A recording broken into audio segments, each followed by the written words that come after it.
Chapter 33. Chunlai's heart was itching to hear this. The pen in his hand spun noisily as he said, "Nianji, wait. I have to take a call first." He turned around and dialed Hua Xiaoheng's private military number. "What is it?" Hua Xiaoheng's deep voice came from the other end of the line. Chunlai was grinning from ear to ear. "Hua Xiao, do you have time to talk? It's about Nianji." "Oh, hold on." Hua Xiaoheng looked at the room full of subordinates above the rank of lieutenant colonel and said to them, "I have to take a call. You guys continue." The room full of field officers who were in an important military meeting were so shocked their eyes almost popped out of the windows. Interrupting a high-level meeting like this to take a call? It must be extremely important. Did the Special Operations Forces cause big trouble in another country? Or did they catch the CIA's most powerful spy in the empire? They were all in the intelligence business, so their thinking was very fast. It wasn't that Hua Xiaoheng didn't know what they were thinking, but there were priorities. At this time, any news about Gu Nianji was the most important. He walked out of the conference room expressionlessly and went to the small office next door to sit down. He opened the blinds and looked outside. "Go ahead." Chunlai was a bit surprised. "You need something?" If Hua Xiaoheng had something important, then Chunlai felt he was being too rash. There was a limit to joking, and he felt very uneasy. "Nothing. Tell me, what's wrong with Nianji?" Hua Xiaoheng said as he called Zhao Liangzi over the internal line and asked him to send over his private civilian phone. He discovered that he had missed several of Nianji's calls. Chunlai quickly said, "It's nothing serious. Nianji said she couldn't reach you on the phone, so she asked me to ask you if her class rep wants to pursue her." Hearing this, Hua Xiaoheng slammed his personal phone on the table and said unhappily, "Didn't I tell you already? You still have to ask me this kind of nonsense? Don't be angry." Chunlai raised his voice. "Why don't you call Nianji when you're free? You know how obedient she is. If you frown, she'll reject you immediately." Hua Xiaoheng rejected her mercilessly. "I still have a meeting. I don't have time. We'll talk about it later."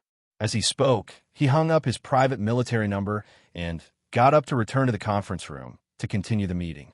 Chunlai switched his phone back to Gu Nianji and realized that she was still waiting for his call. He felt bad for her and could only comfort her. "Nianji, Hua Xiao is in a meeting. I can't even reach him. I asked the operator to leave a message for him. He'll call you after the meeting." Gu Nianji looked ahead and saw that Mei Xiaoan had already parked the car. This was the specialist building of C University, where he Jichu lived. She hurriedly said, "Uncle Hua is so busy, there's no need to disturb him. We'll talk about it later.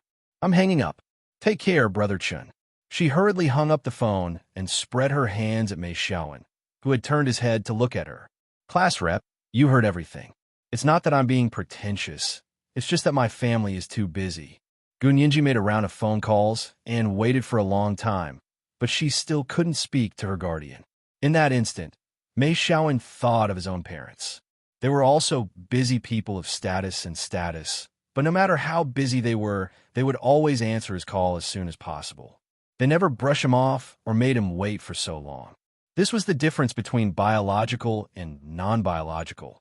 Mei Xiaoan looked at Gu Nianji with sympathy and pity. He didn't want to put her in a difficult position. His voice became even gentler. "Okay, then we'll wait until your family agrees. Thank you for your understanding, Class Republic." Gu Nianji's impression of Mei Xiaoan improved by another level when she saw that he was being reasonable. They got out of the car, and Mei Xiaoan led Gu Nianji to the specialist building. He introduced He Jichu to her. He's a partner at the largest law firm in the United States at such a young age. He also has a Juris Doctor from Yale Law School and a tenured professor at Harvard Law School. He's got a lot of pride, but he's also a typical American person. He's focused on the situation and not the person. As long as you're reasonable and can convince him, he'll listen. Gu Nianji silently memorized everything Mei Xiaoan said and occasionally hummed to show that she was listening attentively. As Mei Xiaoan spoke, he brought Gu Nianji to the specialist building's elevator. He took out a card and swiped it to the 18th floor. As the elevator rose steadily, Gu Nianji looked at Mei Xiaoan. "Class rep, you actually have a card for this place?" The elevator in the specialist building could only be used by people with access cards. Swiping one's own access card, one could go to the floor where one lived. If you wanted to go to another floor, you would need to obtain the faculty's approval and have a specialist building service staff take you there. The security was extremely strict. Gunyinji had originally planned to find an opportunity to call He Jichu's apartment from the first floor, or wait here to see if she could bump into him coming downstairs or returning from outside. Mei Xiaowen put his hands in his trouser pockets and watched the elevator slowly rise. He smiled. Since I said I wanted to pursue you, of course I have to show my sincerity. If I can't even get an access card for this place, how can I let you accept my sincerity? Gunyinji blushed. Thankfully, the elevator had already reached the 18th floor.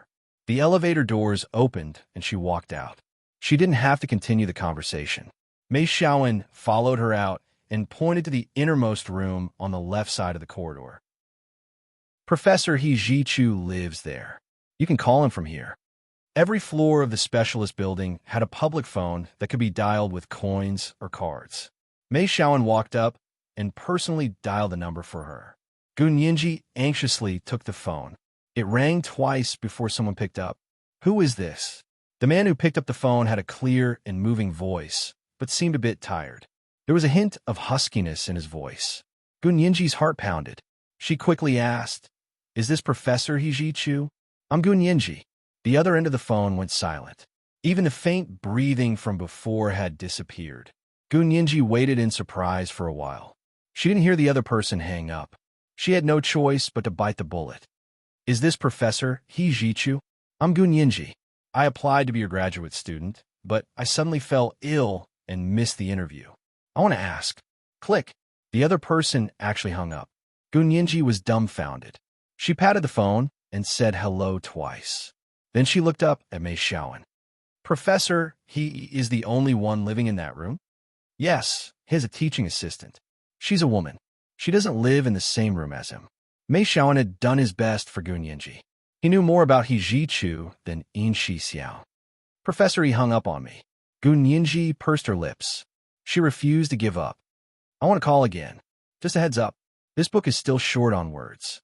Due to contract issues, it's been delayed for half a month. We'll be notified when it'll be available in July. Remember to save the monthly tickets for me, my dear friends." "Azuro, I'll definitely have to update for the monthly tickets." "Oh, intersectioners for intersection. Oh, I need a Weibo fan today." Sina Weibo, Writers Cambrian. Chapter 34. He hung up on you? He didn't say anything? Mei Xiaowen tilted his head to look at the room at the end of the hallway. Was it inconvenient because there were guests there? Gunyinji frowned and also looked, "I don't know." He didn't say anything. He hung up the phone before I could finish.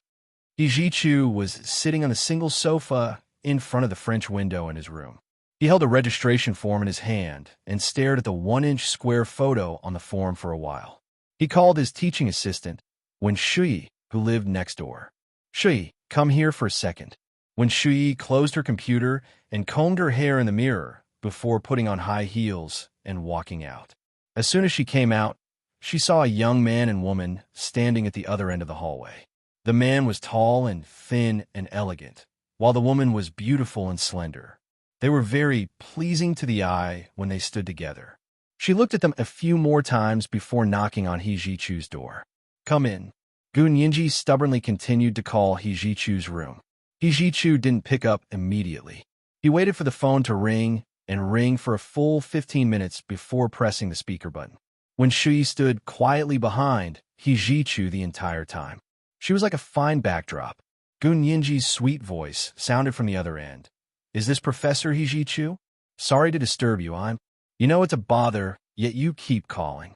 Aren't you breaking the law knowingly? That's an additional crime." He Jichu's clear voice was crisp and crisp.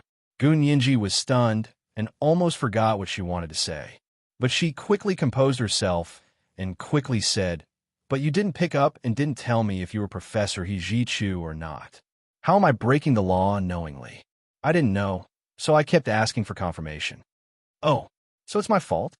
He Jichu's handsome brows raised slightly, as if he had been offended, but there was no impatience on his face.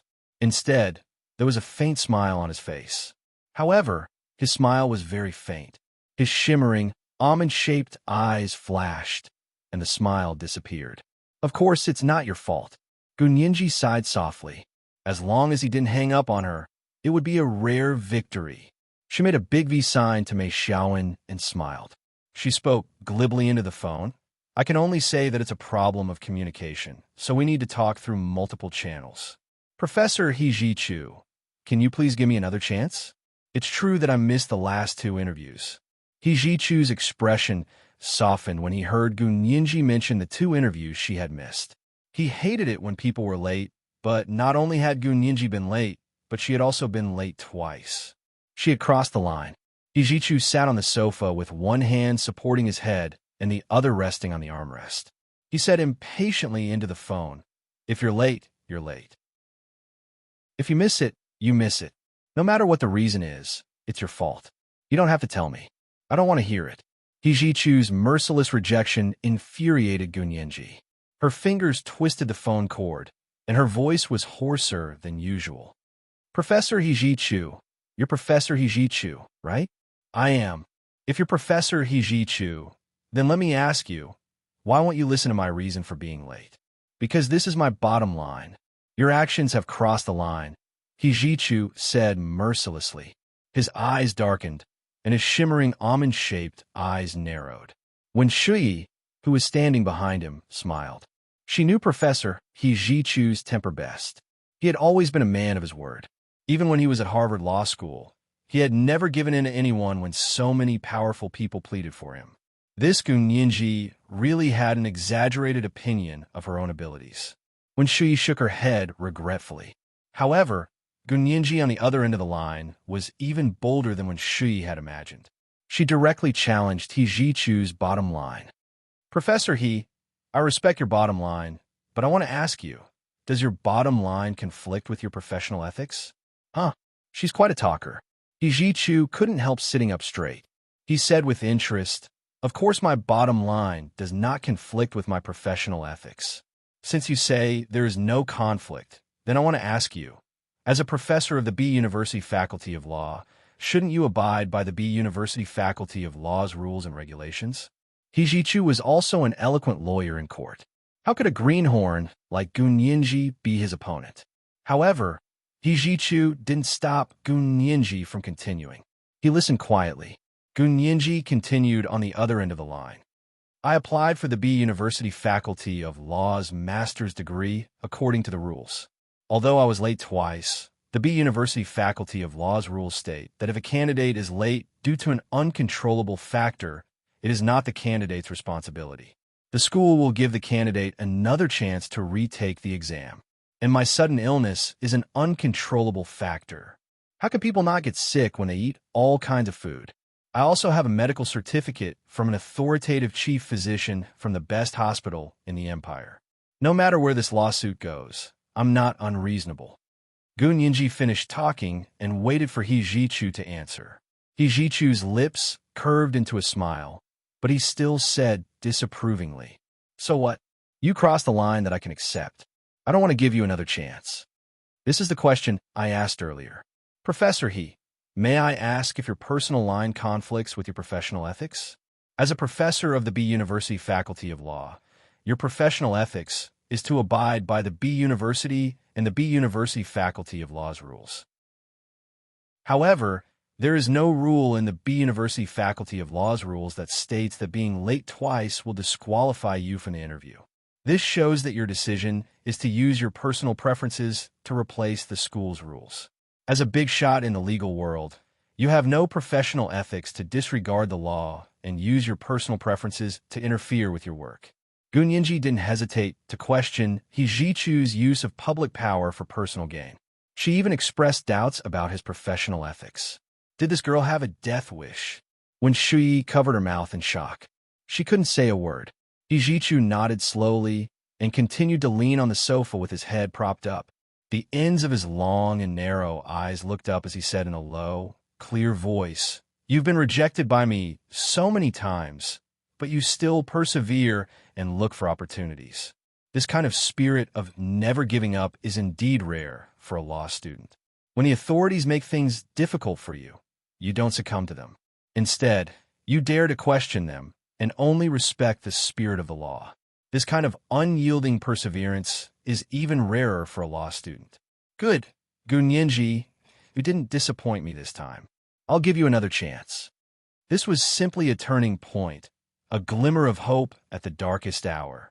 Gunyenji almost jumped with joy on the other end of the phone. She ignored the phone in her hand and beamed at Mei Xiaowen. Class rep, did you hear me? I got the chance for the interview. I'm looking for recommendation votes.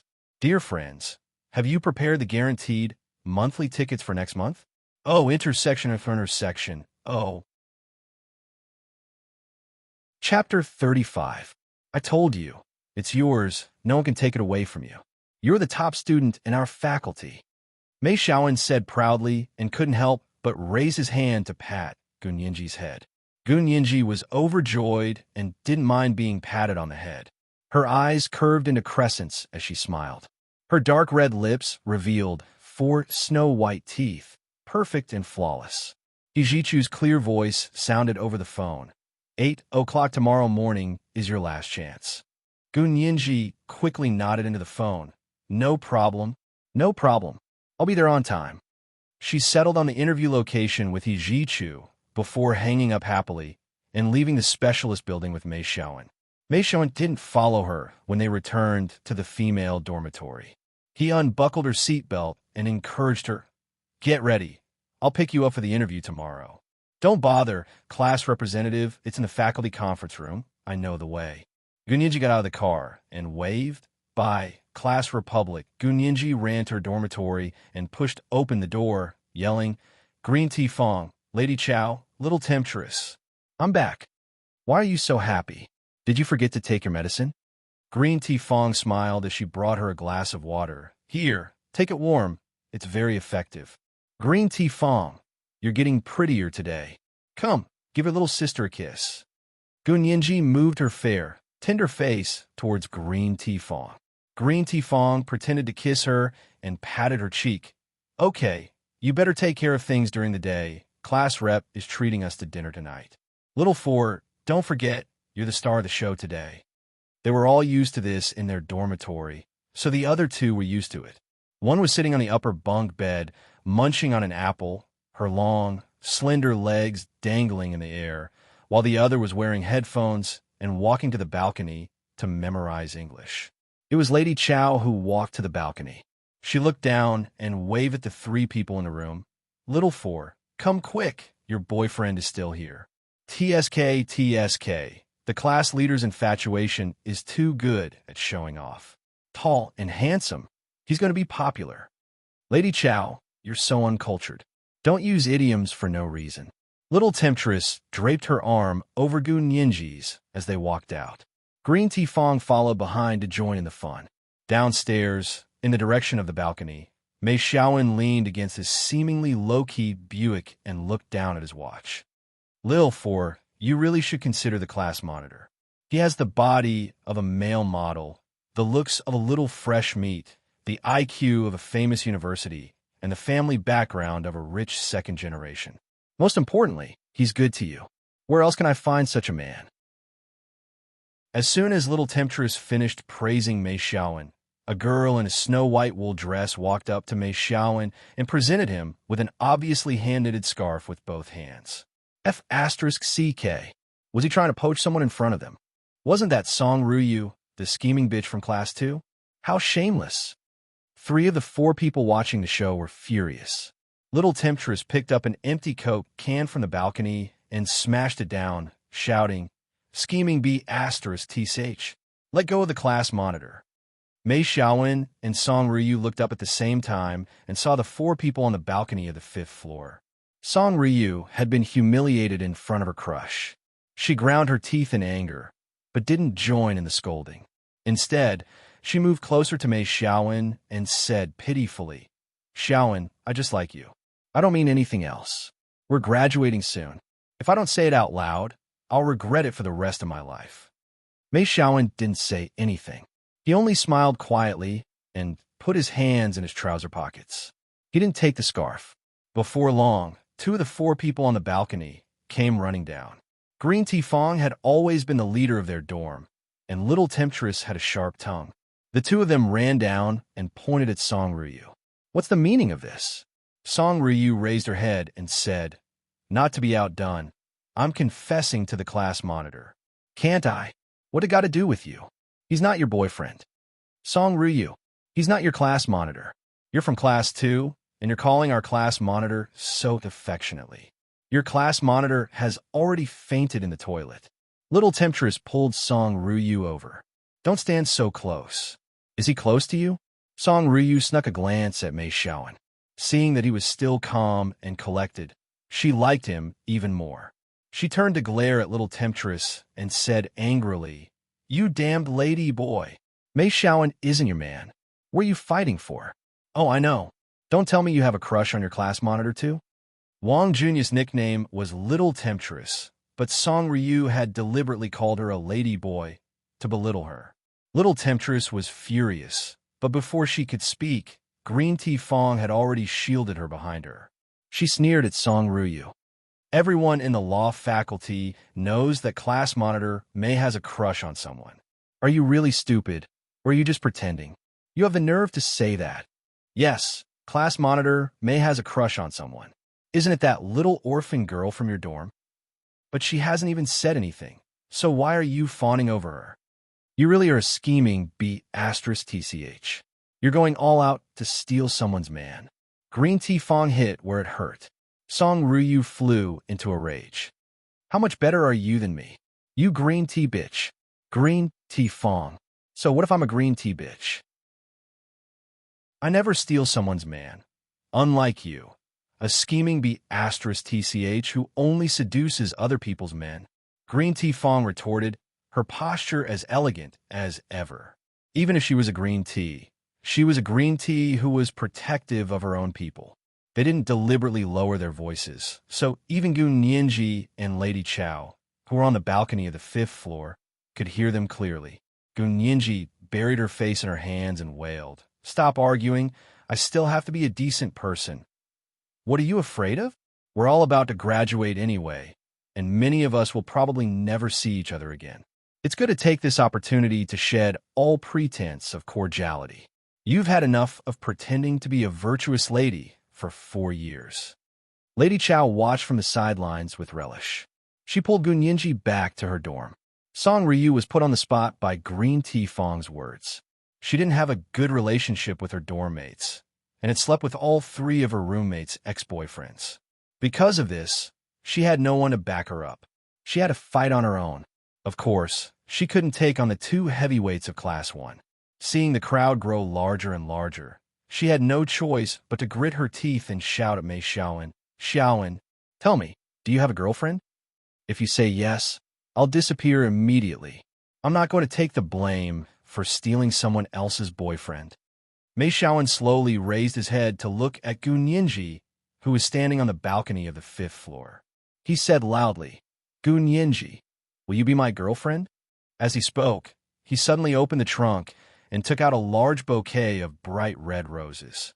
He slowly knelt down on one knee in the direction of the balcony and raised the roses to her. "Be together, be together, be together." The onlookers, who wanted to see the world in chaos, completely let loose and clapped their hands in unison. There will be an extra update at 6 p.m. Please recommend it. I'll let you know when it's going on sale, so save your monthly tickets for me. Chapter 36. Gu Nianji stood on the balcony on the 5th floor, unsure whether to laugh or cry. Mei Xiaoan had actually prepared a large bouquet of roses in the trunk of the car. This must have been premeditated. She wasn't particularly disgusted. She was just not used to it. Standing on the balcony, she felt the urge to bite her fingernails. Lady Chow, who was standing with her on the balcony, saw the situation and immediately pushed her back into the dorm. She waved at the rowdy crowd downstairs and yelled, "Class rep, you think you can win our Nianji's heart with a bouquet of roses? How insincere." Mei Xiaoan stood up from the floor and waved the roses. He smiled like an Olympic champion. "This is only the beginning. I'll keep working hard." For the first time, Song Ryu understood what it felt like to be angry. Mei Xiaowen had expressed his love for Gu Nianji in front of so many people. Even though Gu Nianji hadn't immediately agreed, the C students thought Mei Xiaowen was already taken. Little temptress was grinning from ear to ear.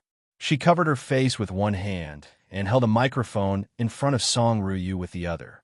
Mimicking a reporter, she said, "Scheming bitch, is this your first time kicking an iron plate? How does it feel to be rejected even though you're offering yourself up? Tell the audience in detail. Get out, stupid lady boy." Song Ruyu shoved Little Temptress and ran back to the dorm with a whimper. Mei Xiaowen placed the roses in Green Ti Fong's hands and asked, "Give this to Ninji for me." "No problem.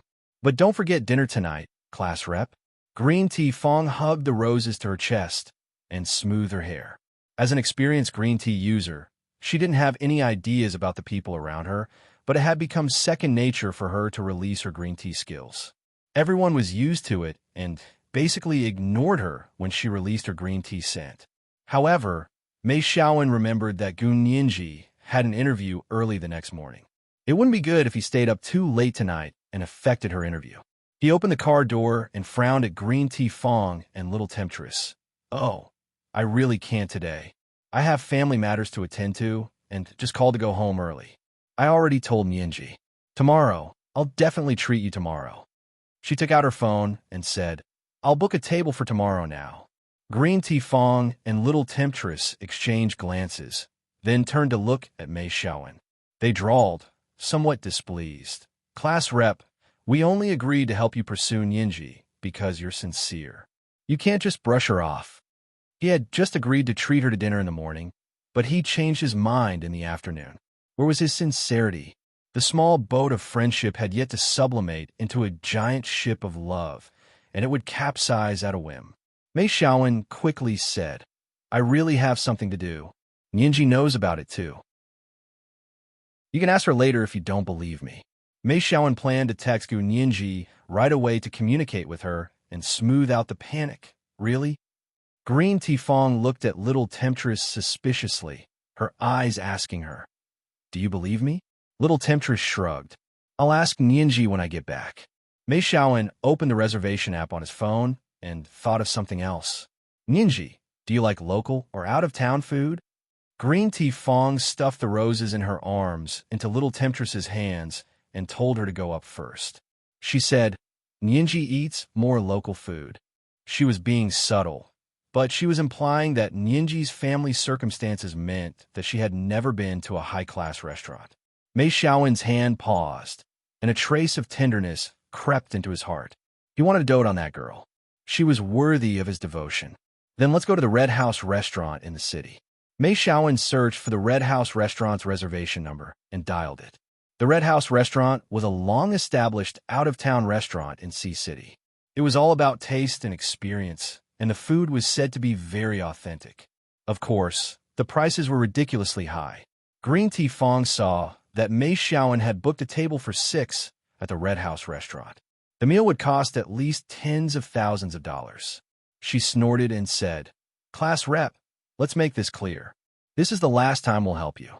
As for the future, it's up to you. Nianji is still young, so don't play around. Our dorm is not to be trifled with. Nianji is lucky to have roommates like you. My relationship with her is, of course, based on marriage." Mei Xiaowen got into the car and stuck his head out as he spoke solemnly. It was also because they had known Mei Xiaowen's background for the past 4 years and knew he was a good person that they had agreed to help him this once. Green Ti Fong turned to go upstairs. Mei Xiaowen quickly texted Gu Nianji, "Rest well tonight. I'll pick you up for the interview tomorrow morning. I'll say something's going on at home, so I'll push the dinner date to tomorrow. Don't slip up and don't tell anyone about the interview tomorrow. It won't be too late to talk about it when we get the acceptance letter." Until they reached that step, there would always be variables. In the past, Gu Nianji would have thought that Mei Xiaowen was making a mountain out of a molehill. But after what had happened with Feng Yishi, Gu Nianji felt that it was better to be more careful.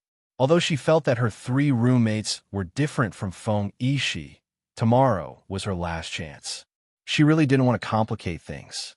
She would treat them to dinner after the interview as an apology. So when Little Temptress came back to ask her about it, she said calmly. Class rep told me something's going on at home today. Something's really going on. Little Temptress pursed her lips and pulled Gu Nianji to sit down. She said earnestly, Nianji, since you seem to have a good impression of Mei Xiaowen, I have to remind you that men are despicable. If you don't treat them too well, you have to keep them in suspense. Don't give them your all just because they're nice to you. Gu Nianji sweated profusely as she listened. She touched Little Temptress's forehead.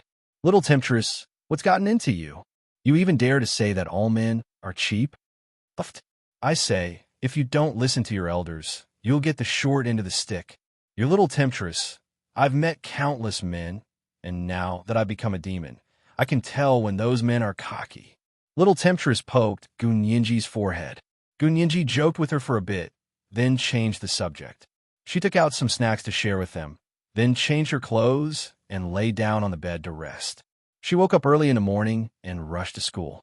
She hadn't slept well the night before, so she needed to make up for it. The 3 people in the dorm saw that she had fallen asleep, so they didn't disturb her.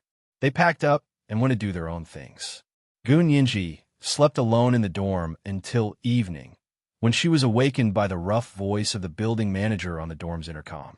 518, Gu Nianji, someone's looking for you. Gu Nianji quickly got out of bed and tied her hair into a random ponytail before heading downstairs. A small, exquisite, out-of-print beetle was parked in the open space in front of the building. A virtuous woman in a gray suit stood beside the car. Her skin was snow white. Her face was like a silver plate. Her eyebrows were thin. Her mouth was small, and her figure was voluptuous. She smiled at Gu Nianji. You're Gu Nianji? I'm Wen Shuyi, Professor He Jichu's assistant. I'm looking for recommendation votes. It'll go on sale in a few days, then I'll be able to vote. Chapter 37. Professor He Jichu's assistant. Gu Nianji's heart sank. Did something happen with Professor He? She had just confirmed the interview with Professor He Jichu this morning. Could something have happened before it was even nighttime? Are you free? Let's go get a drink. Wen Shuyi asked gently and didn't directly answer Gu Nianji's question. Her eyes were soft and gentle, full of concern when she looked at Gu Nianji. She turned to open the car door and invited her in. Gu Nianji narrowed her eyes at Wen Shuyi and remembered seeing this woman this morning. When she had called He Jichu, this woman had come out from the room next door and knocked on the door. Mei Xiaowen had also told her that He Jichu had an assistant. This was the woman? Why did she come to find him? Gu Nianji's top priority now was the interview at 8 a.m. tomorrow morning. She didn't want anything to affect her mood. Assistant Wen, if you have something to say, please say it now. I have an interview tomorrow and would like to study tonight. Gu Nianji politely declined. She actually had an interview early in the morning, and as a straight-A student, she didn't need to study tonight. Wen Shuyi looked at her in surprise and smiled. But what I want to talk to you about is closely related to your interview tomorrow. Really? Then Professor He asked you to come? Gu Nianji took out her phone and was about to call He Jichu's room number. Let me confirm it first. Wen Shuyi quickly stopped her with a wry smile. Girl, why are you so wary? I'm trying to persuade you out of goodwill. Do you think I'm trying to harm you?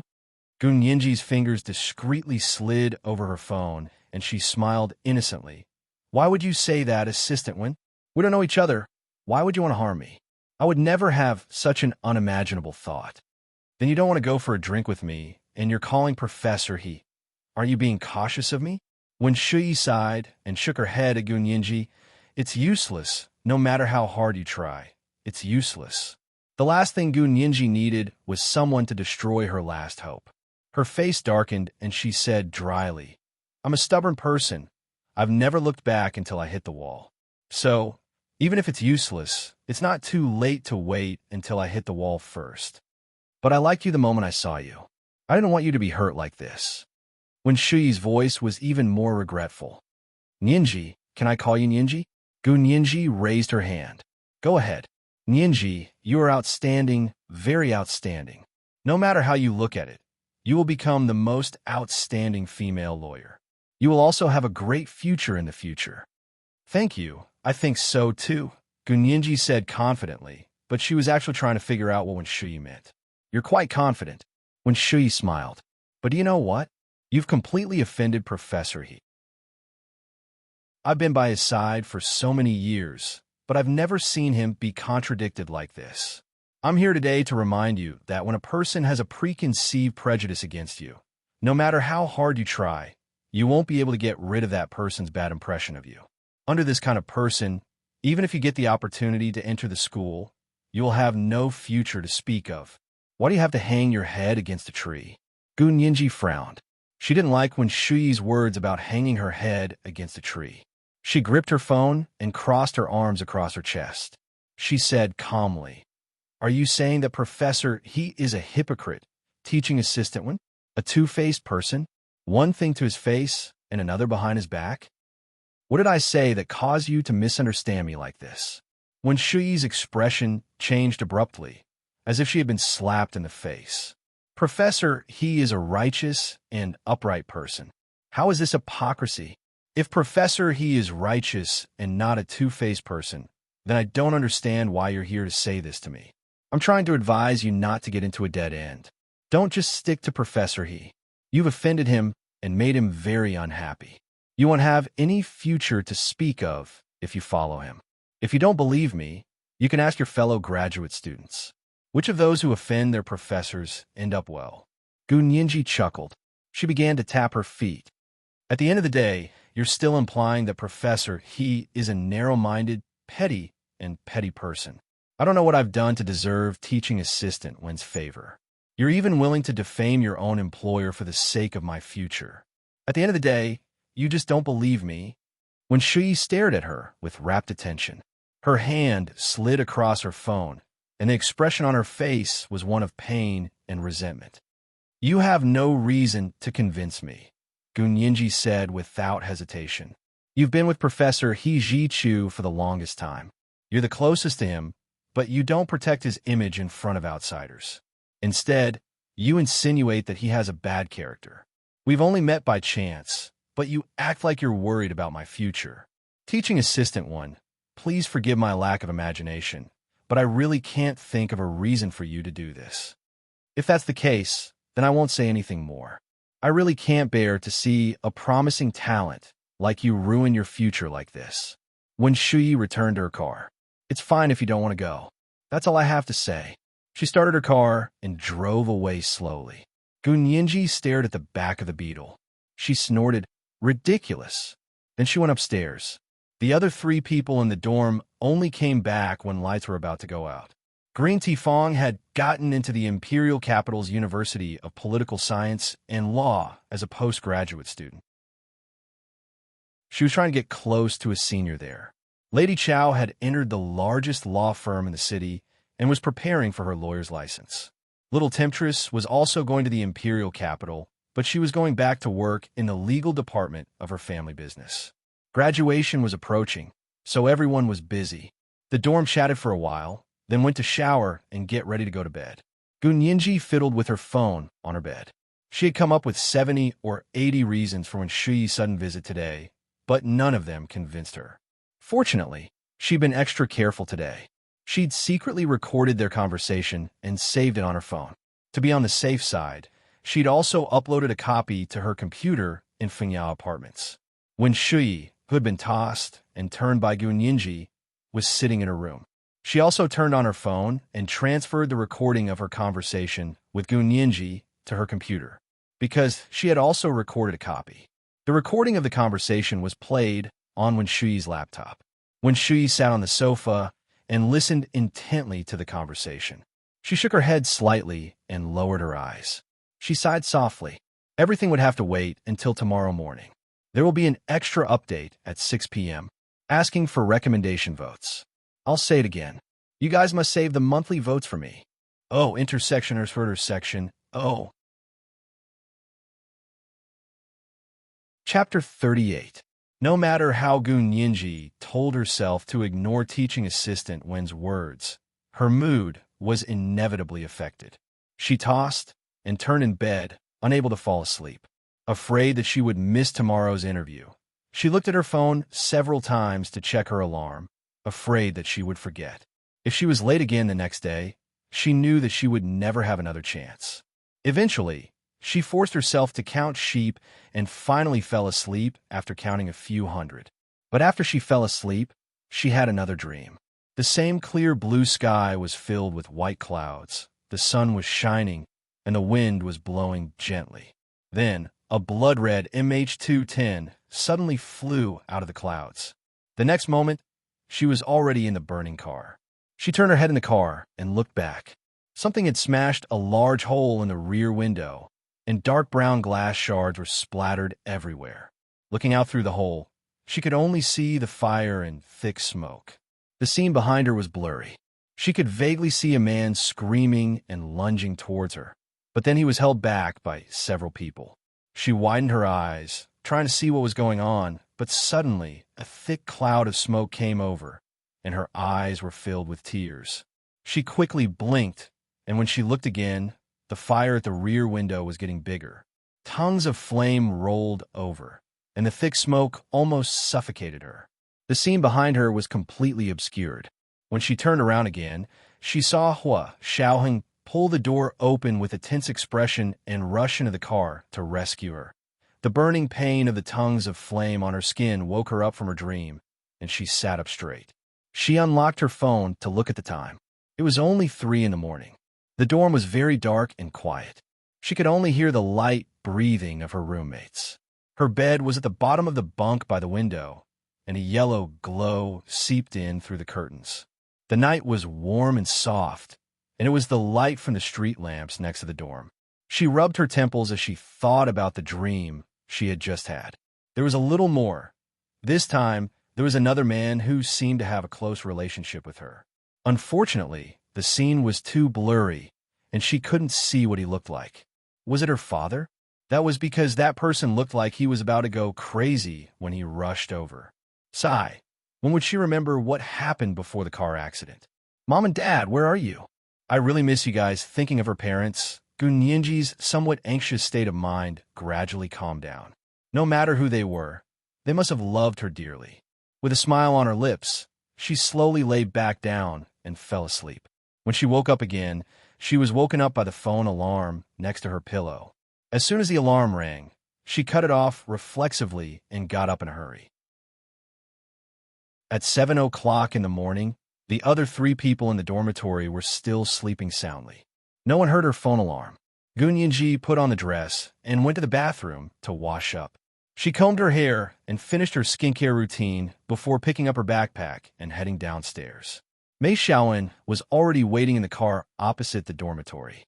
Seeing her walk out of the dormitory, Mei Xiaowen hurriedly opened the car door and got out.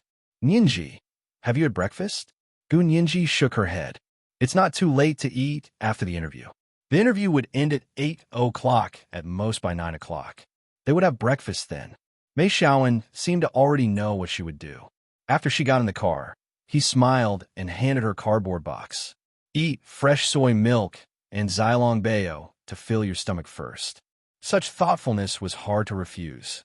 Gunyinji blushed as she accepted the box and quietly said, "Thank you," before taking small bites. Gunyinji had just finished eating when she arrived at the law faculty's office building. Mei Xiaowen handed her a bottle of mineral water and a pack of chewing gum. Gunyinji unscrewed the cap and rinsed her mouth, then chewed a few times to get rid of the taste of food in her mouth. It was only 7:45 when she got out of the car and entered the building. At 7:50, she was already waiting at the door of the interview room.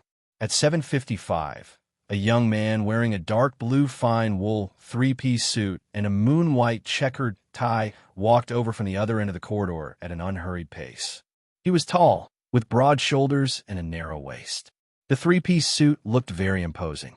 With one hand in his trouser pocket and the other holding a folder, he elegantly stood in front of Gunyinji and asked coldly, "You're Gunyinji?" Hijichu's skin was fair, a lock of black hair resting on his forehead, accentuating his shimmering almond-shaped eyes.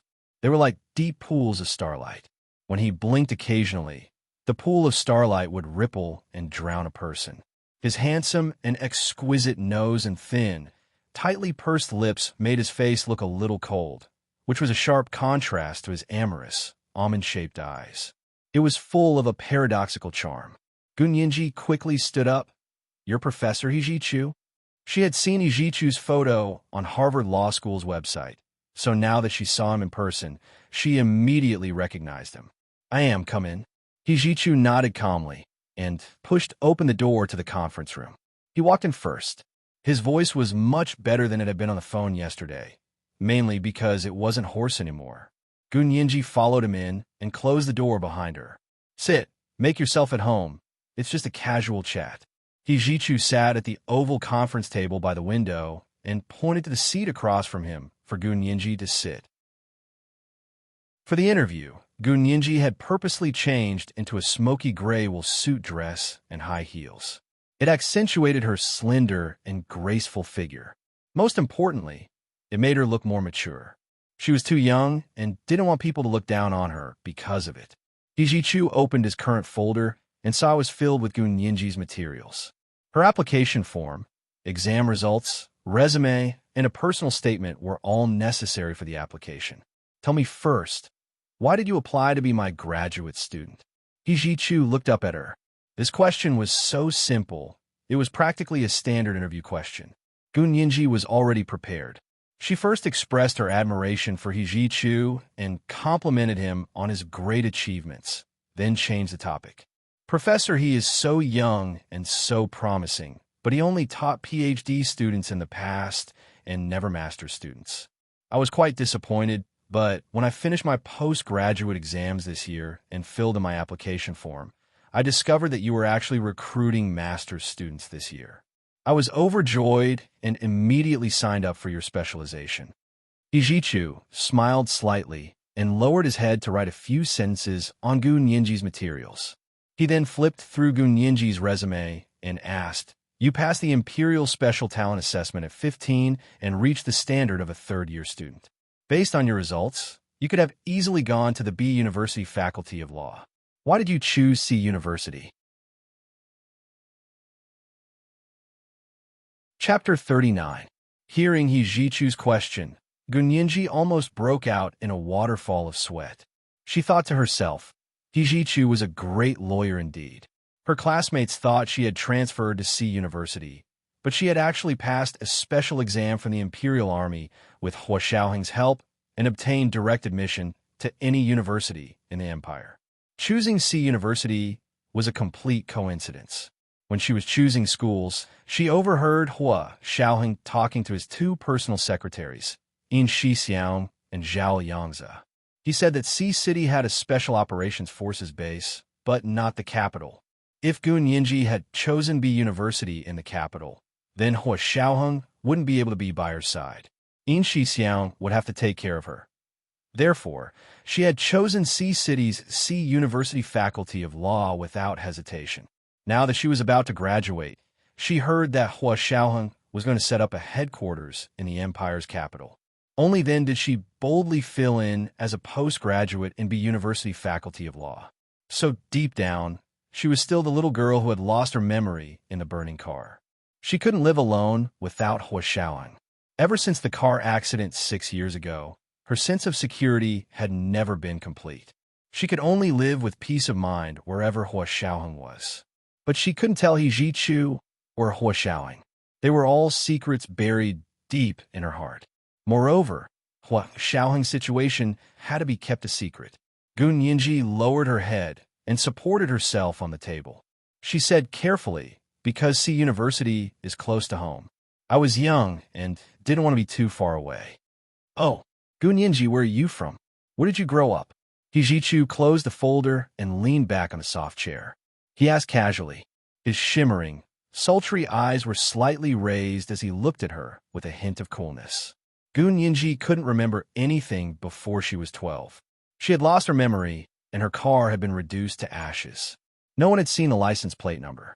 She was only carrying a small backpack with a photo and a data chart in it. The little girl in the photo was Gun Yinji. On the back of the photo was written, Gun Yinji's 11th birthday. There was a date below. It was from a year ago. Logically speaking, it shouldn't be difficult to find her parents and family.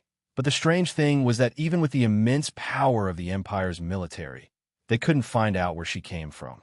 This was also one of the reasons why the empire's military decided to make Hua Xiaoheng her guardian. They were used to controlling uncertainties in their own hands. Because of this, for the sake of confidentiality, when Gu Nianji enrolled at C University, they had already prepared a resume for her, which was the content of her resume. Gu Nianji calmly explained the contents of her resume in a different way.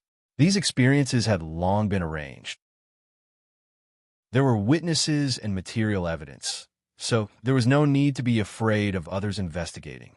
The Imperial Army's Special Operations Forces falsified countless identities every day, so they were already very familiar with this kind of thing.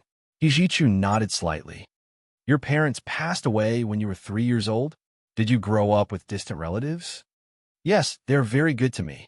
Gu Nianji intentionally didn't mention it and changed the topic to Hijichu. She asked with particular interest, Professor He, you have a bright future in the United States. Why did you return to the Empire's University to be a professor? Hijichu looked up, his expression even colder. He seemed to have seen through Gu Nianji's intentions, but he didn't expose her. His slender fingers tapped on the table as he reminded her, Now is the time for me to ask questions. It's not yet time for you to ask questions. Gu Nianji said, Then please continue. Hijichu asked her a few more professional questions. This time, he asked in English, mixed in with the Latin often used in American law. Gu Nianji answered fluently. Her accent was very pure British, as if she had grown up in the British Isles. Hijichu was slightly surprised. The corners of his long and narrow eyes twitched, and his eyes sparkled. I didn't expect your English to be so good. So do you plan to further your studies abroad, or stay in the Empire? Gu Nianji rested her chin on her hand and thought about it. She answered honestly, I haven't thought about that yet. She had to discuss her future and fate with Hua Xiaoheng before making a decision. She really did want to study abroad and see the outside world. But if Hua Xiaoheng wasn't by her side, she was afraid she would go crazy from fear. But she also knew that she couldn't rely on Hua Xiaoheng forever. She was also learning to escape the shadow of her past and learn to live on her own. But she wasn't in a hurry. It wouldn't be too late to become independent when she was 20. Hijichu didn't ask any more questions. He closed the folder and said to Gu Nianji coolly, No matter what, you've been late twice. You've already missed the fall admissions deadline. Gu Nianji's heart clenched. She had worked so hard for so long.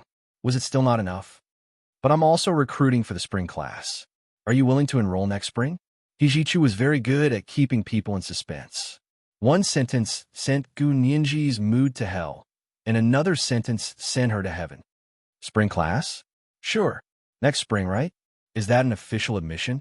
Of course. Hijichu extended his hand to Gu Nianji. Welcome to our team. From now on, you'll be Hijichu's only master's student. Gu Nianji hadn't expected Hijichu to accept her on spot. She was pleasantly surprised and quickly extended her hand to shake Hijichu's, then quickly let go. Hijichu's palm was very cold. It matched his calm expression perfectly. It made you feel like this kind of person was just like that. It wasn't right for him to have a pair of warm hands. Professor, he really wants me? Gu Nianji's large eyes curved into 2 crescent moons. She was so happy she almost cried. Yesterday, your teaching assistant came to see me and persuaded me to give up the interview. She also said that I wouldn't have a bright future if I followed Professor He. I'm a timid person. I didn't have a father or a mother since I was young, and I don't have any support. Her words scared me so much that I couldn't sleep all night. Hijichu paused. He looked up at Gu Nianji, his dark eyes fixed on her. What did you say? My teaching assistant came to see you yesterday and persuaded you to give up the interview? Oh, I shouldn't have said that. I'm sorry. I'm sorry. I'm sorry. Gu Nianji pretended to be upset. She bowed repeatedly, but she was actually secretly revealing all the things when Shui had said about her. She was petty and wouldn't take it lying down. She also wouldn't be the kind of dumb Virgin Mary who said, I'm the greatest when I've been wronged. Hijichu didn't seem to expect this at all. He leaned back on the large sofa in the conference room. After a while, he nodded and asked, My teaching assistant? Who is it? There will be an additional update at 6 p.m. Seeking recommendation votes. Oh, intersectioners for intersection. Oh. Chapter 40. She said her name was Shui. Gunyinji looked closely at Ijichu's expression and saw that his dark eyes were calm, but his aura was a bit colder. She immediately chuckled and said, Professor, maybe she's doing this for my own good? Don't be angry. He paused and said half sarcastically, maybe she knows that I can't stand being goaded, so she's trying to provoke me at the last minute so that I can perform better. Look, didn't I perform well today? You're going to give me an acceptance letter, right? Hijichu slowly put away the folder and stood up to look at Gunyinji. He said in a business-like tone, You're good at expressing yourself. Keep it up and strive to be a defense lawyer in court. As he walked out, he took out his phone and sent a message.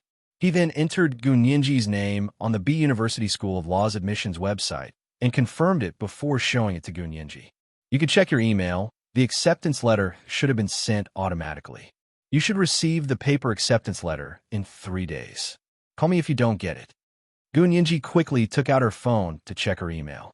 As expected, an acceptance letter from the B University School of Law admissions office was already sitting in her email. With this, Gunyinji finally let out a deep sigh of relief. The weight on her chest had finally been lifted. She almost immediately forwarded the acceptance letter to In Shi Xiang and Chun Lai. She didn't forward it to Hua Xiaoheng because he didn't have a personal email. He never checked his work email. His personal secretary, Zhao Liangzi, took care of it for him, so Gunyinji didn't have to trouble herself.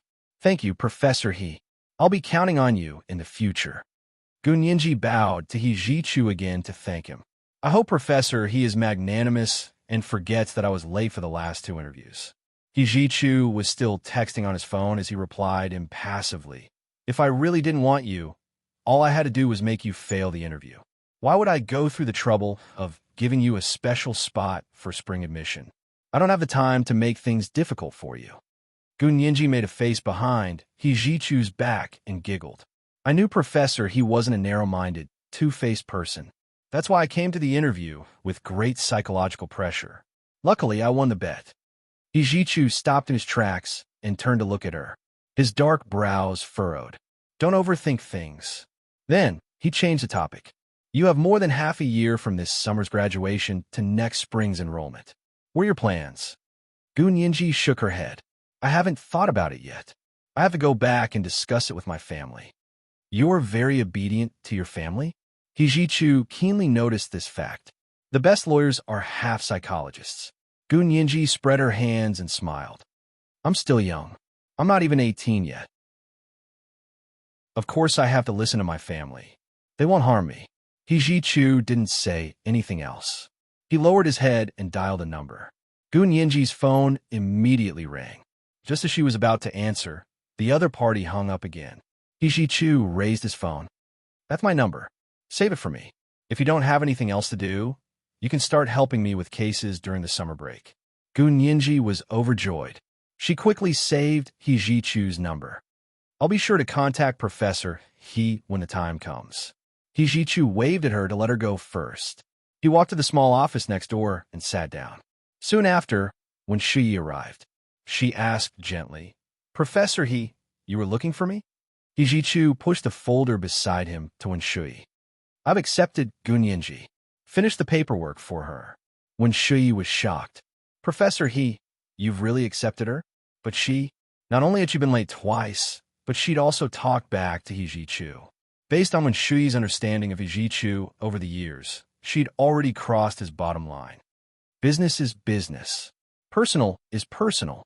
Don't think too much about it. Hijichu lit a cigarette. His peach blossom eyes sparkled as he looked at Shui. He didn't ask her, but Shui knew Gunyinji must have complained. Shui smiled helplessly. She played the conversation she'd recorded yesterday to Hijichu. That's it. I was being kind.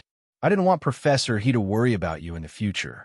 I also didn't want this little girl's future to be ruined because of this. I didn't expect this little girl to be so sharp-tongued. She's especially good at twisting people's words. I'm almost embarrassed by her. Shui spoke softly as she opened the folder Hijichu had handed to her. She sorted out the documents and reorganized them. Hijichu blew out a bright, white smoke ring. His dark eyes darkened. He stared at the door for a while. He didn't say anything until the recording ended. When Shuyi sat across from Hijichu, she looked up at him and smiled. The morning sun was cut into strands by the blinds in the small office. It reflected on her, half bright and half dark. Hijichu smoked his cigarette. His gaze returned to Wen Shuyi's face. He seemed to be immersed in a distant memory. The Wen Shuyi in front of him had a slightly plump figure, thin eyebrows, a small mouth, a straight and slender nose, and slightly upturned phoenix eyes, which were somewhat similar to his peach blossom eyes, but more slender. She looked like a lady who had walked out of an ancient painting, plump and round, with a delicate charm after the wind and waves had calmed down. Hijichu stubbed out his cigarette in the ashtray. "Is there anything else?" When Shuyi relaxed, she took out her phone to look at her electronic notepad. She said calmly, "Someone sent in a list today. Someone in Sea City is hiring Professor He to be their defense lawyer at a high price." Hijichu was not only a partner in a major American law firm, he also had an imperial lawyer's license. He had his own law firm in the imperial capital.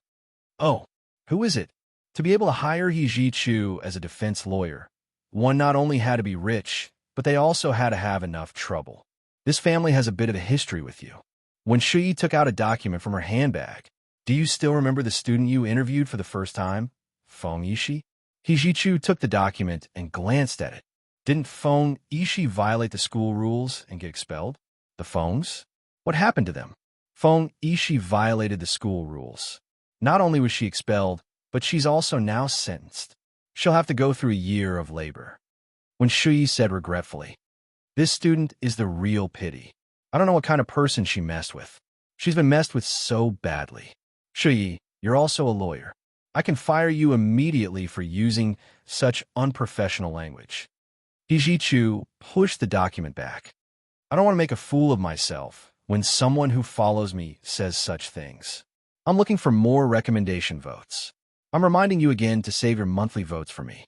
I'm communicating with the editor to confirm the release date." Chapter 41. When Shuyi's heart skipped a beat, she knew she had touched Hijichu's bottom line. She regretted what she had done with Gunyinji, but Hijichu hadn't said a word to her after listening to the recording. She thought she had gotten away with it, but it turned out Hijichu was just hiding it and waiting for her. That made sense. How could someone like Hijichu let others see through his true intentions? If he wanted to mess with someone, he wouldn't let anyone see the real reason or reason. 2 years ago, he had become a partner at the largest law firm in the United States at the age of 26, and not just because of his superb legal skills. "Professor I was wrong." When Shuyi quickly stood up, "But are you going to take this job or not?" "No." Hijichu stood up impatiently. "What kind of messed up case is this?" "Assistant one. Is it because you've been too tired lately that your work has deteriorated? Do you want me to give you a long vacation or resign and be done with it? I can find another teaching assistant." When Shuyi's calm expression was swept away, she was suddenly panicking. She had never imagined Hijichu would actually send her away. "Professor please forgive me this once, on account of my years of loyalty to you."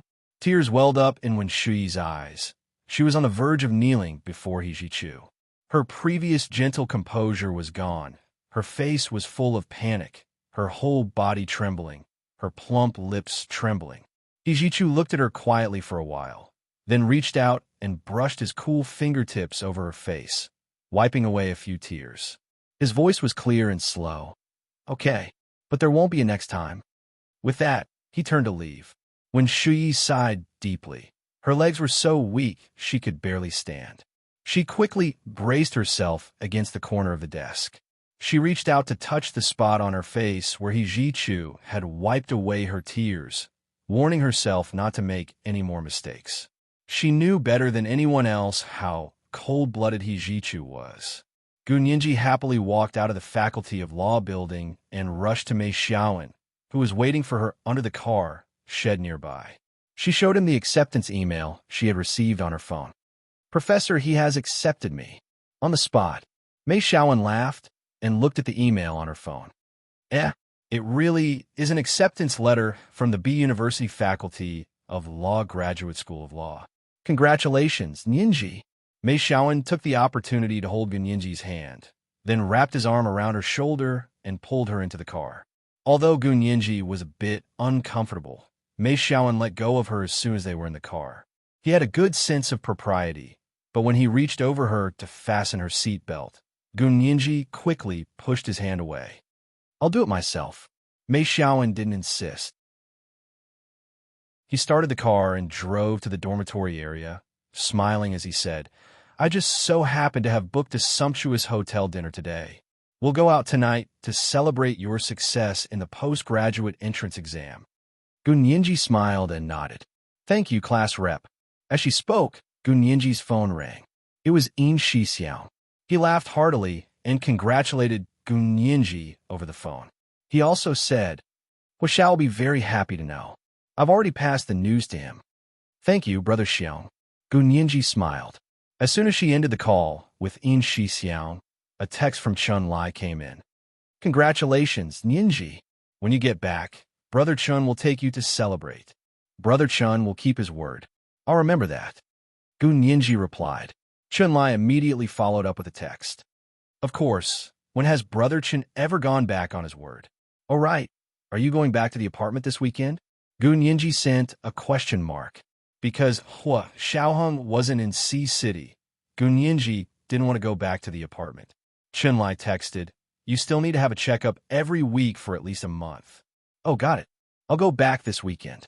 Gunyinji felt that Chun Lai was making a big deal out of nothing. She didn't feel any discomfort, nor did she have any feelings for men. She didn't know why Chun Lai kept checking like he was facing a formidable enemy. She pouted and put her phone away. She began chatting with Mei Xiaowen. Class rep, aren't you going to take the postgraduate entrance exam? Mei Xiaowen shook his head. He took out the Greek yogurt he had prepared for Gunyinji and handed it to her. My family wants me to go back and help them. I passed my law exam, so I'll be able to practice law after a year of internship. The Mei family's business was mainly in C City. This meant that he would be staying in C City after graduation, and Gunyinji would be going to the imperial capital next spring for her postgraduate studies. Wouldn't that mean they would have to split up? Mei Xiaowen seemed to know what Gunyinji was thinking. He smiled. My family is going to the imperial capital to expand our family business. When you go there, I'll ask my family to send me there. She could also study with her sweetheart. What a considerate class rep, Gunyinji blushed. She turned her head awkwardly to look out the window, but the corners of her lips curled up. Mei Xiaowen's car had just stopped outside Gunyinji's dorm when his phone beeped. There was a text message. Wait on, class rep, I haven't been feeling well lately. Sob, sob, sob, sob. Class rep, I want a hug and comfort. Mei Xiaowen glanced at it and quickly answered the call. His voice was relaxed. Wait on, you're such a tomboy. I didn't know you'd act like a little girl. Tell me what's up. Something happened to my family. Class rep, can you lend me some money? I'll pay you back as soon as the money from my dad's business comes through. No problem. Tell me, how much do you need? 150,000 will be fine. It's to pay off the bank interest. I just need to last a week. 150,000? Okay, give me your bank account number. I'll transfer it to you. Mei Xiaowen didn't say anything else. He unlocked his phone and looked at the balance in his bank account. The other party sent him a string of bank account numbers. Mei Xiaowen swiped his finger and transferred 150,000 to the other party. Thank you, class rep. A woman's bright and clear laughter came from the other end. She was very happy. Mei Xiaowen hung up and saw Gunyinji looking at him in confusion. He took the initiative to explain. It's my high school classmate. Something happened to her family, so she asked me to borrow some money. Gunyinji opened the car door and got out. She was shocked that Mei Xiaowen would borrow such a large sum of money without hesitation. Is it really your classmate? It's not a phone scam, is it? She had seen this kind of thing happen a lot on the internet. Mei Xiaowen smiled and patted her head. Ninji, are you worried about me? Gunyinji rolled her eyes at him. I'm worried that you've really been scammed. Our dinner tonight is ruined again. She paused. How about I pay the bill tonight? I want to treat the girls in the dorm anyway. There will be an update at 6 p.m. asking for recommendation votes. Stop nagging and save your monthly ticket for me. Oh, intersection of intersection. Oh. Chapter 42. You're underestimating me. It's only 150,000. It's not like I can't afford to pay her. Mei Xiaowen smiled and hugged Gu Nianji to his chest. He explained patiently, "Don't worry. AI Weinan is my high school classmate.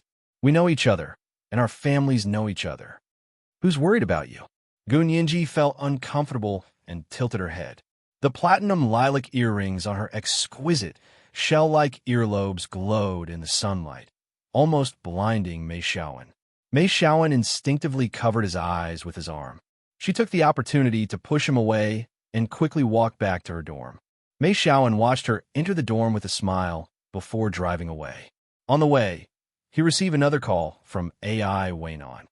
"Class rep, you're such a good bro. AI Weinan. Have no regrets having a bro like class rep." AI Wainon's voice trembled with excitement over the phone. Mei Xiaowen grinned. "We're already bros. Why are you being so polite?" "I'm not being polite. I'm grateful." AI Weinan was in a great mood. "Class rep, what have you been up to lately? Did you take the postgraduate exams?" "No. I'm preparing to graduate and go home." Mei Xiaowen turned the steering wheel and drove out of the campus. AI Weinan chatted with him for a long time. Mei Xiaowen mentioned that he was going to the Red House restaurant to treat everyone. AI Weinan said happily over the phone, "Class rep, I haven't eaten at the Red House in years. Class rep, you have to eat more and get my share." "Ha ha ha, of course." Mei Xiaowen was about to hang up. "I'm driving. I have to go. See you later." Yeah, bye, class rep." On the other end of the phone, AI Weinan looked at the $150,000 in her bank account. She was in a very good mood.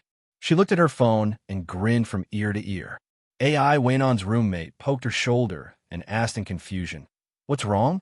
You're smiling like an idiot. Yesterday you were crying over $100,000, but today you're acting like nothing happened." "Of course I'm fine. I got the money." AI Weinan showed her phone to her roommate and said proudly, "Remember the Prince Charming class rep I told you about?" "I remember. He's cultured, talented, and rich." "What's wrong?" "He was the one who lent it to me. I just told him, and he transferred it to me without hesitation." His roommate exclaimed, "Really? He transferred over 100,000 yuan to you without asking for any collateral? What are you talking about? What mortgage? What's the relationship between me and the class leader? We are best buddies." "Ha ha." AI Weinan let out a hearty laugh. "No matter how close he is, he wouldn't transfer 100,000 to you without even asking." Her roommate rolled her eyes and grabbed AI Wainon's shoulder.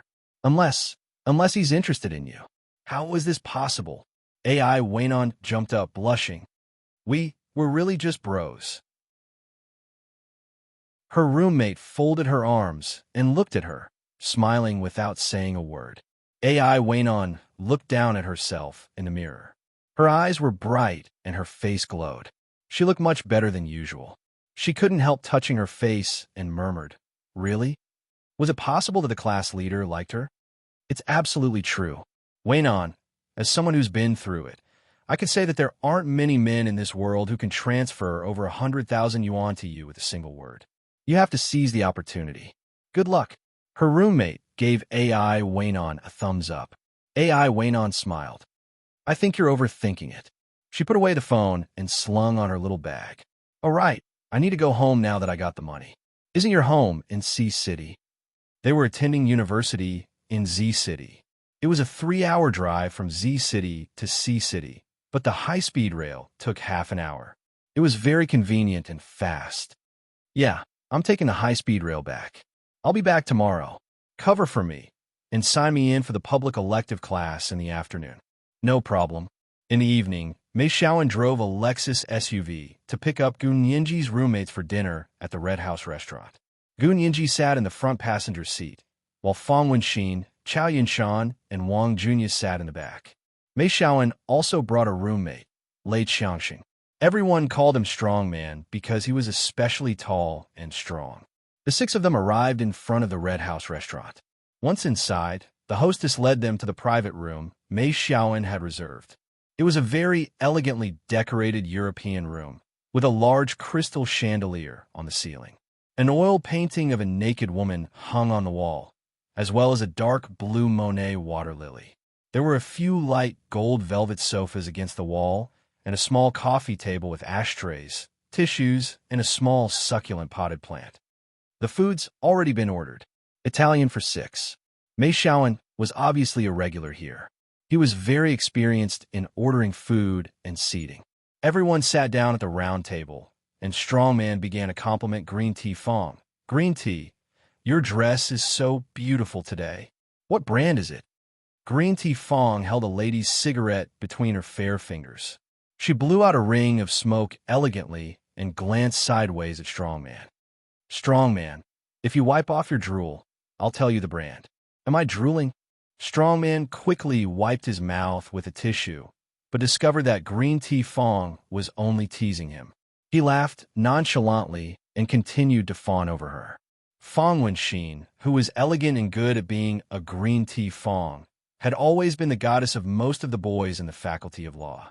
Mei Xiaoan was one of the few boys who was immune to her. He only had eyes for Gun Yinji. He sat next to her and patiently and meticulously arranged the knife and fork for her. He quietly explained to her how to use it, and even poured her a cup of milk tea. Gun Yinji actually wanted black coffee, but milk tea would do. Thank you. Class Republic. Gun Yinji sat next to Mei Xiaoan. Little Temptress sat on her other side. Little Temptress rested her head on her hand and leaned against the dining table. She asked Mei Xiaoan weakly, Class Rep, when will the food be served? I've been on a diet since this morning for this meal. Little Temptress, I have cookies here. Do you want some? Strongman had a gentle, girlish heart. He liked to carry all sorts of snacks with him, but it was actually a tool for him to pick up girls. Wang Junior's nickname was Little Temptress. Of course, she wouldn't fall for Strongman's tricks. She smiled seductively, and Strongman's bones melted. I don't want cookies. I want fried calamari rings with onion. Serve. Serve. Fried calamari rings with onion, right? Strongman waved his arm at the waitress, standing at the door, and yelled, Fried calamari rings with onion. Please. I want a big one. Mei Xiaoan shook his head with a smile and turned to Gun Yinji. Do you want one? It's pretty good. Me? How about fish and chips? Gun Yinji cocked her head. She loved Scottish-style fish and chips the most. It was deep-fried with beef and served with fresh mashed peas. It was delicious. It was very easy to make, but it required a lot of skill to make it taste good. I'm looking for more votes. Stop nagging and save your monthly tickets for me. The time to enter the internet was set. It would be after 10 a.m. on the 8th. It would definitely be 3 a.m. on that day. After that, I'll look at my friends' votes. 100 votes plus 1 update. My stock is waiting for my friends to squeeze it dry. Chapter 43. When she was 13, Gun Yinji had gone to Scotland for a holiday with Hua Xiaoheng to eat fish and chips once at the famous Caroline's pub. She had never forgotten about it, and even tried to learn how to make it when she came back. Unfortunately, Chenlai had banned it because it was too oily, unhealthy, and prone to obesity. Mei Xiaoan's gaze became even more sympathetic. The fish and chips he knew were fast food like McDonald's and KFC, completely unpresentable. Who would actually eat that kind of food for the rich and powerful? Let's have onion-fried calamari rings. Mei Xiaoan gently squeezed Gun Yinji's hand and said to the waitress at the door, and 2 large portions of onion-fried calamari rings. Gun Yinji didn't like onions and calamari, but when a few large plates were served, she politely took a few bites and praised them without feeling any pain or itch. Everyone else at the table ate happily. Gun Yinji sipped her milk tea and looked at everyone with a smile. After the appetizers, the main course was served. Because they had ordered Italian food, everyone shared it according to Western customs. Everyone had their own plate and ate what was on their plate. There was no need to serve each other. Mei Xiaoan's main course for Gun Yinji was Milanese veal seasoned with onion and bay and grilled codfish and tomato sauce. Gunyinji discreetly pushed the onions beside the veal slices to the side and only cut a piece of beef to taste. Ninji, congratulations on getting the acceptance letter for the B University Faculty of Law postgraduate program. Mei Xiaowen smiled and raised his glass of Moscato Astur to congratulate Gunyinji. Oh, little four, you got the acceptance letter.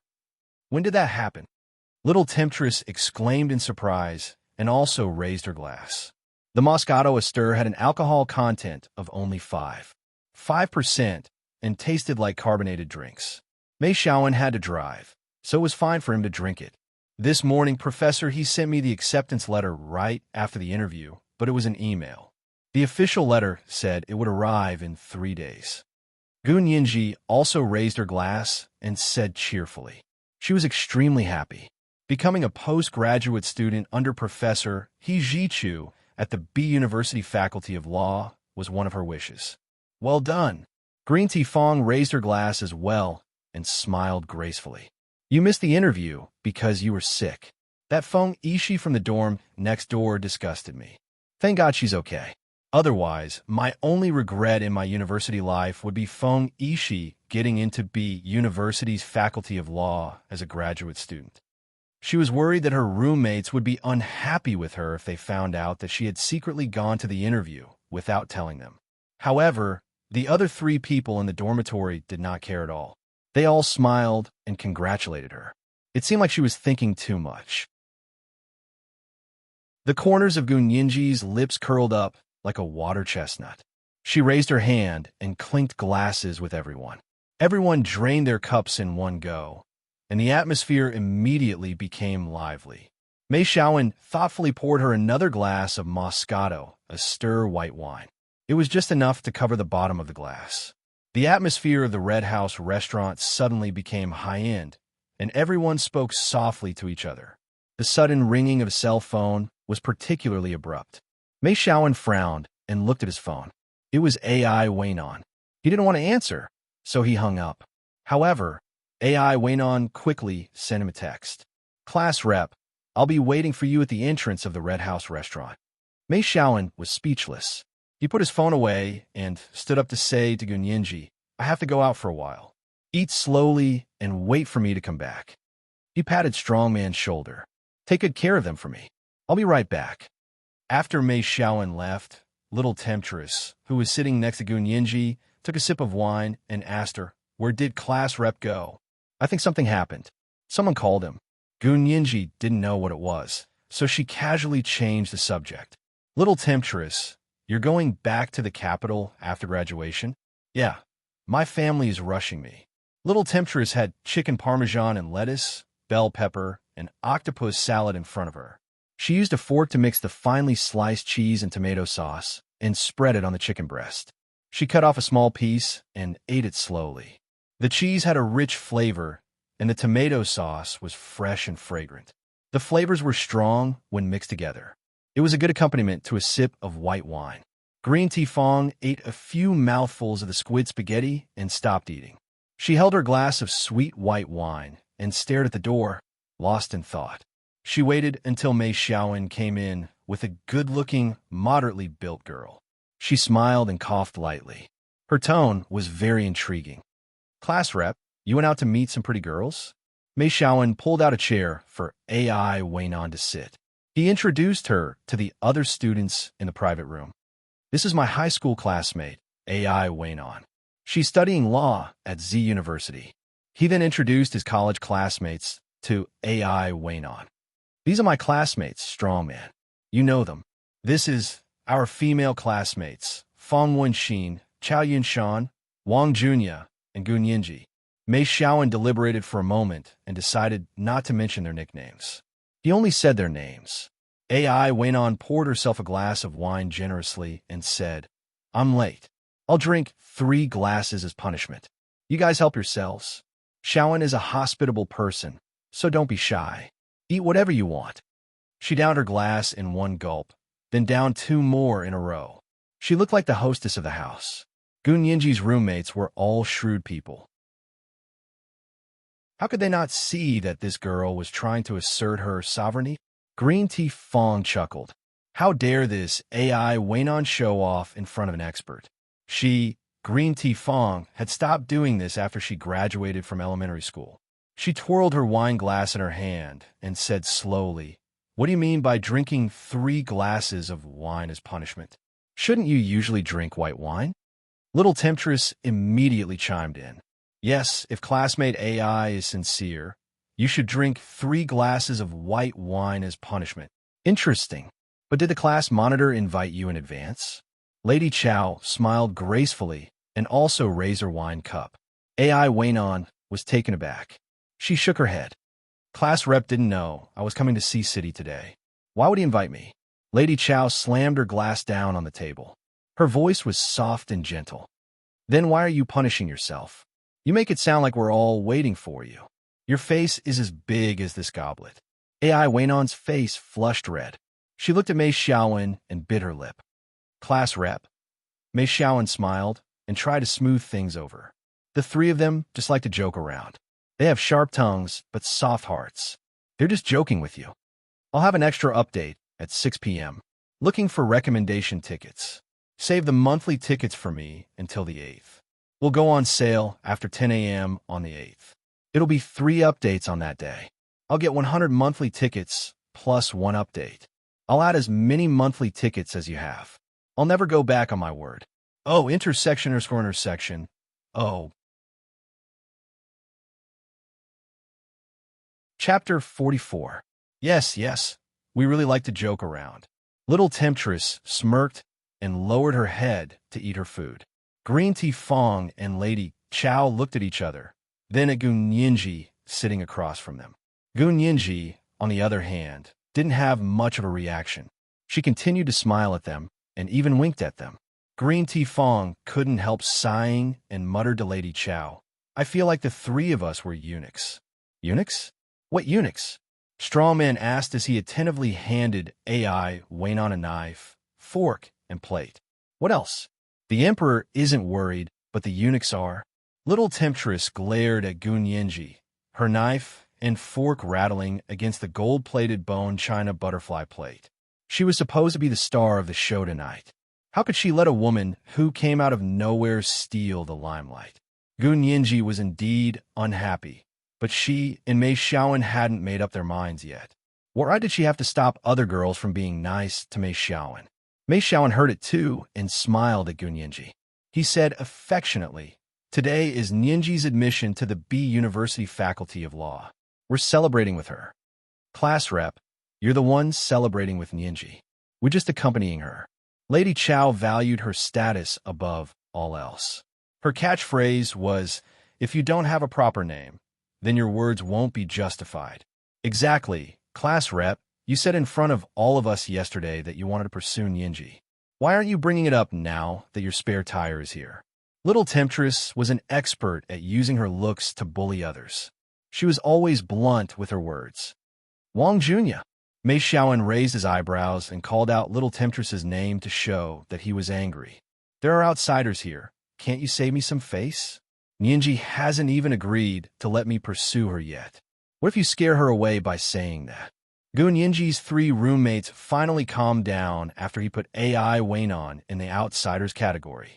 AI Weinan's eyes darkened, but it was only for a fleeting moment. She seemed to understand why Mei Xiaowen and the other female college students didn't like her. She let out a hearty laugh. "Are you guys misunderstanding something? I've been classmates with the class leader for 6 years, and we've always been good friends. His business is my business." As she spoke, she stood up with her glass of wine and walked to Gun Yinji's side. She bent over to raise her glass and smiled. "You're Gun Yinji? Our class leader's sweetheart? What a dainty little girl. Don't be afraid. If the class leader doesn't treat you well, tell me. I'll help you teach him a lesson." AI Weinan looked at Mei Xiaowen and dragged out her words. "That's just how he is. He's nice to everyone, but even nicer to the person in his heart." Mei Xiaowen listened to AI Weinan and said helplessly, "Weinan, don't tell me you're drunk already? You could drink more than that, right? Why are you talking like a drunk?" "Class rep, I'm speaking the truth. You have to let little sister Gun Yinji know how good you are. A man like you, Whoever is with you will be blessed. Little sister Ninji, I think you're a very lucky person.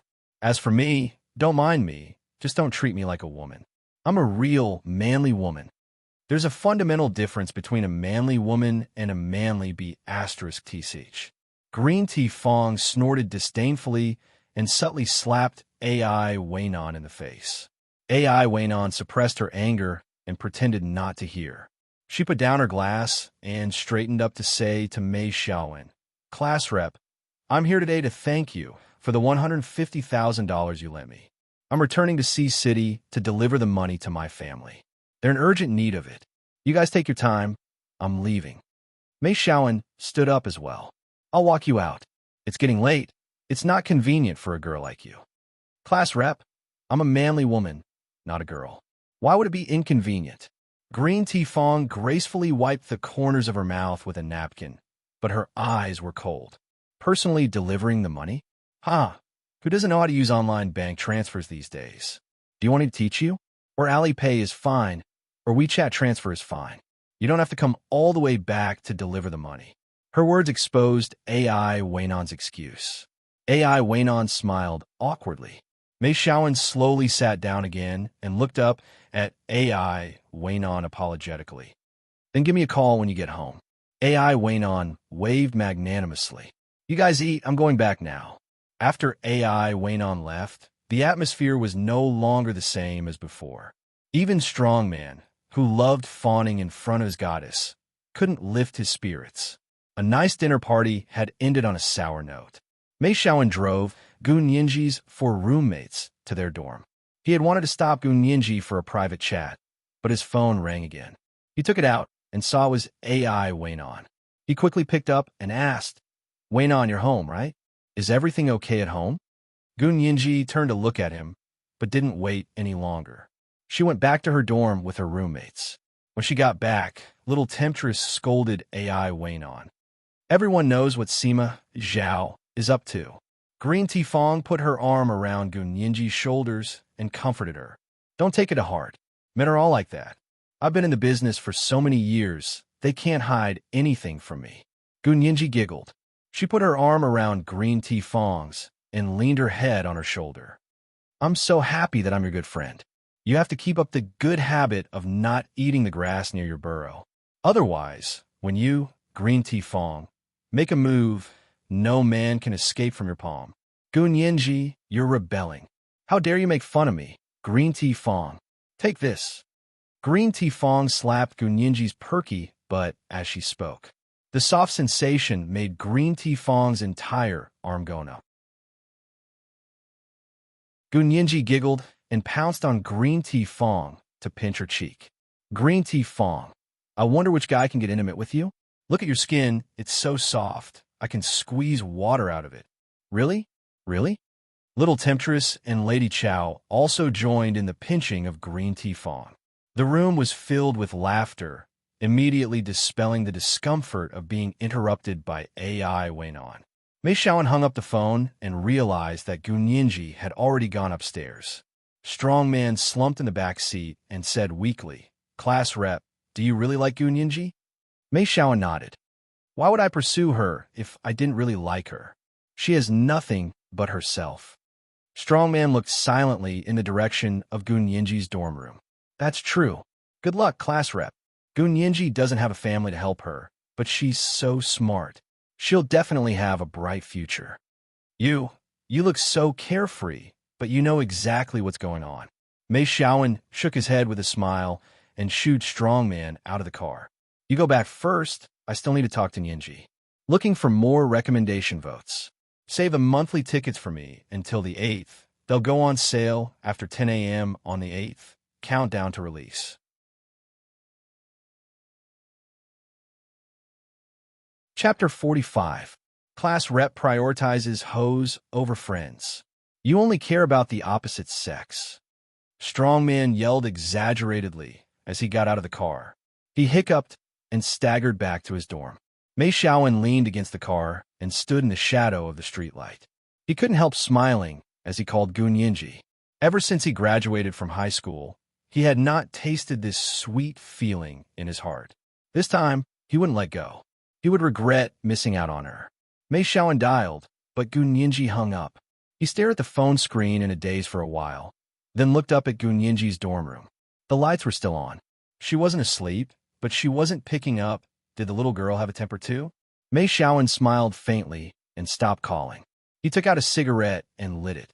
He held it in one hand and texted Gu Nianji with the other. Nianji, are you asleep? If you're not, can you come down and talk to me for a bit? Nianji, I miss you so much. We've only been apart for half an hour, but I'm already missing you. Nianji, are you angry? If you're angry, then I can't leave you alone. Nianji, we agreed that we can fight, but we can't take it to the next day. Today's matters will be resolved today. Nianji, come down. If you don't, I'll wait here all night. Gu Nianji had no choice but to read the text after text. She didn't dare turn off her phone because she was still waiting for Huo Xiao's call. She leaned against the bed and played with her phone. Looking at the text messages from Mei Xiaowen, she sighed softly and walked to the window. She saw the lanky Mei Xiaowen leaning against the front of the car, a red light flickering between his fingers. It was probably a cigarette. His action caught her eye. Gu Nianji stared at the cigarette between his fingers for a long time. She gripped her phone tightly in her hand. The other 3 people in the dorm saw her expression. They already knew that Mei Xiaowen hadn't left and was still standing guard downstairs. Green Tea Fong was in the middle of putting on a face mask. Seeing this, she coughed and said, I want to drink Starbucks. What about you guys? Me too. A cup of latte, no sugar. Little Temptress was browsing Weibo while chatting with her family. I want a cappuccino with sugar and milk. Lady Chow sat in front of the computer, preparing an internship case. Green Tea Fong called Gu Nianji and asked, Nianji, what do you want? Gu Nianji turned to look at her and shook her head. It's so late, and you're still drinking coffee? Not worried about insomnia? Are you still going to sleep? Miss, I'm an enlightened demon. What's a cup of latte? The enchantress flirtatiously snapped her fingers. Green Tea Fong picked up her phone and called the Starbucks on campus. Hello, I'd like 2 cappuccinos, a latte, a carton of fresh milk, and a carton of muffins. See, University's Starbucks coffee shop was very fast. Not long after, the OP's roar came from the dormitory's intercom. Room 518. Starbucks. He's here. Green Tea Fong stood up to walk out, but Gu Nianji quickly stopped her. You're going out with a mask on your face? Sit down, I'll get it. Thank you, little four. Green Tea Fong giggled as she stuffed the money into Gu Nianji's hand. Gu Nianji walked out with her head down. Green Tea Fong ran to the balcony and soon saw Gu Nianji walk out of the dormitory building. She accepted a large box from the handsome Starbucks coffee delivery boy. Mei Xiaowen walked up to Gu Nianji with a cigarette in his hand. Green Tea Fong elegantly crossed her arms and nodded. Class rep should be paying for the coffee tonight. If it weren't for me, who knows how long these two would have gone on. She had to find a ladder to get them out of it. At the entrance of the dormitory building, the handsome Starbucks guy took the money and left. Mei Xiaowen grabbed Gu Nianji's arm and prevented her from leaving. Class rep, is there anything else? Gu Nianji asked dryly. I still have to bring it up. How can I let you go up alone when you're like this? Mei Xiaowen threw away the cigarette in his hand and took the big box from Gu Nianji's hand. His other hand was still holding her arm as he walked towards his car. Gu Nianji struggled but couldn't break free. Mei Xiaowen pulled her into the shadows beside his car. They were standing in a blind spot of the streetlights, so it was darker than anywhere else. Nianji, are you angry? Mei Xiaowen placed the big Starbucks box on the front of his car. He held Gu Nianji's hand with both hands and whispered to her, AI Weinan was my classmate in middle school and high school. She's always been like this, careless like a guy. We're really brothers. You're not jealous of her, are you? Gu Nianji's face flushed, not from shyness, but from anger. She hadn't even fallen in love with him yet. How could she be jealous? Class rep, you really don't have to tell me what your classmate is to you. Gu Nianji turned away and stared at the bright, open space under the streetlights. Moths were circling in the light. How can I not tell you? I like you, and I'm pursuing you. Mei Xiaowen found Gu Nianji's awkward expression adorable. Her large, inky eyes were like those of a manga girl. Her slightly puckered lips were full and supple, as if inviting a kiss. Mei Xiaowen couldn't help licking his lips as he felt the hint of temptation. Gun Yinji's earlobes turned red. Luckily, she was in the shadows, and Mei Xiaowen couldn't see. She's been my classmate for so many years. If there was something between us, it would have happened a long time ago. Why would it wait until today? Mei Xiaowen explained patiently. I'm sincere towards you, and I know you're not a petty girl.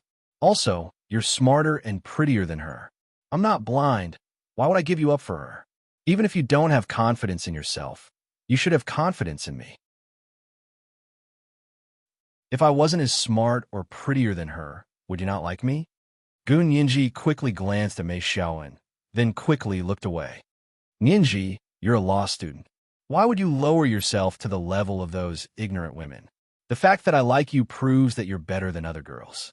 Even if you don't believe in yourself, you have to believe in my judgment. As Mei Xiaowen spoke, he inched closer to Gun Yinji. His breath approached her step by step, and his hot breath almost touched her face. Gun Yinji pursed her lips, and with a twist of her wrist, she quickly escaped from Mei Xiaowen's grasp. Mei Xiaowen froze and looked at his own hands. He didn't understand how Gun Yinji's soft hands had suddenly slipped out of his grasp like a fish in water. Class rep, I'm going up first. Gun Yinji leaned over to pick up the large Starbucks box from the front of the car. She laughed softly. I'm not angry. Don't think too much about it. She was just a bit embarrassed that AI Waynon had suddenly stolen the spotlight in front of her roommates. There will be an update at 6 p.m. asking for recommendation votes. Countdown to release. On the morning of the 8th, after 10 a.m. this Friday morning. Please save the monthly votes for me.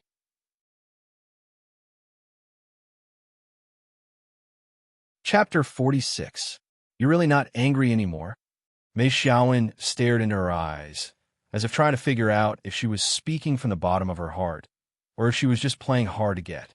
Gun Yinji's eyes were clear, and she ran her hand through her hair with a smile. Really, I won't be angry over irrelevant people. It's getting late. Class reps should go back. Mei Xiaowen looked at his watch. I'll go then. I'll bring you breakfast tomorrow. Gun Yinji quickly shook her head. It's fine, class rep. I have to finish my graduation thesis tomorrow. Okay, you go up. I'll watch you go up before I leave. Mei Xiaowen lit another cigarette and smiled at Gun Yinji, thinking that this girl looked easygoing, but it was actually not easy to move her heart. Gun Yinji saw that she couldn't persuade him, so she didn't say anything else and turned to return to the dorm. She went upstairs and took out her roommate's coffee and muffins from the Starbucks box and placed them on their desks. She walked to the balcony and looked down. Mei Xiaowen looked up and waved at her with narrowed eyes before getting into the car and driving away. Her roommates saw that Gun Yinji's expression was relaxed and happy and knew she wasn't fighting anymore. They didn't say anything, but deliberately said, "It's been a long day. We need to go to bed early." Gun Yinji went to shower, and when she came out, her roommates were all asleep. She looked at her phone, but Xiao still hadn't called. She took her laptop to her bed to work on her thesis, and waited until 2 in the morning, so tired she couldn't keep her eyes open. She finally closed her laptop and went to sleep. She still kept her phone by her side, and didn't even set it to vibrate. When she woke up, it was already bright outside. Little Temptress was doing yoga on the balcony, and heard Gun Yinji talking to Green Tea Fong. She turned to call her. "Little Four, class rep brought you breakfast. I saw it. I think it's a breakfast set from Fortune House." Gun Yinji instinctively looked at her phone. Still no calls and no messages. It looked like Xiao was really busy, or maybe he didn't want to bother with something so trivial. Although she called him Uncle Hua, they weren't actually related at all. He was a high and mighty major general, and she was an orphan. Gun Yinji shook her head and quickly got out of bed, got dressed, and washed up, then carried her laptop bag downstairs. Mei Xiaowen walked over. "Have you had breakfast? Class rep knows I haven't eaten yet. That's why he's bringing it to me, right?" Gun Yinji gulped as she looked at the box in his hands. He was really hungry. She didn't eat much yesterday, but she was very excited and didn't feel hungry. When he woke up this morning, he realized that he was so hungry that he was seeing stars. Mei Xiaowen took her to the stone table and chairs by the school lake for breakfast. It was early March in Sea City, and the mornings were still a little cold. However, the hot bird's nest and Coix's rice porridge, the fresh soup dumplings, and the authentic spiced beef from Fortune House were so delicious that they couldn't stop eating. Unknowingly, she had actually finished the entire breakfast set. Mei Xiaowen only drank a carton of milk and smiled at her. Looks like you really didn't eat enough yesterday. Don't you like the Italian food at the Red House restaurant? Gun Yinji smiled. It's not that I don't like Italian food. I just don't like onions. Mei Xiaowen thought for a moment. There seemed to be more onions in yesterday's dishes. He nodded. I'll know in the future. I won't order dishes with onions for you. The two of them cleaned up and went their separate ways. Gun Yinji went to the library to write her thesis. Mei Xiaowen went to the faculty's student council office to deal with some graduation handover matters. Gun Yinji sat in the library all morning and revised the outline of her thesis. Her neck was sore from sitting in front of the computer for so long. She rubbed the back of her neck. Someone sat across from her. Gun Yinji looked up to see it was Professor He Jichu. Professor He? Gun Yinji was surprised and happy. You came to our library to read? He Jichu nodded. He was wearing a navy blue wool casual suit with matching trousers. He sat across from Gun Yinji and was a head taller than her. Gun Yinji realized that He Jichu looked tall and handsome. He wasn't as strong as Huo Xiao, but his aura was similar to Huo Xiao's. Just like his amorous peach blossom eyes and cold and lonely expression, he was filled with a mysterious and contradictory charm. As Gun Yinji studied He Jichu, he was also studying her. She was relatively tall for women her age. She wasn't even 18 years old yet, but was already nearly 7 meters tall. Her skin was so fair and translucent that it looked like it was covered by a layer of mist from afar. But up close, it was flawless. Her large, inky eyes were especially attractive. As for her figure, although she was wearing a loose pink and purple cashmere sweater, it was easy to see the curves of her body. She was much more prominent than the average woman. He Jichu looked Gun Yinji up and down without batting an eyelid, his eyes cold. He looked down and closed the book in front of him. He asked Gun Yinji, "What are you writing?" "My graduation thesis." Gun Yinji remembered that He Jichu would be her instructor next spring. She immediately became excited and excitedly discussed the outline of her thesis with him. He Jichu was indeed an expert in the legal world. He quickly pointed out some of the inadequacies in her outline and helped her think of a few excellent breakthroughs. Gun Yinji revised the outline again and exclaimed, "Listening to you is truly better than studying for 10 years. He Jichu stood up and put one hand in his trouser pocket. He took out his business card and handed it to Gun Yinji. "Work hard on your thesis. You can send it to my email when you're done. I'll help you edit it again." Okay. Gun Yinji was overjoyed. She reached out and took the card from He Jichu. She saw his email address, phone number, office address, and the address of a law firm. Gun Yinji looked at it carefully and asked casually, "Professor He, do you work part-time at the Sovereign Descent law firm?" He Jichu's peach blossom eyes rippled. He seemed to be smiling, but the smile was too faint and fleeting. "I don't work part-time. This is my law firm." "Oh, you really are a role model for us law students." Gun Yinji exclaimed sincerely.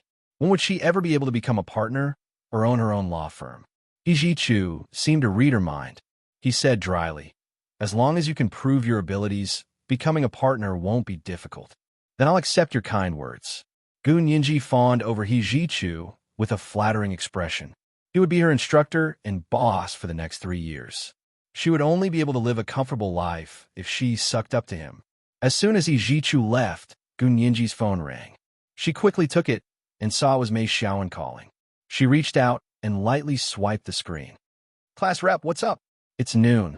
I'll pick you up for lunch." Then he reminded her, "It's raining outside. I brought an umbrella for you. Wait for me at the door. Don't come out." Gun Yinji looked outside. It had indeed started raining. She was touched. She nodded softly and packed her things to go downstairs. At the library entrance, she saw Wen Shuyi eagerly holding an umbrella for Professor He Jichu. She bent over to open the back door for him to get in. Gun Yinji clicked her tongue. Wen Shuyi wasn't a teaching assistant. She was clearly a nanny. He Jichu's black Mercedes splashed with rainwater as it drove into the rain. Several people holding umbrellas in front of the library quickly moved aside. Among them was Mei Xiaowen with a gray umbrella. Looking for recommendation votes. Save the monthly ticket for me until the 8th.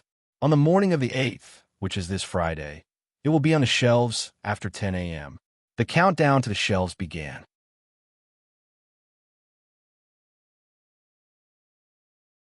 Chapter 47. Gun Yinji lifted her backpack over her head and ran towards Mei Xiaowen. A small umbrella covered the two of them as they stumbled towards the carport in front of the library. The umbrella tilted all the way, and by the time Mei Xiaowen put it away and got into the car, he was already half soaked. Xiaowen, do you have a change of clothes in the car? If you do, take off your trench coat and put it on. Gun Yinji reminded Mei Xiaowen. Humans weren't plants. How could they be emotionless? She felt Mei Xiaowen's kindness towards her, and unknowingly even changed the way she addressed him. Mei Xiaowen was ecstatic to hear Gun Yinji change the way she addressed him. He smiled. It's fine, this trench coat is waterproof. That's good. Otherwise it would be my fault if you got wet and fell sick. I want to fall sick. Will you come visit me then? Gun Yinji blushed and coughed, giving an irrelevant answer. It's raining. Let's go to the cafeteria to eat. Okay. Mei Xiaowen turned the steering wheel onto the road to the C University cafeteria. He had originally planned on taking Gun Yinji out to eat, but although he had a car, the roads were more congested than usual in the rain, so it was better not to go out.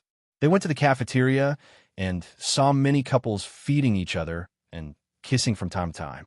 They didn't feel greasy at all. Gun Yinji used to ignore it, but now she felt disgusted. She averted her eyes and stared straight ahead as she followed Mei Xiaowen to find 2 seats by the window. Mei Xiaowen said, "You sit here, I'll go get lunch." She had to admit, Mei Xiaowen was a very attentive and caring man.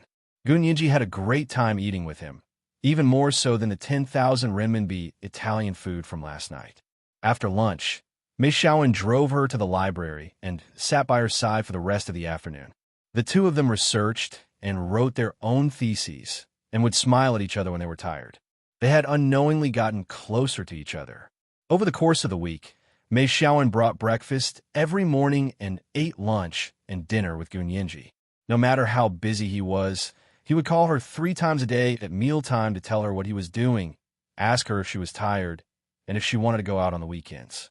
Gun Yinji had been thinking about Hua Xiao's call the entire time. She waited until Friday, but Hua Xiao still hadn't replied.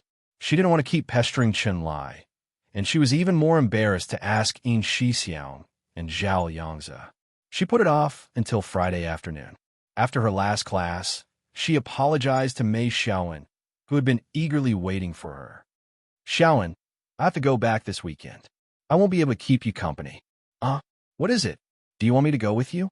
Mei Xiaowen had just gotten a little closer to Gun Yinji and was reluctant to part ways with her.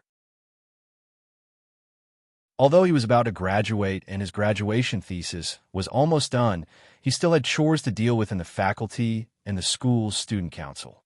In order to squeeze out time to spend with Gun Yinji, he only slept 3 to 4 hours a day. It was finally the weekend, and they could be together all the time. He didn't expect Gun Yinji to go out again. Gun Yinji didn't know what to say. Chen Lai had told her to go back to the apartment. She had a weekly checkup. Although there was nothing wrong with her body, she wasn't a doctor. If Chen Lai thought it was necessary for her to undergo a weekly checkup, she had to obey. Gun Yinji smiled gently. "It's about my guardian. I'll let you see him when you have time." Did this mean she was taking him to see her guardian? Mei Xiaowen was even happier. He nodded profusely. "Great, call me if you need anything." He then asked, "Do you have enough money? What's your Alipay account? I'll transfer some money to you." I don't have an Alipay account." Gun Yinji stammered and lowered her head guiltily. It wasn't that she didn't have an Alipay account, but it was fully monitored by Zhao Yangzi. He would know immediately no matter what happened. So Gun Yinji didn't want Mei Xiaowen to know.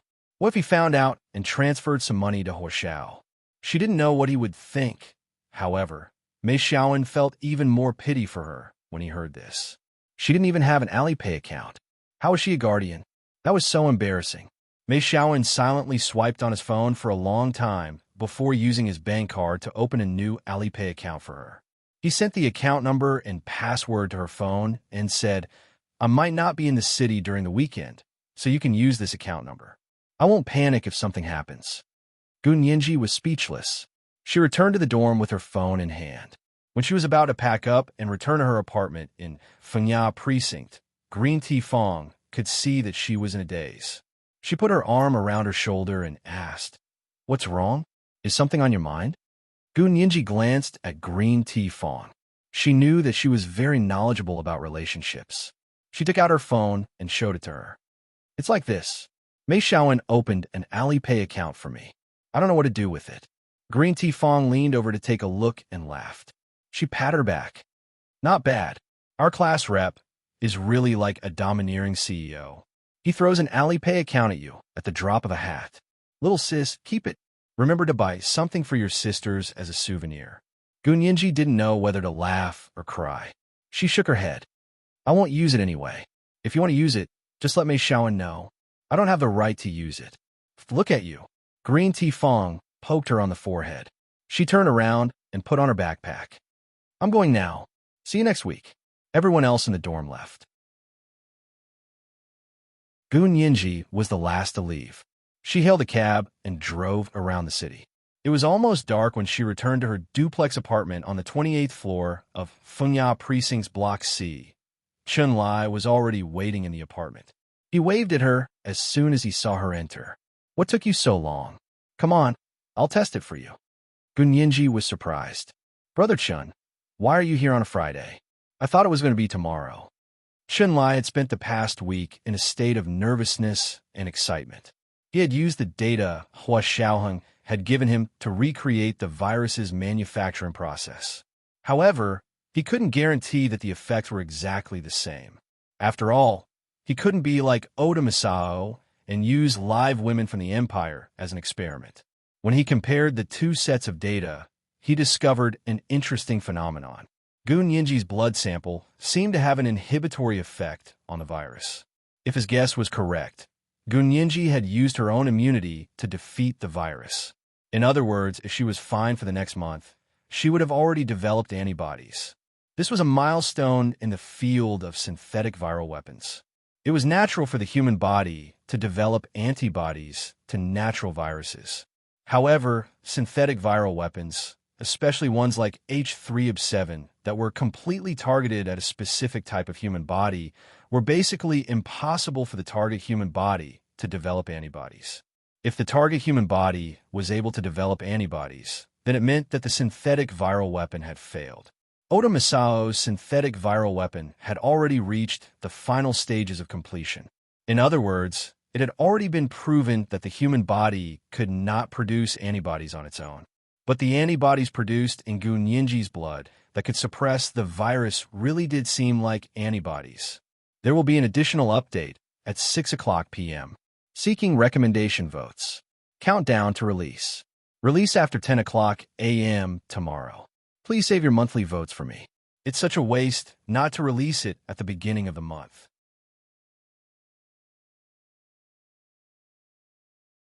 Chapter 48.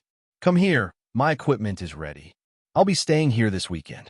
You're not allowed to go anywhere. Stay here and let me examine you. Chun Lai pulled Gun Yinji into the study.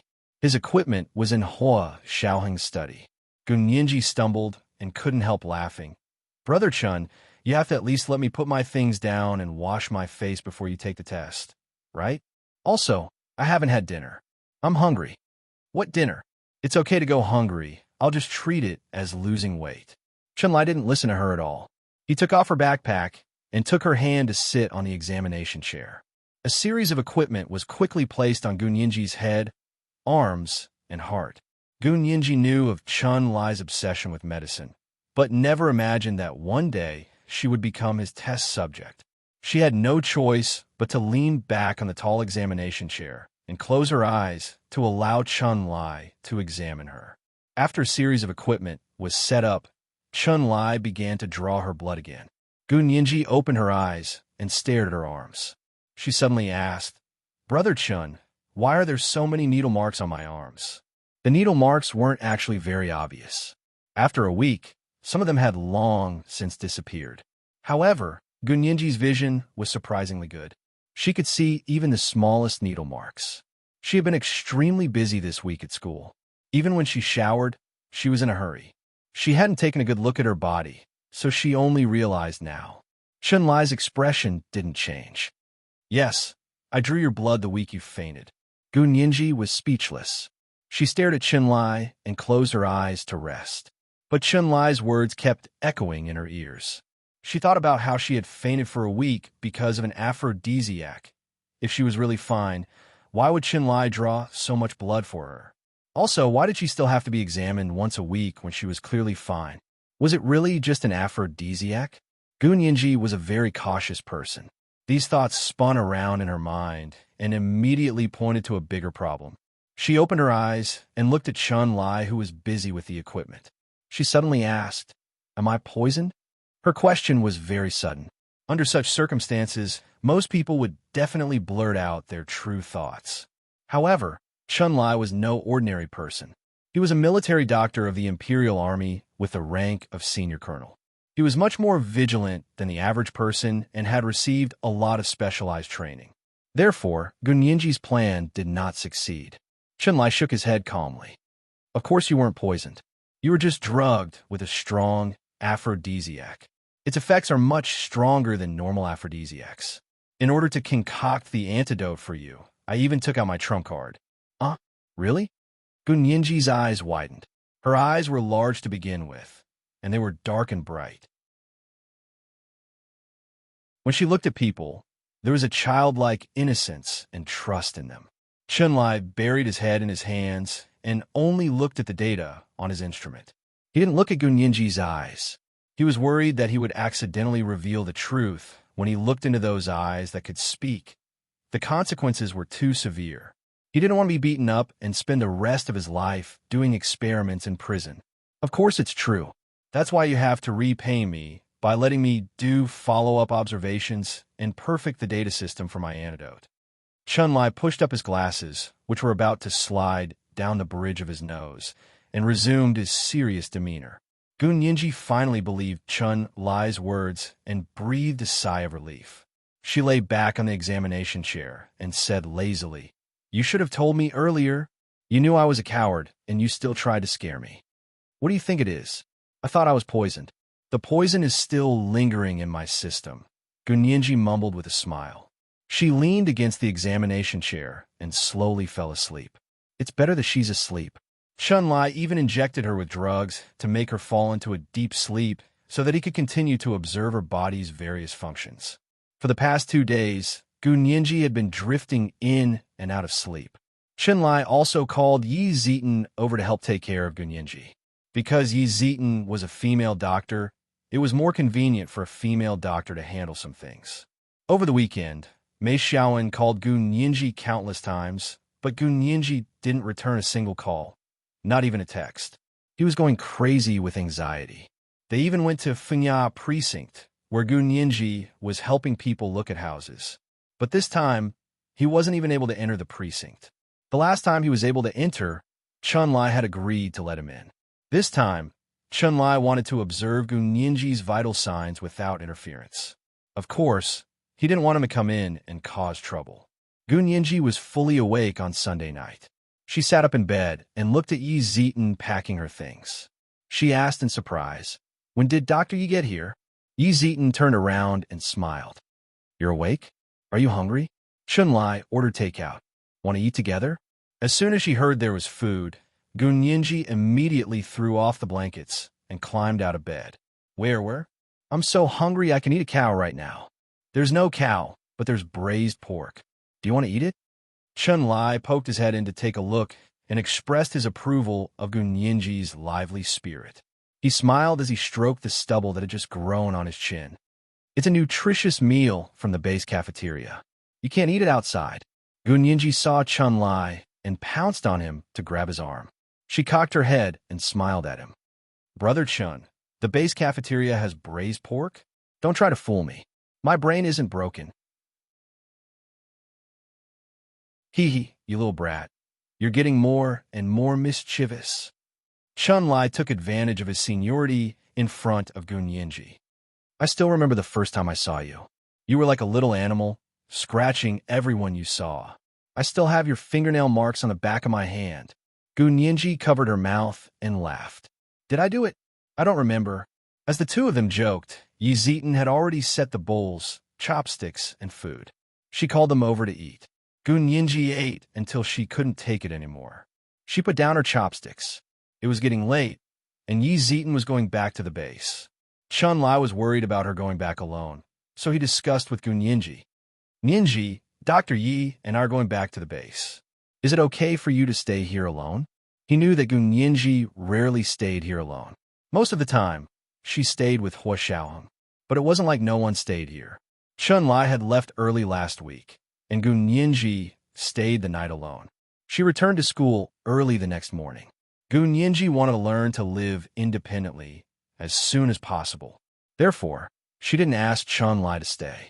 For one, it wasn't good for Yi Zieten to go back to the base alone. But more importantly, Gu Nianji knew that Chun Lai secretly liked Yi Zieten. He just didn't have the courage to pursue her. Chun Lai treated her so well, so of course she had to return the favor. Gu Nianji blinked at Chun Lai. It's okay. Brother Chun, go with Dr. Yi. I still have things to do. Chun Lai turned to Yi Zieten. Dr. Yi, I still have some data to discuss with you. We can talk about it on the way. Sure, no problem.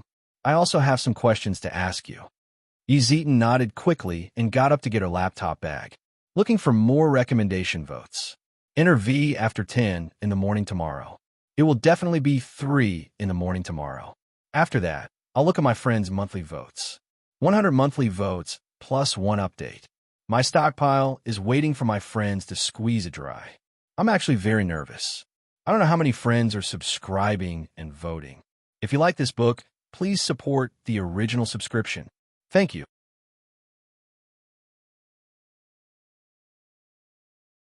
Chapter 49. Gu Nianji turned around and gave Chun Lai a thumbs up while Yi Zieten wasn't looking. She mouthed good luck. Chun Lai winked at her, his round face a little embarrassed. He lowered his head and followed Yi Zieten out. The door closed with a bang, and the apartment suddenly became quiet. Gu Nianji stood alone in the empty living room for a while, then ran up and down the apartment to turn on all the lights. She didn't expect that when the lights were on, she would feel even more lonely. It was as if every light was showing how empty the spacious apartment was. At the same time, at the Sea City airport, when Shui sent an email before boarding the plane back to the imperial capital. Sorry, you messed with someone you shouldn't have. Our boss won't take your case. When Shui turned off her phone and walked to the special passage for the first-class cabin. After boarding the plane, when Shui entered the first-class cabin and saw He Jichu sitting in the spacious first-class seat, he tilted his head to look at the blue sky and white clouds outside the window. Professor He, when Shui sat down next to him and covered him with a blanket. He Jichu didn't say anything. He only tilted his body and quietly closed his eyes to rest. Chun Lai and Yi Zieten returned to the base and bumped into Hua Xiaoheng, who had just come out of the training ground. He saw Chun Lai and Yi Zieten and stopped by the roadside. Hua Xiao, did you run 10 kilometers cross-country again? Yi Zieten smiled and waved. Hua Xiaoheng wore a black t-shirt and army green camouflage pants tucked into his army boots. He had a cigarette in his hand, and his tall, broad frame stood under the streetlights. His imposing manner made people want to immediately stand at attention and report to their superiors. Chun Lai and Yi Zieten stood at attention in unison. Didn't you go to Nianji's place? How is she? Did she go back to school? Hua Xiaoheng raised his chin to signal for them to be at ease. Chun Lai shook his head. Nianji is in good health. There's nothing wrong with her for now. She hasn't returned to school yet. She said she'll go back tomorrow morning. He then added, she was like this last week. Hua Xiaoheng took a drag and waved at them. After Chun Lai and Yi Zieten left, Hua Xiaoheng stood under the tree alone, the cigarette flickering between his fingers. He finished the cigarette in silence before walking to his residence at the Special Operations Forces base. After showering, Gu Nianji sat alone on the bay windowsill of her apartment. She hugged her little doll and quietly looked at the lights outside the window. His phone had just been charged. When he turned it on, He saw countless missed calls and messages. Most of them were from Mei Xiaoan. Gun Yinji, who was lonely, felt strange when she saw the missed calls and messages. This feeling of being missed by another person was very novel. She looked through the messages one by one. Nianji, where did you go? Nianji, call me back if it's convenient for you. Nianji, if you can't call me, just text me back. Send me an email. I've been waiting for your reply. Nianji, we've only been apart for 36 hours and 12 minutes, and I'm already visibly aging. For the first time, I understand what it means to not see each other for one day. Feels like 3 years. I'm having dinner with a big family at night. Although there are many people and it's bustling, I feel like I'm lost in a busy city.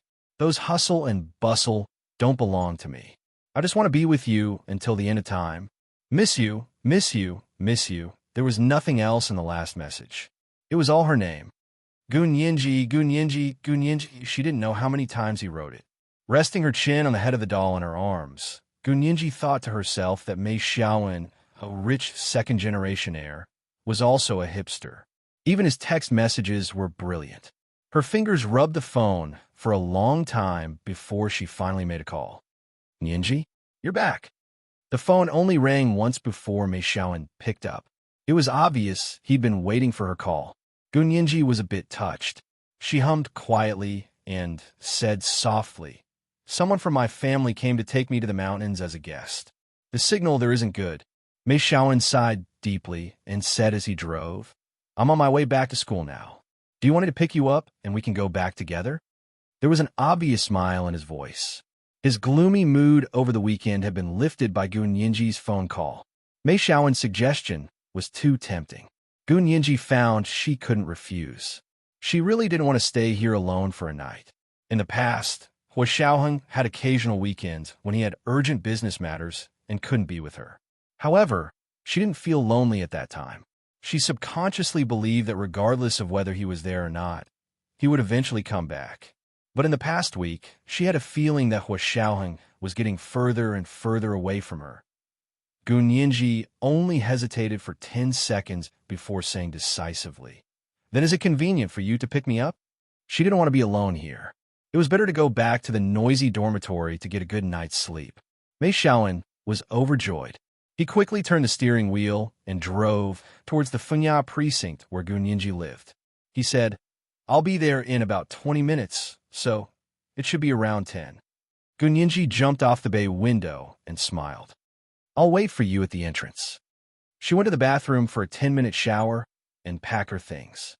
She put on her backpack and carried a small suitcase out the door. Hua Xiaoheng finished his work in the study and looked at his watch. It was almost 10. He took out his phone and thought Gun Yinji was probably asleep. He didn't call her. Instead, he called the special ops personnel secretly protecting Gun Yinji. Since Gun Yinji had been in danger 2 weeks ago, Hua Xiaoheng had secretly increased her security level. Because Hua Xiaoheng was her guardian, the personnel secretly protecting Gun Yinji were from the special ops. The personnel received Hua Xiaoheng's call and whispered, "Miss Gu just came out of the precinct.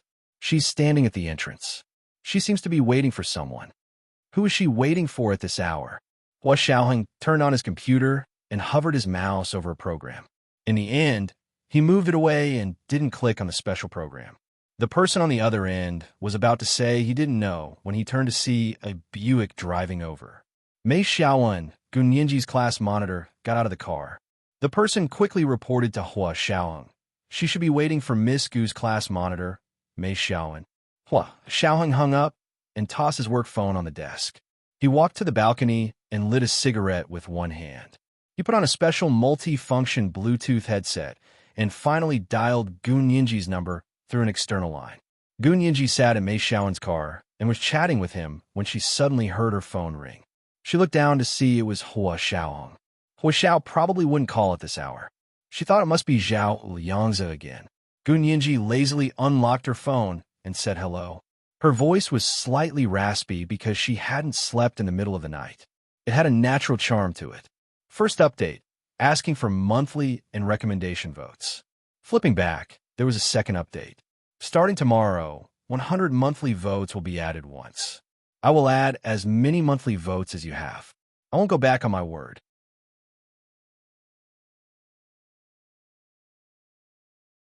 Chapter 50. Mei Xiaowen was focused on driving and couldn't help but shiver when he heard Gu Nianji's lazy hello. Her voice was so sweet, he felt like his ears were about to melt. Hua Xiaoheng looked down at the cigarette between his fingers. His voice was even deeper than usual and had an indescribable magnetism that could suck a person's heart in. He slowly called out her name. Nianji. Gu Nianji sat up straight in surprise. Uncle Hua. Yeah. Hua Xiaoheng responded dryly. Uncle Hua, you not busy anymore? I just finished. When are you coming back, Uncle Hua? Gu Nianji asked quietly, her expression soft and delicate. Only Hua Xiaoheng could make her completely let down her guard. If there was one person in this world that she could completely trust and rely on, it could only be Hua Xiaoheng. Mei Xiaowen couldn't help but look back at her. He never knew her voice could be so soft. Mei Xiaowen felt his body heat up. Gu Nianji's entire attention was focused on her phone. From the moment she received Hua Xiaoheng's call, the night was no longer lonely, and she was no longer alone. Of course, Gu Nianji also knew that this feeling had nothing to do with Hua Xiaoheng himself. She was just secretly using him as her spiritual sustenance. Just like religious people, Hua Xiaoheng was her religion. Hua Xiaoheng didn't know what to say. He wasn't good with words and wasn't very patient. He always acted more than he spoke. After a moment of silence, Gu Nianji's soft breathing came through the earpiece. He could almost hear her heartbeat. Gu Nianji was also very nervous. She didn't even dare to breathe loudly when Hua Xiaoheng didn't speak. However, the longer she held her breath, the faster her heart beat. If Chun-Li were to take her vital signs right now, he would tell her that she was suffering from a high level of hypoxia and the body's self-defense mechanism had activated automatically. Mei Xiaowen was driving and didn't hear Gu Nianji speak for a long time. He thought she had finished her call and asked casually, "Is that your guardian?" Hua Xiaoheng heard Mei Xiaowen's voice over the phone and opened the study door to walk downstairs. He asked casually, "Where are you? Who's talking?" Gu Nianji slowly exhaled and relaxed her stiff body. She leaned back in the car seat and watched the flashing lights outside the window. She chuckled. "It's my classmate. He's the class rep at the university. I'm in his car. He's taking me back to school." With the chatterbox open, the rest was much easier. Hua Xiaoheng grunted and continued to ask, "What did you do this week?" Gu Nianji didn't want to put down the phone in the first place, so she immediately told Hua Xiaoheng everything that had happened at school, in the dormitory, and even about her interview. She told him everything in detail. She had always been articulate, or she would not have thought of studying law. As usual, Hua Xiaoheng grunted occasionally to indicate that he was listening. Gu Nianji spoke like this the entire way, and when she looked up, she was already downstairs. Time passed so quickly. Gu Nianji thought happily as she got out of the car with her backpack and suitcase. Mei Xiaowen offered to help her carry it up, but she firmly refused. Hua Xiaoheng was still on the phone, and Gu Nianji didn't have time to say anything more to Mei Xiaowen. She turned to enter the dormitory building. Gu Nianji got up to walk upstairs when she heard Hua Xiaoheng say over the phone, "Nianji, Chun-Li told me about you looking for a boyfriend." Gu Nianji's face turned as red as a honey apple. She was about to explain that she wasn't looking for a boyfriend, but that someone was pursuing her. Hua Xiaoheng said, "I don't mind." Gu Nianji was silent for a long time before smiling. "Okay." She then hung up. She stopped and looked up to see that she was standing at the dormitory door. So Hua Xiaoheng had actually called her the entire way. She barely spoke to Mei Xiaowen in the car and really treated him like a chauffeur. How rude.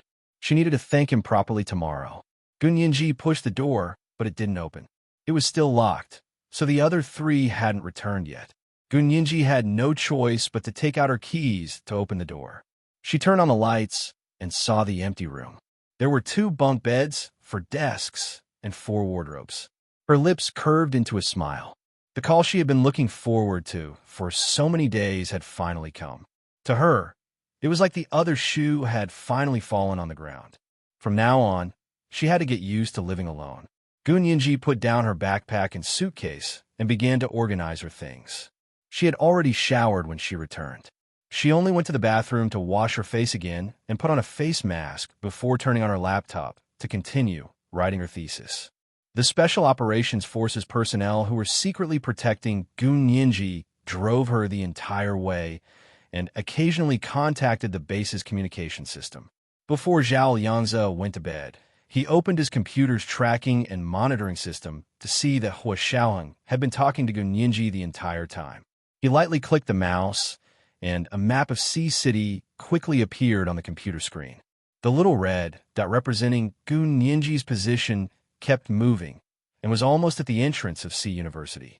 This meant that Gun Yinji was talking to Hua Xiaoheng on the phone. What the hell? Zhao Yangze smacked the mouse and muttered to himself. How could this be? Did something happen to Yinji? No one knew better than Zhao Yangze how busy someone in a high position like Hua Xiaoheng was. However, the busy Major General Hua had taken the precious time of a Sunday night to call Gun Yinji.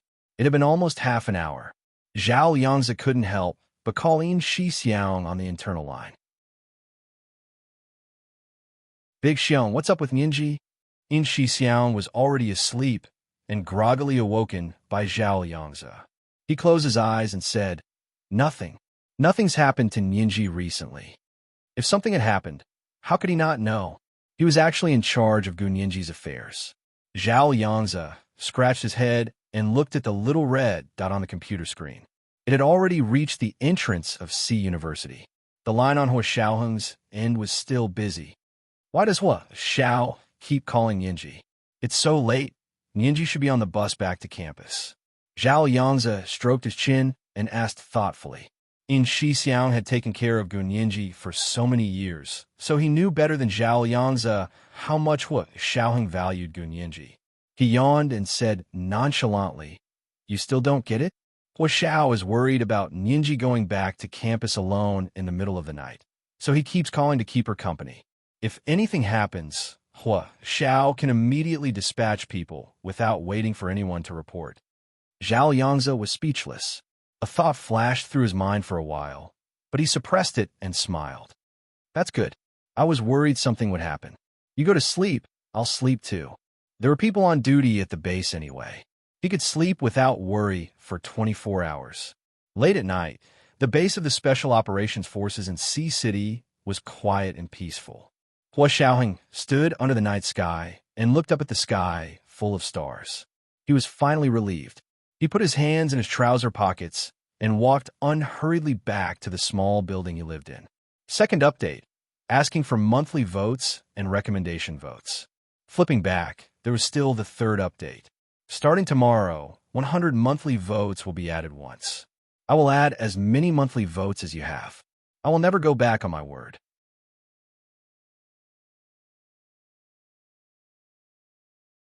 Chapter 51. The days after that were uneventful. 3 weekends passed quickly, and it was the end of April. Gun Yinji returned to her apartment in the Fengyao precinct every weekend to have Chun Lai examine her and draw her blood.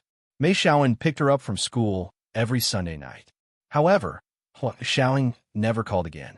Chun Lai had gained the most in the past month. After 4 tests, he discovered that Gun Yinji had not been affected in the slightest. Oda Masao's data had recorded negative effects on other women from the Empire, but Gun Yinji had not been affected at all. She had miraculously recovered, and Chun Lai was now convinced that Gun Yinji's body had developed antibodies that could fight against the virus. That's it. I've already extracted the antibodies. Chun Lai showed off his latest research results to Hua Xiaoheng. The antibodies were serum, so if someone was infected with the virus again, they could directly inject it into the bloodstream to detoxify the virus. It was convenient and quick. Then, they would have to create a vaccine so that everyone would not be affected by the virus.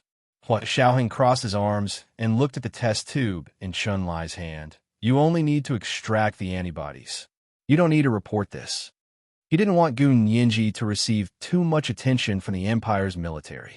Having been her guardian for 6 years, Hua Xiaoheng didn't think Gun Yinji was any different from anyone else. He wanted Gun Yinji to live a normal life, and didn't want her to become Chun-Li's lab rat. Chun-Li understood and rolled his eyes. What are you talking about? Am I that bad of a person? I'm not Frankenstein. Hua Xiaoheng glanced at him, his expression solemn. Remember, you signed the military order. I know. Chun-Li put the test tube back into the medical fridge. Okay, this matter has been resolved. Nianji doesn't have to come here to be my lab rat anymore. The end of April was the best time of the year in Sea City. It was also the best time for Sea University's seniors. At this time, postgraduate entrance exams and job searches were almost over, and graduation theses were almost complete. All that was left was polishing and further research to prepare for the oral defense. Gunyinji and Mei Xiaoan had been a couple for the past month, going to class together, studying together, writing papers in the library, and having breakfast, lunch, and dinner together. Their classmates thought they were like Siamese twins. Class rep, marry our Nianji after you graduate. Little temptress bumped into Gunyinji and Mei Xiaoan in the cafeteria. She smiled as she tapped her bowl with a spoon. I'm afraid the entire Sea University class won't be able to stand watching you two flaunt your love everywhere. Mei Xiaoan looked at Gunyinji and smiled faintly. If she agrees, I can start the paperwork right away. Gunyinji smiled and changed the topic. Little temptress, aren't you going to buy food from the window? I heard there's your favorite bitter melon scrambled eggs today. If you're late, you won't have it. The little temptress had a unique taste. This kind of dish was indeed her favorite. She screamed and ran to the nearest window. Mei Xiaoan saw Gunyinji blush at little temptress's joke and thought she was particularly conservative and cute. Perhaps his classmates at school wouldn't believe him, but he had only held hands with Gunyinji in the past month. He hadn't even kissed her face. When other students confirmed their relationship, they all used the bed as the standard. So was he and Gunyinji a boyfriend and girlfriend? Or was it more of a friendship and less of a love affair? Mei Xiaoan wasn't in a hurry. He smiled and led Gunyinji to a table by the window on the second floor of the cafeteria. He hung his bag on the back of a chair and placed his phone on the table. You sit here. I'll go buy food. Gunyinji nodded. Her phone just happened to ring. She saw it was Hua Xiaoheng's number and immediately answered. Uncle Hua, Gunyinji called out happily. Her delicate little face lit up instantly. It was as if there was light shining from inside out. No matter how much she prepared herself, she couldn't resist Hua Xiaoheng's phone call. How could a believer resist their own beliefs? Mei Xiaoan was stunned by Gunyinji's sudden bloom. He turned his head slightly and averted his gaze. He quickly walked to the window to get food. He didn't see Gunyinji's expression instantly change when she heard the voice of Hua Xiaoheng's personal secretary, Zhao Yangzi. Zhao Yangzi gripped Hua Xiaoheng's phone and smiled wryly. He braced himself and said, Nianji, it's Brother Zhe. Hua Xiao has been very busy lately. He'll be going on a business trip soon. He can't call you right now. Oh, I understand. Gunyinji replied quietly. She had already suppressed the disappointment in her heart. Zhao Yangzi stood on the balcony of the penthouse apartment in Fengya Precinct. Several orderlies were packing Hua Xiaoheng's things. Nianji, Hua Xiao also said that you're all grown up now. You can do whatever you want. You don't have to ask for his opinion. Zhao Yangzi supervised the orderlies as he left the balcony and walked to the gym on the second floor. Hua Xiaoheng was there inspecting the gym equipment. Zhao Yangzi's words sounded like parting words. Gunyinji's heart was walking on a tightrope. The wind blew and her feet swayed. She couldn't feel anything. The sun was shining brightly at noon. The cafeteria was bustling with noise, but she felt like she was in a deserted wilderness. Gunyinji bit her lip hard to suppress her extreme panic. It was like she was in a burning car again. No matter how much she cried or screamed, no one responded. The fire cut off her way of coming and going. Time passed by quickly. Everyone in her life was a passerby, and she was the only one left. Even Hua Xiaoheng was about to let go and leave her. Nianji? Nianji? Are you still listening? Zhao Yangzi didn't get a response from Gunyinji for a long time. He felt something was off. He covered the phone and whispered to Hua Xiaoheng, who was working on a screw.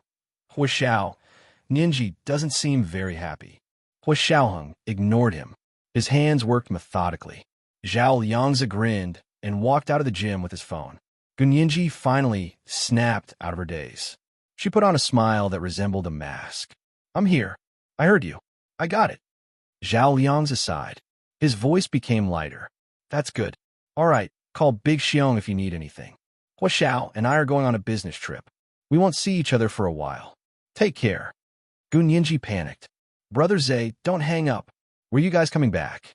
Can I see Uncle Hua before I leave? Her voice was so loud that it came from the phone. Zhao Liangzi almost agreed. He looked up to see that Hua Xiaoheng had already come out of the gym. His dark eyes were bottomless. He shook his head at him. Zhao Liangzi had no choice but to say, there's no time. You know. All right, that's enough. We're going. See you later. Zhao Liangzi hung up. He was sweating profusely. He was unhappy with Hua Xiaoheng. Hua Xiao, that's too heartless. We watched Ninji grow up. How could you do that? Third update. Asking for monthly and recommendation votes. Today is the first day I joined V. Asking for monthly votes. Starting tomorrow, 100 monthly votes will be added once in addition to the normal updates. I will add as many monthly votes as you have. I won't go back on my word. Note, monthly votes cast today will also be added. Don't worry about voting.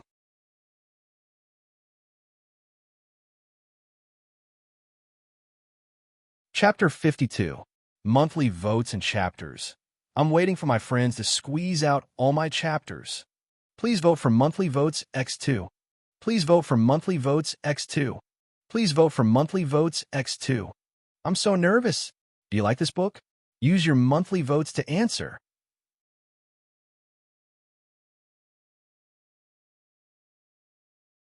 Chapter 53. She's grown up and has to learn to be independent. She can't rely on others anymore. Hua Xiaoheng usually didn't explain himself, but he made an exception this time. He turned a corner and walked towards Gunyinji's bedroom. Zhao Liangzi followed behind and continued to express his dissatisfaction. You're right, but can you not be so simple and crude? She's not like me and Big Xiong who can be beaten up and shameless. She's also not a special forces soldier. She'll cry if you don't want to see her like that. Okay. I have plans. You don't have to worry. Hua Xiaoheng said nonchalantly. He stopped in front of Gunyinji's bedroom and turned to glance at Zhao Liangzi. Although he was expressionless, his eyes were like the latest laser weapons developed by the Imperial Army. One look and countless people would die. Zhao Liangzi shrank back in fear and muttered unwillingly, but Ninji is very timid. She was so scared that she lost her memory. Aren't you afraid she'll be scared again and forget about you? Hua Xiaoheng didn't answer this hypothetical question at all. His eyes swept across Gunyinji's bedroom. The little girl's bedroom was very clean and tidy. A large, comfortable bed was covered with 1,800 cream-colored, bamboo-patterned Egyptian cotton sheets. There were a few dolls at the head of the bed. They were dressed in a misty pink and purple princess dress, with thick bangs, long and narrow eyes, silver plate-like faces, and plump figures. They looked like little girls who had walked out of ancient paintings. They were not the common Western dolls, but the dolls with the ancient characteristics of the Empire. Reading books, an expert would know that these dolls weren't available on the market. They were custom-made. Hua Xiaoheng's mind flashed to the 12-year-old Gunyinji hugging these dolls tightly. He was as busy with work then as he was now and couldn't be with her every day. She would break down as soon as she couldn't see him. Later, Chun Lai suggested that according to child psychology, giving her something she was familiar with should ease her nervousness. These dolls were the ones Gunyinji had hugged in the photo. They should be things she was familiar with. So they made her a batch of dolls based on the ones in the photo. Have you seen this room? Hua Xiaoheng glanced at the dolls and turned to look at Zhao Liangzi. Take everything that belongs to me. This is Ninji's bedroom. How could your things be here? Zhao Liangzi resisted the urge to roll his eyes at Hua Xiaoheng. Hua Xiaoheng folded his hands behind his back and stood tall and straight. He said expressionlessly, "This is a military order." Zhao Liangzi was tongue-tied and had no choice but to answer loudly, "Yes, Chief. Military orders must be obeyed." How could he dare to argue? But this was Gunyinji's bedroom. Was it okay to let the orderlies search it? Zhao Yangzi was hesitating when he heard Hua Xiaoheng say slowly, "We can't leave any traces." Zhao Yangzi sighed. He'd better do it himself, since he had to search the house without letting anyone discover any traces of the search. He could only rely on this unfortunate personal secretary, who was exceptionally meticulous and capable. One to read Zhao Liangzi coughed and walked in with his head held high. There were actually very few things in Gunyinji's bedroom, and it was very organized. Zhao Liangzi carefully looked around the room. He even looked in the small cupboard in the bathroom where she kept her things.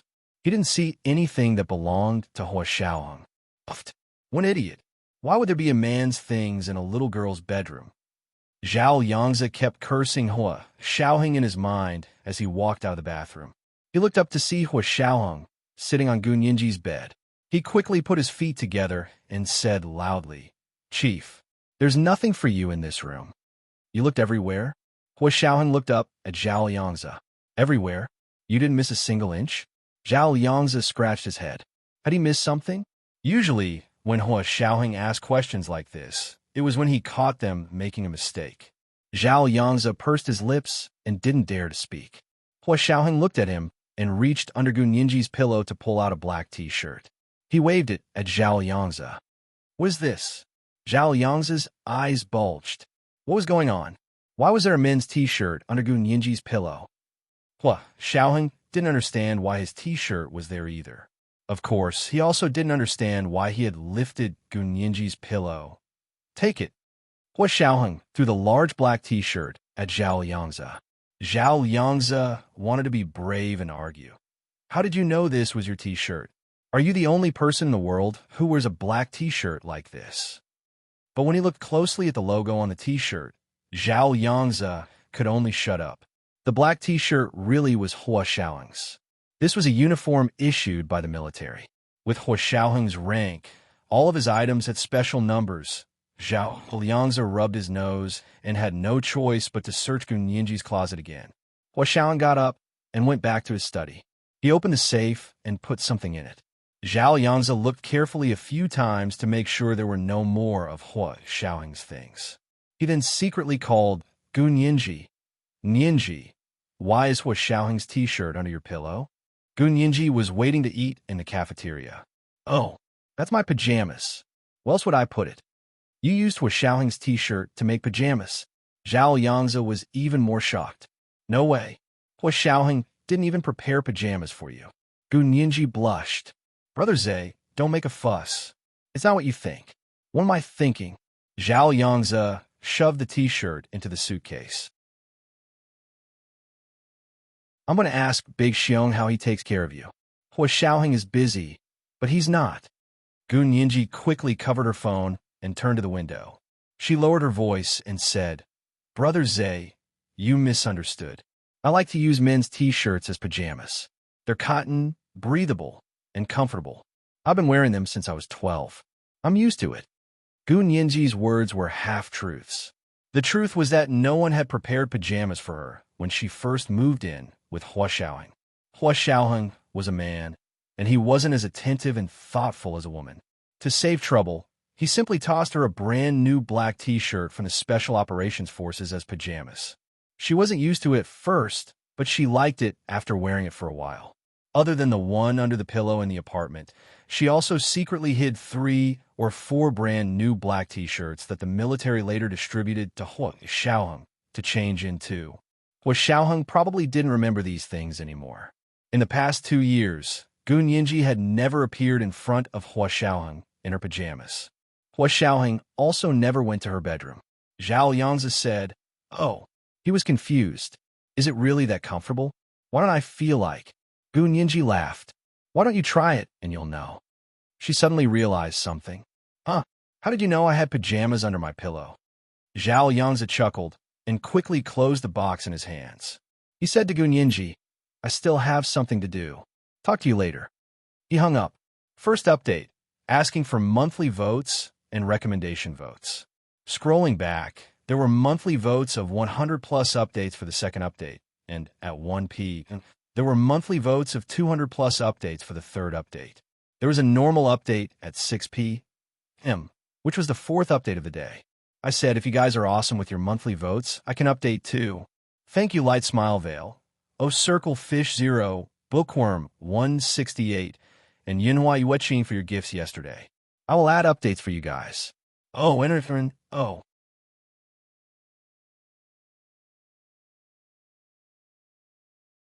Chapter 54. Gun Yinji stared at her phone for a while and was wondering what Zhao Yangzi was doing at her apartment when she heard his phone chime. A text message came in. Gun Yinji instinctively glanced at it and saw the contents of the message. It was from Avinan. Weinan, it's that time of the month again. I missed the ginger tea you made yourself. Gun Yinji's heart was in turmoil. She pouted and pushed his phone further away from her. Not long after, Mei Xiaowen walked over with a large tray. He placed it in front of Gun Yinji and took out 2 portions of food. Gun Yinji silently picked up a pair of disposable chopsticks to eat. Mei Xiaowen sat beside her and snickered at her profile as he ate. Gun Yinji was embarrassed and knocked on his bowl with her chopsticks. Eat your food. What are you looking at? Mei Xiaowen's eyes sparkled behind his gold-rimmed glasses. He smiled and said, Of course I'm looking at you. I'm not a noob. Why are you looking at me during lunch? Gun Yinji picked up her iced milk and took a sip. You're a feast for the eyes. Mei Xiaowen reached out with his free hand to hold Gun Yinji's. Gun Yinji quickly struggled free. Don't, I still have to eat. As they spoke, Mei Xiaowen's phone rang again. The first thing he saw was AI Wainon's message, which he had missed earlier. The phone kept ringing, but Mei Xiaowen didn't pick it up. Instead, he stared at AI Wainon's text, lost in thought. He couldn't help but think of the distant past. His gaze lingered on the words ginger, sugar, black tea. Gun Yinji noticed that Mei Xiaowen wasn't picking up the phone. She asked curiously, What's wrong? Who called? If you don't want to answer it, then hang up. The ringtone is so noisy. Oh, it's the student council. Mei Xiaowen snapped back to reality and answered the call. He said a few perfunctory words to the person on the phone and hung up. Then, he opened his phone and scrolled through Weibo. Gun Yinji finished eating and saw that there was still more than half of his food left. She asked, What's wrong? Can't eat? Or is it the student council? The student council is busy. I'll send you back first. Mei Xiaowen stood up, too lazy to eat anymore, so he threw the rest of the food away. When the two of them got up and left the cafeteria, a woman wearing Chanel's newest summer dress walked in. The woman was none other than Feng Yishi's older sister, Feng Yichen. She watched as Gun Yinji smiled as she walked past her. The tall, thin, elegant man next to her had his arm around her shoulders. She recognized this man as well. He was Mei Xiaowen, the class monitor of her sister Feng Yishi's class. He was the only son of the Mei family in Sea City, a wealthy family that the Feng family used to curry favor with.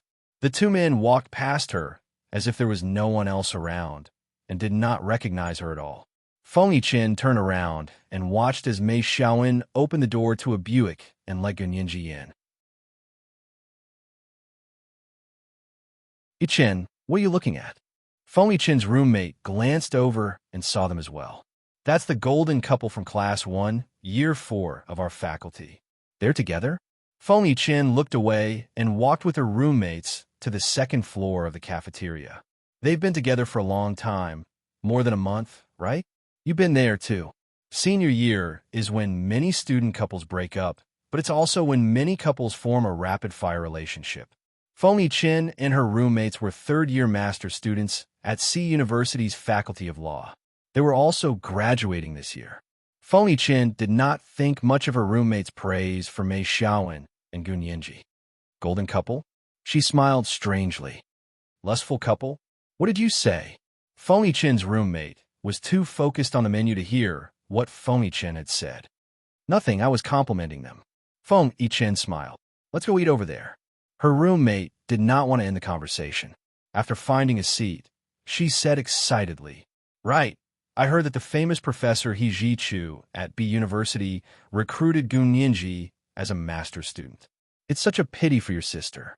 If it weren't for the accident, the spot would have been yours. What did you say? Feng Yichen looked up abruptly. Her almond-shaped eyes narrowed. Her face was clouded. Didn't Gun Yinji miss the interview? He Zhichu was famous for hating people who were late. How is that possible? She did miss it, but I heard that she was seriously ill and had a medical note. That's why, Professor, he gave her a second interview. Is this information accurate? Foamy Chin's voice was very low, almost eerie. Her roommate looked at her in surprise. Of course. You haven't been to the faculty building recently, have you? They've already posted the admission list. Foamy Chin had completely lost her appetite. She dipped her rice in her bowl and stood up. I have something to do. I'll be going. She left the cafeteria without looking back. What's wrong with her? She still thinks she's a spoiled brat. Foamy Chin's roommate muttered unhappily behind her. It was the weekend again. Gun Yinji had not planned on returning to her apartment in Fengya Precinct this weekend. Chun-Lai had told her that she had recovered and no more checkups were needed. Hua Xiaoheng had also reportedly left Sea City. What was the point of returning to her empty apartment alone? But ever since Zhao Liang's call about her pajamas on Thursday, she had been restless. She kept wondering how he had found her pajamas. Also, ever since lunch on Thursday, Mei Xiaoan seemed to be busy with the student council. He had less time to spend with her, so she took the time to go back. And Yinji noticed the change immediately as she hurried back to her apartment. Rushing into Hua Xiaoheng's room, she discovered that it looked like it had been burglarized. All of Hua Xiaoheng's personal belongings were gone. The bathroom was clean and tidy, like a showroom for sale. There were no signs of anyone having lived there. She went upstairs to the study, gym, and gun room. Everything that belonged to Hua Xiaoheng was gone. All of her belongings were there, except for the pajamas under her pillow. But that was actually Hua Xiaoheng's too. If there really was a thief, then the thief must have been very cunning. She knew that it couldn't have been the work of a thief. When she recalled Zhao Liang's call that day, she understood everything. Gun Yinji crossed her arms and slowly sat down by the door of the gun room. She buried her head between her knees. The door was soundproof and covered with a thick layer of black cowhide. There were dozens of black copper nails nailed to the door. It looked extraordinary. Leaning against the tall, dark, soundproof door, Gun Yinji appeared even weaker. She hugged her knees and sat there for the entire night.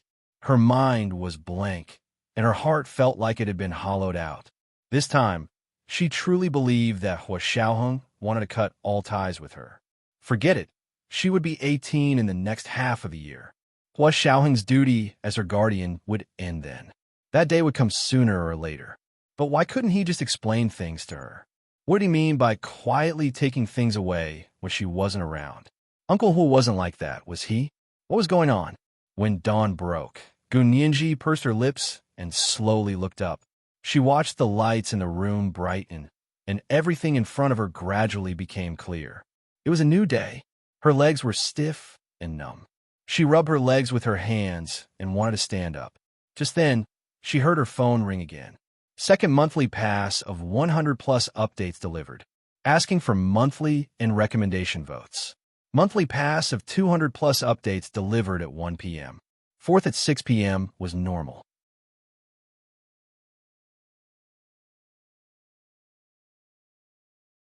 Chapter 55. She swiped open her phone to see it was Mei Xiaoan calling. Realizing someone was thinking about her when she was lonely was like finding charcoal on a snowy winter night or a thirsty traveler seeing a spring in the desert. No one could refuse such kindness. Gun Yinji quietly said hello. Mei Xiaoan smiled at the other end. Yinji, you're home? Did something happen at home? Gun Yinji shook her head. Nothing, I want to go back to school. Then I'll pick you up. Mei Xiaoan woke up early to go for his morning exercise. After breakfast, he remembered he hadn't eaten with Gun Yinji for a few days and quickly called her. Gun Yinji supported herself against the soundproof door of the gun room and slowly stood up, her voice trembling. I just woke up. I'll call you after breakfast. Mei Xiaoan agreed with a smile and hung up. Putting away the phone, Gun Yinji hesitated. Since Hua Xiaoheng had already moved his things, should she leave? After all, this was an apartment under Hua Xiaoheng's name, and the owner had already moved out. It wouldn't be good for her to stay here, right? Also, she was about to graduate from university and start grad school next year. It wasn't too late to find a summer job now. With an income, she could rent her own place and not have to worry about someone randomly barging in and taking everything away. Gun Yinji called In Shixiang in a fit of pique. Brother Xiong, Gun Yinji said matter-of-factly, did I wake you? In Shixiang was in a meeting with Hua Xiaoheng, Zhao Liangzi, and other core members of the Special Operations Forces. Seeing it was Gun Yinji's call, he quickly took it and got up to leave the meeting room. It's fine, I'm already up. In Shixiang chuckled and mouthed Gun Yinji to Hua Xiaoheng to let him know it was Gun Yinji. Hua Xiaoheng didn't move and motioned for Zhao Liangzi to continue. The early preparations for the 6th Military Region are almost complete. The money and people are in place. Hua Xiao, now we should confirm all the personnel and report it to the higher-ups. Zhao Liangzi took out a report from the printer and distributed it to everyone in the room. Gun Yinji gritted her teeth and said to In Shixiang over the phone, Brother Xiong, I'm at the Fengya Precinct Department. All of Uncle Hua's things are gone. Did a thief break in? Should I call the police? No, don't call the police. In Shixiang was sweating profusely. There's no burglar. Who would dare to steal your apartment? My apartment? This isn't my apartment. I'm just staying here. Gun Yinji replied calmly. Then why is Uncle Hua's stuff gone? Well, it's like this. In Shixiang had always been eloquent, but at this moment, he was at a loss for words. He stammered for a long time before saying, Aren't you going to the imperial capital for your postgraduate studies? We'll. Haha, Brother Xiong, don't make up excuses. You know that I'm only going to the imperial capital for my postgraduate studies next spring. Forget it. As long as I know it's not a thief, I can rest assured. You know that Uncle Hua's things are confidential. It would be bad if he lost them. I know how busy Uncle Hua is, so I don't want to trouble him. Tell him I'm moving out today. In some ways, Gun Yinji was even more eloquent than In Shixiang. Don't move. In Shixiang's glib tongue was useless now. He quickly covered the phone and poked his head into the conference room. Hua Xiao, please come out, it's urgent. When Hua Xiaoheng didn't move, he added, It's about Miss Gu. Hua Xiaoheng looked up at him, his gaze sharp and steady. This is your mission. But she said she's moving out. In Shixiang had no choice but to say it out loud. Before Hua Xiaoheng could speak, Zhao Liangzi snorted and slammed the mouse on the table. What did I tell you? We Special Operations Forces can't be simple and crude when working with the public. Hua Xiaoheng ignored him and stood up from his seat. The thick, dark leather belt around his waist tightened around his lean waist. He stuck one hand in his trouser pocket and held a cigarette in the other as he strode out, his army boots clacking loudly on the floor. In Shixiang quickly repeated Gun Yinji's words, then quietly complained, I didn't even know how to explain it to her. She thought there was a burglar in the house and wanted to call the police. See, I told you we can't move your things out, right? That's too much. The little girl can't take it anymore and is now clamoring to move out. Move what? Hua Xiaoheng flicked the ash off his cigarette. Tell her that the apartment is now under her name. It's her house. The property ownership certificate is in the safe in the study. She knows the password. In Shixiang's eyes bulged, and he stuttered, Didi, the house is transferred to Ninji? Oh my God, the penthouse duplex in the best area of Fengya Precinct has a living space of 160 square meters, and the market price is at least 5 million, and it's given to Gun Yinji just like that. Hua Xiaoheng grunted. Also, the villa in the Xian Precinct will be her dowry in the future. Don't tell her yet. Okay, you talk to her. I'll continue the meeting. He turned and walked back in. His back was tall and straight, and In Shixiang couldn't help but admire him. The door to the conference room slammed shut in front of In Shixiang. In Shixiang stared at the door and almost knelt down. This was the best guardian in the empire, a role model for them. Unfortunately, he didn't have the ability to throw a penthouse duplex at her without a word. In Shixiang snapped out of his daze and picked up his phone, smiling dreamily at Gun Yinji. Yinji, don't be angry, don't be angry. Hua Xiao was on official business. Also, the apartment is now under your name. It's not appropriate for him to live there, so he moved his things. If you don't like living there alone, you can live at our base. You have a room here too. Did you forget? Why would you move out?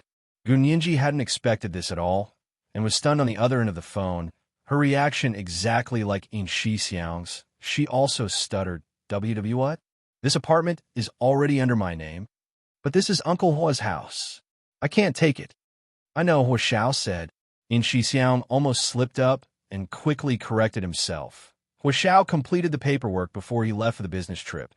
"Look in the safe in the study. The property ownership certificate should be in there. You know the password to the safe, right?" Gun Yinji gripped the phone tightly, her voice trembling as she stuttered. I thought Uncle Hu didn't care about me anymore." "How could he not care about you?" In Shi Xiang was shocked. "Did you forget that you also have a room in Hua Xiao's small building? Also, if he really didn't care about you, why would he do all this for you?" TSK, TSK, TSK. Even the dowry was ready. Too bad he couldn't say it yet. In Shi Xiang couldn't help but silently curse Hua Xiaoang. He was making a simple matter complicated. Gun Yinji leaned against the heavy leather door of the gun room, feeling incredibly ashamed. She had been so unreasonable just now. She was gauging the heart of a gentleman with her own mean measure. She raised her hand and slapped herself hard in the face. "Yinji, what's wrong?" In Shi Xiang heard a loud slap on the other end of the phone.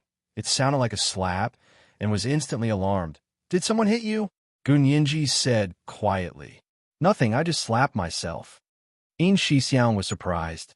"That's ruthless." "Yinji, you really hit yourself when you're ruthless." On the third night watch, 200 monthly votes were delivered. There would be a fourth night watch at 6 p.m. Would relatives still be able to vote?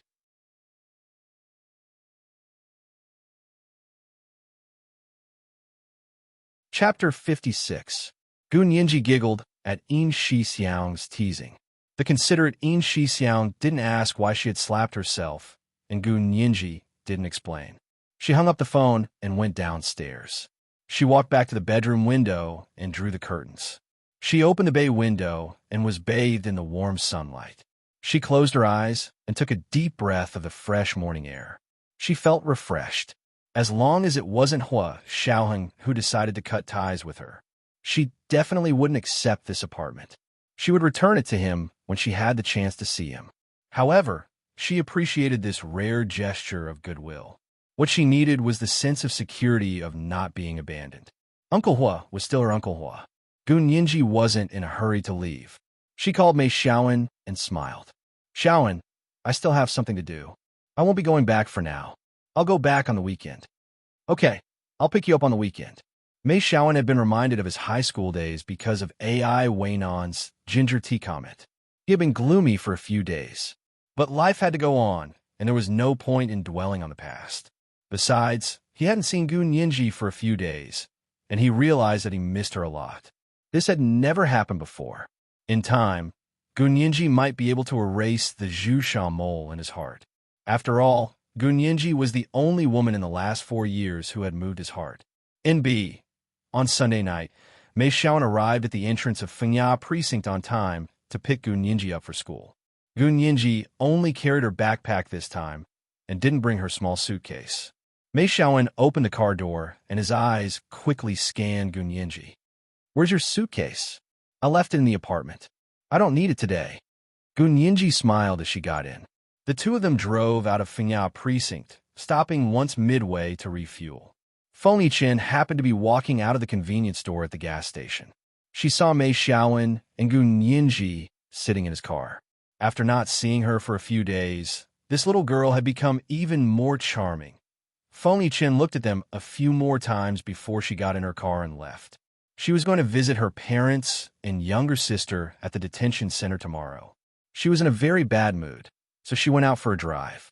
She hadn't expected to see the person she least wanted to see, Gun Yinji, and her tall, rich, and handsome boyfriend flaunting their affection.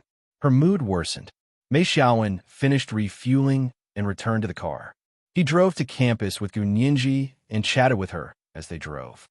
"Yinji, where do you want to go on our graduation trip?" "Everything is fine," Gun Yinji said nonchalantly, but then she remembered something and added sheepishly, "It's best not to go too far. My family won't let me go if it's too far away." "Oh, I know." Mei Xiaowen nodded. I thought about that too. So the class committee chose Doofing Mountain Resort Villa. It's only 25 kilometers away from the city. We'll get there in less than an hour on the highway. Doofing Mountain Resort Villa? Gun Yinji took out her phone to search for the location and found that it was in the north and south of Sea City, opposite the Special Operations Forces Base. The Special Operations Forces Base was in the north, and Doofing Mountain Resort was in the south. But they were both near Sea City, so it wasn't too far away. Brother Xiong would probably agree. Gun Yinji grunted and looked at her phone. It's near the water and back to the mountain. Not a bad location. I've been there a few times. It's quite fun. There are many quaint courtyards in the villa and long corridors along Little Mirror Lake. In the summer, you can jump into the water from the balcony and swim. Mei Xiaowen had already decided that this time, he would live closer to Gun Yinji. There were more than 20 people in their class, and there were 6 or 7 rooms in each courtyard, including the main room and the wing. It was just enough space. We'll rent the entire courtyard and provide a one-stop service for food, drinks, and entertainment. At night, we can barbecue, sing, dance, swim by the pool, fish, and play games. Gun Yinji listened to Mei Xiaowen's exciting plan and couldn't help but be fascinated. If you don't mind, I'll go back and confirm with them. Then we'll go talk to the villa about the price and the rooms. If everything goes well, we can go by the end of May. Mei Xiaowen was an expert at organizing these kinds of activities. He was also a player of style. NB. The next day was Monday, and the weather was not very good. It was overcast and looked like it was going to rain. Feng Yiqin walked out of her high-end hotel apartment and saw a familiar BMW 7 parked in front of her apartment. She got into the car and smiled at the sunglasses-wearing man in the car. She leaned over and kissed him on the cheek. Brother Bin, why did you come in person? You're going to see your future parents-in-law and sister-in-law. Of course, Brother Bin can't go with you. The man took off his sunglasses to reveal a dark red face. He was in his 40s. He was not young, but he had taken good care of himself. His eyebrows were thick and dark, his nose was tall, his mouth was wide and square, his face was square and strong, and his body was magnificent. One of his arms was as thick as Feng Yiqin's waist. Feng Yiqin clung to him and buried her head in his arms. She was in a bad mood. Brother Bin, you don't have to go to that kind of place. Feng Yiqin was going to the detention center to visit her parents and sister.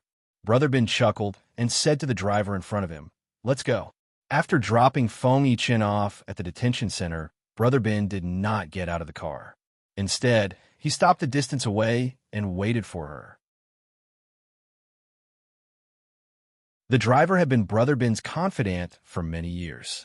When he saw this, he asked in confusion, "Brother Bin, do you really have to be so nice to Miss Feng?" I only wanted to play around before.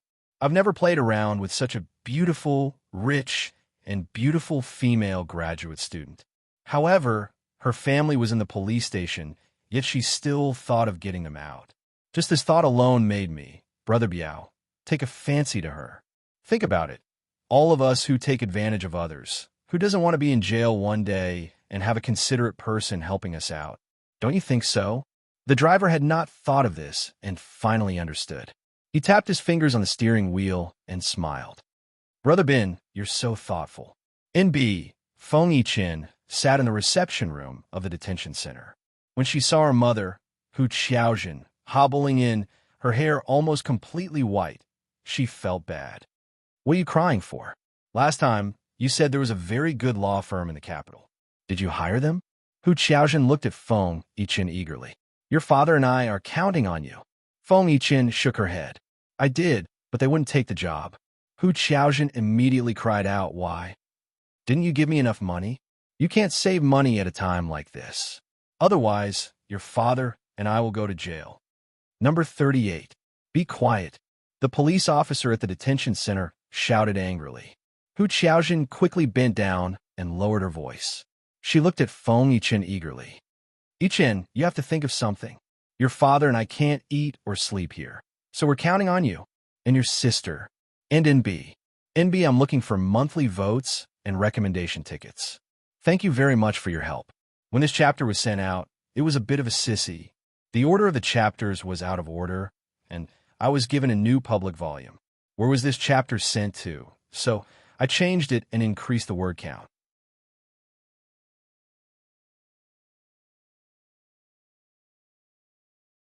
Chapter 57. Those who have already read it can read it again. I added a little more content. Oh, Anderson, oh. I'm also asking for a monthly vote. My heart is so stifled. I'm so tired that I don't like it. I hope that those who like this book can subscribe to the original version and vote more monthly. To be continued.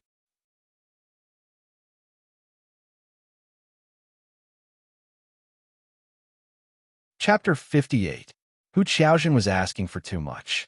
She didn't even know what the situation was like at home.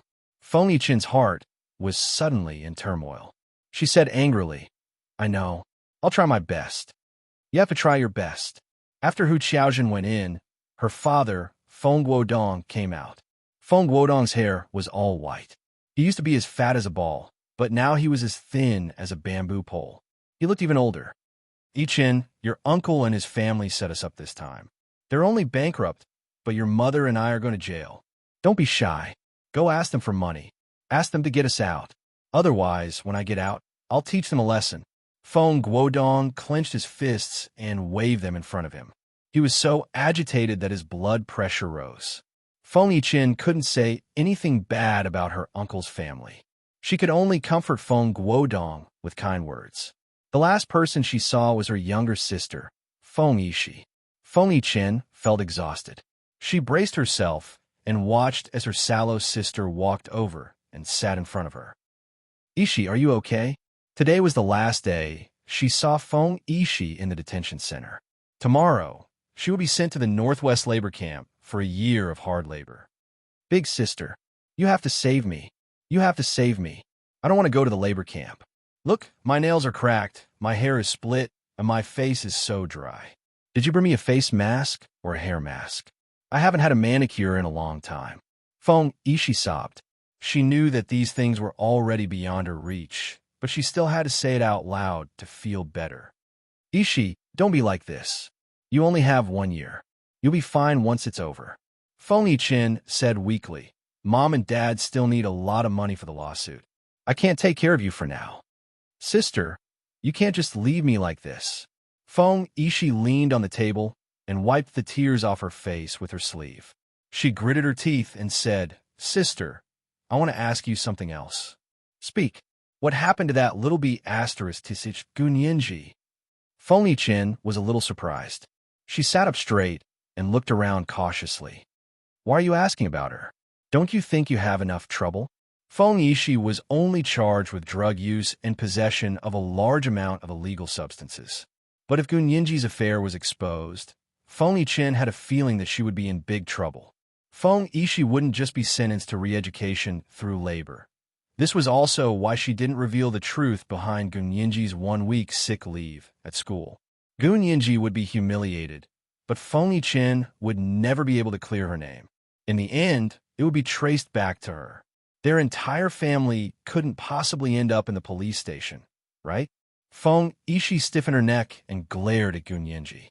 Did she get into He Jichu's postgraduate program? Am I right? How did you know? Feng Yichen was even more shocked.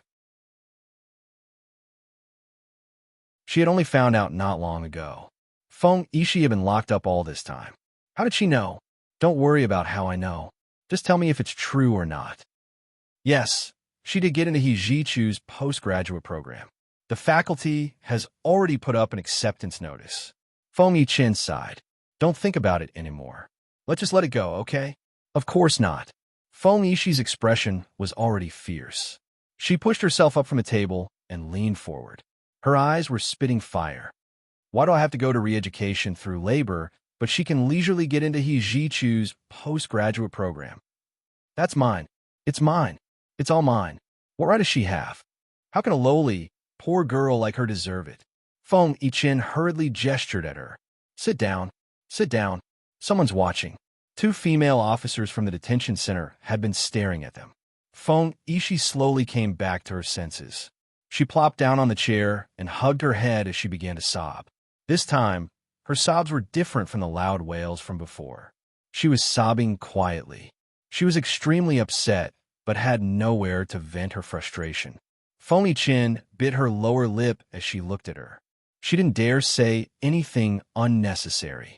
After Feng Yishi finished crying, she was completely dispirited. The person she was most jealous of, the person she despised the most, had gotten what she wanted the most. No matter how she tried to stop it, no matter what she did, no matter what price she had to pay, it was all useless.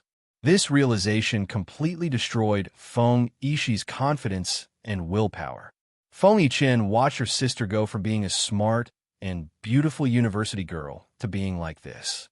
A deep resentment towards Gun Yinji rose in her heart again. How could Gun Yinji, who had shamelessly slept with several men, still pretend to be pure when her sister had lost everything? How could she still hook up with a rich husband and walk under the sun together? She couldn't even think about Gun Yinji getting into Hijichu's postgraduate program. Just thinking about it was like a knife stabbing into her heart. If his sister couldn't get it, no one else deserved it. Their family was already bankrupt anyway. What did she have to worry about? Even she had been dragged down with her. A fallen phoenix was no better than chicken. Wasn't she a chicken? Don't worry, Ishi. I'll do my best to help you. Feng Yichin nodded at Feng Yishi through the glass window. She didn't say anything else because this was the detention center. She wasn't stupid enough to discuss with Feng Yishi how to make Gun Yinji's life a living hell. Everything in the detention center was recorded and recorded. Who knew what was going on in the Feng family's case? Feng Yichin never thought that her family had done anything wrong. She only agreed with the mysterious email. She also believed that they had messed with someone they shouldn't have messed with, but she still had no idea who they had messed with. She didn't dare mess with important people, so she could only vent her anger on a nobody like Gun Yinji. She firmly believed that the weak Gun Yinji was seriously ill, must have been because she had fallen into Feng Yishi's trap and lost control of herself with a man. That was why she needed to rest at home for a week before she could go to school. She was just an orphan girl without any support. Who would cry out for her if she was beaten up? Even Gun Yinji's nominal distant relative and guardian would probably only be grateful to her for helping him get rid of this burden. Feng Yichin left the detention center and got into Brother Biao's car. She didn't say a word the entire way. When she returned to Brother Biao's apartment, she acted out of character and took the initiative. That night, she served Brother Biao so well that he almost couldn't get out of bed the next day. After that, Brother Biao was completely at ease with Feng Yichin. He also brought her into his circle. His circle could not see the light of day, and there were a lot of outlaws. Feng Yichin was beautiful and knowledgeable. When she was interested in befriending someone, none of the men at the bottom of society could resist her charm. Moreover, she had Brother Biao's strong backing, so she quickly won a place in Brother Biao's circle. However, she was very careful and walked the boundaries of the law. She would never do anything illegal. She mainly played around the edges and tried her best not to get her hands dirty. She had only been planning for a few days when her luck came. And in B, I'm looking for monthly and recommendation votes at 3 updates today. There will be 300 monthly updates at 1 in the afternoon and regular updates at 6 in the evening. I've said it before, if you guys give me your monthly votes, I'll update too. There's no 4th update today because there aren't many monthly votes left. You can get 400 monthly updates tomorrow. Of course, if you have 500 monthly votes today, there will be 4 updates tomorrow. And NBO, no.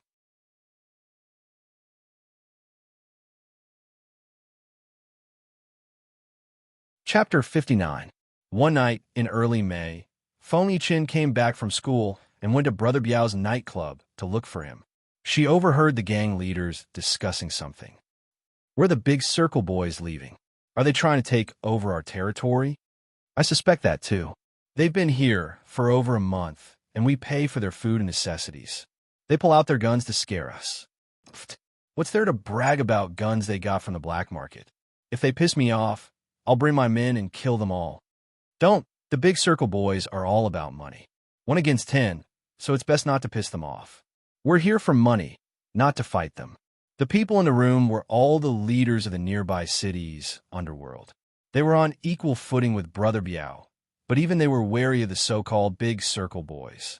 Feng Yichin's interest was piqued. Sister-in-law, you're here.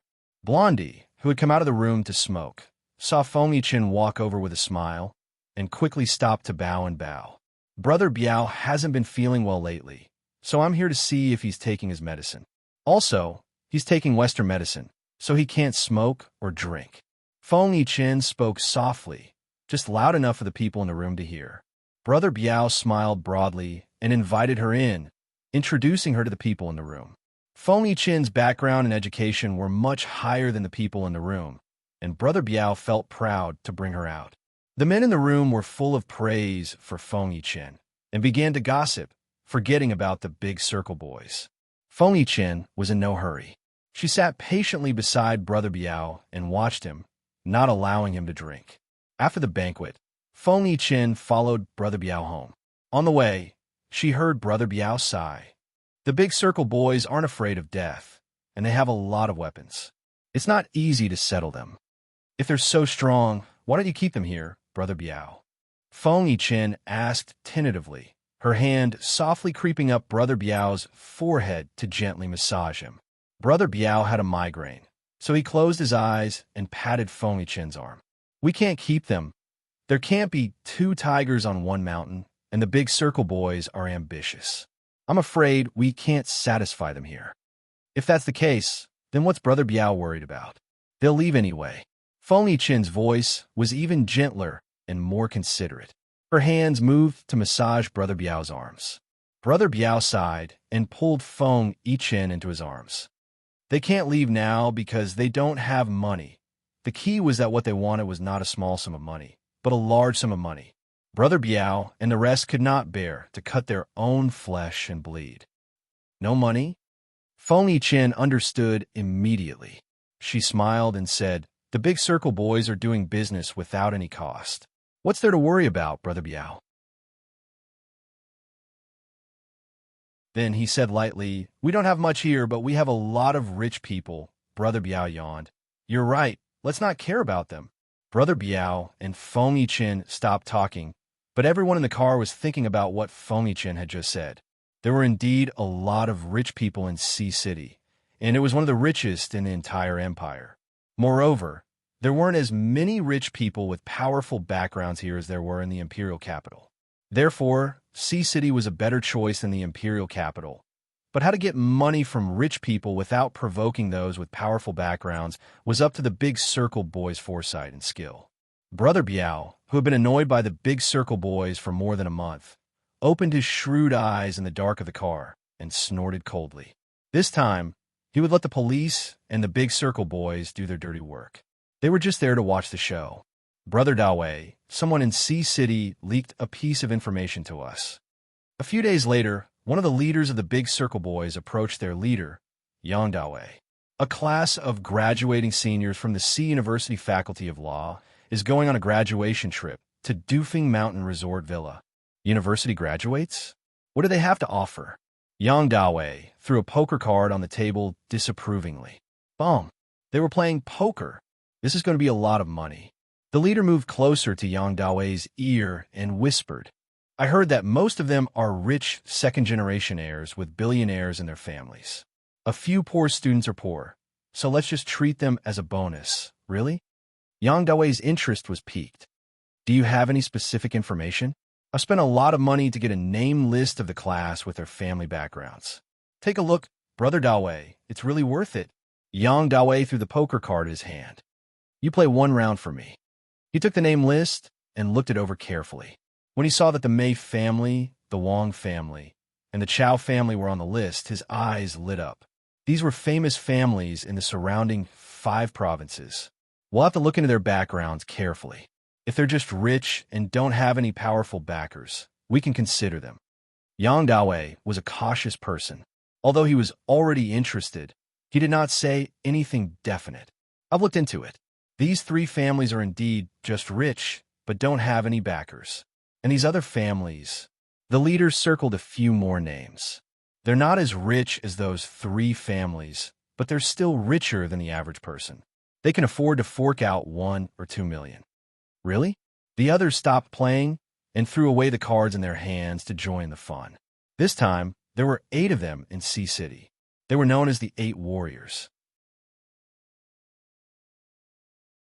They were all very powerful, and it was not an exaggeration to say that they had been through hundreds of battles. However, because they were too powerful, they could no longer stay in the empire. They were wanted by the police everywhere, so the 8 of them decided to find a way to leave the empire and conquer other countries. However, it was not that easy to get out. They were wanted criminals and did not have valid IDs. The only way out of the country was to sneak in. If they wanted to sneak in, they would have to pay the smuggler a large sum of money. They also had to raise the money for the 8 of them to settle down before they could leave. They also had parents and children. The 8 of them would need at least 10 million to settle down. Including the smuggler's stowaway fee, they would need at least 20 million in cash. It's rare for them to be together. We don't have to split up.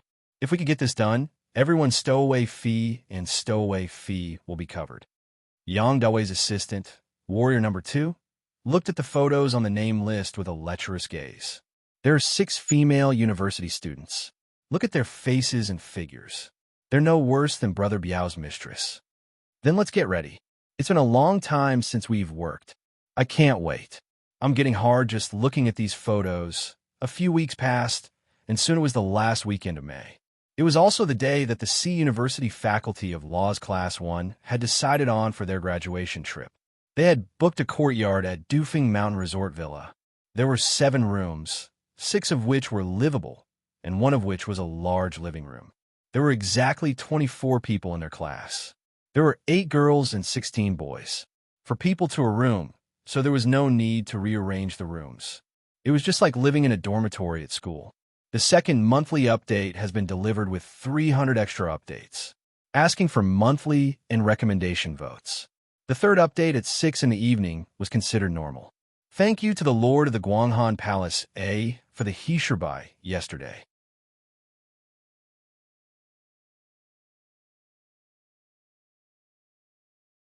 Chapter 60. Brother Xiong, I'm going on a graduation trip to Dufeng Mountain Resort Villa this weekend. I won't be coming back to the apartment. Gu Nianji texted Yin Shixiang on Thursday. She had to report to Hui Xiaoheng's men if she wanted to leave Sea City alone. Yin Shixiang looked up the address and saw that Dufeng Mountain Resort Villa was only 25 kilometers away from Sea City. It was connected by a highway, so the traffic was smooth. The area was also surrounded by small, affluent towns. Many wealthy people had built villas for vacations in the area, and Dufeng Mountain Resort Villa had the best location in the area. The villa was built against a mountain and surrounded half of Little Mirror Lake. Little Mirror Lake was an inland lake and could lead to the ocean if one swam straight ahead. The water was clear and cool and was indeed a good place to relax on a summer day. Yin Shixiang notified the Special Operations Forces member with Gu Nianji. Miss Gu is going on a graduation trip to Dufeng Mountain Resort Villa this weekend. You can go on vacation with her. The person chuckled. Roger that. I want Mr. Hua to reimburse me for the expenses. Of course he'll be reimbursed. There's even a subsidy. You've finally fallen into the trap. Yin Shixiang scolded jokingly and hung up the phone. On Friday evening, Gu Nianji's tour bus arrived at the entrance of C University.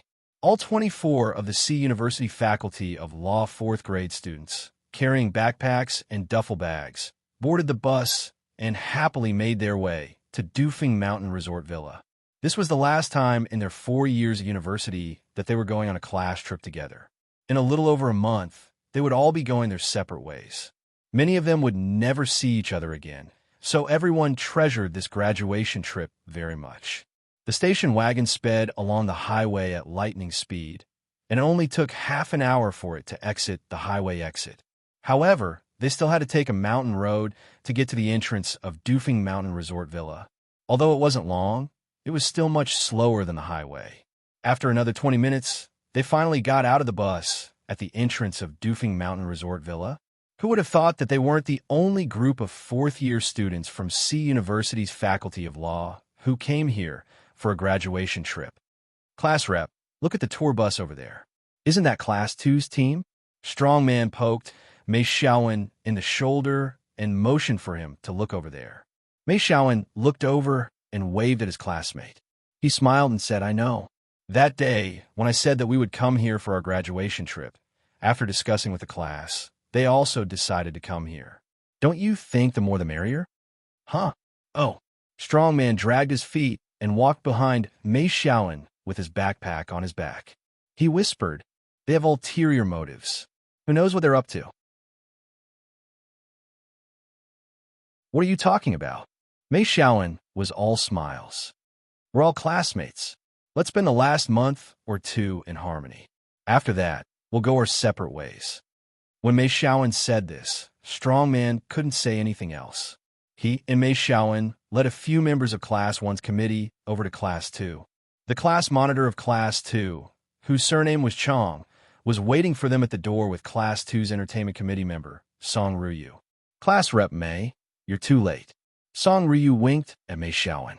"According to our agreement, shouldn't you give up Mingyue Court to our class?" Strongman looked at Mei Xiaoan in surprise. "Class Rep, did you make a bet with them?" Mei Xiaoan adjusted his gold-rimmed glasses and smiled. "It was just a joke. Ruyu, did you take it seriously?" "Of course I took it seriously. How could I not take Class Rep Mei seriously?" Song Ruyu winked at Mei Xiaoan. It was obvious that she hadn't given up yet. Gun Yinji's roommates saw this from a short distance away and were somewhat disdainful. "I can't believe that scheming B*TCH from Class 2 followed us here. I wouldn't have come if I'd known she was coming. She's disgusting. She's going to ruin my 4-year graduation trip." Green Tea Fong poked fun at Song Ruyu with dignity and elegance. Little Temptress pulled Gun Yinji by the arm and walked into the resort. She held her head high and said, "We didn't agree to change rooms. If there's a first-come, first-served rule here, then who's going to spend money to reserve rooms?" Gun Yinji didn't want to talk to Song Ruyu, so she didn't refuse. Little Temptress pulled her through the entrance of the resort. The usher of the resort came over to lead them in and asked, "Which courtyard did you guys choose?" "Mingyue Court. See University Faculty of Law, Class 1. It must be Class Rep Mei Xiaoan's name," Little Temptress quickly said as she looked around the resort. She was from the imperial capital, so she wasn't very familiar with the scenic areas around Sea City. During her 4 years in college, she had either gone back to the imperial capital or traveled abroad during the holidays. She had never been here before. The young lady of the resort smiled and led them south onto a winding path. Tall, straight, green bamboos were planted along the path. The evening breeze carried the fragrance of bamboo and the water vapor from Little Mirror Lake. The air was especially fresh and pleasant. Gun Yinji took a deep breath, and the grievance that had filled her chest earlier instantly vanished into thin air. Little Temptress was also very interested in the scenery.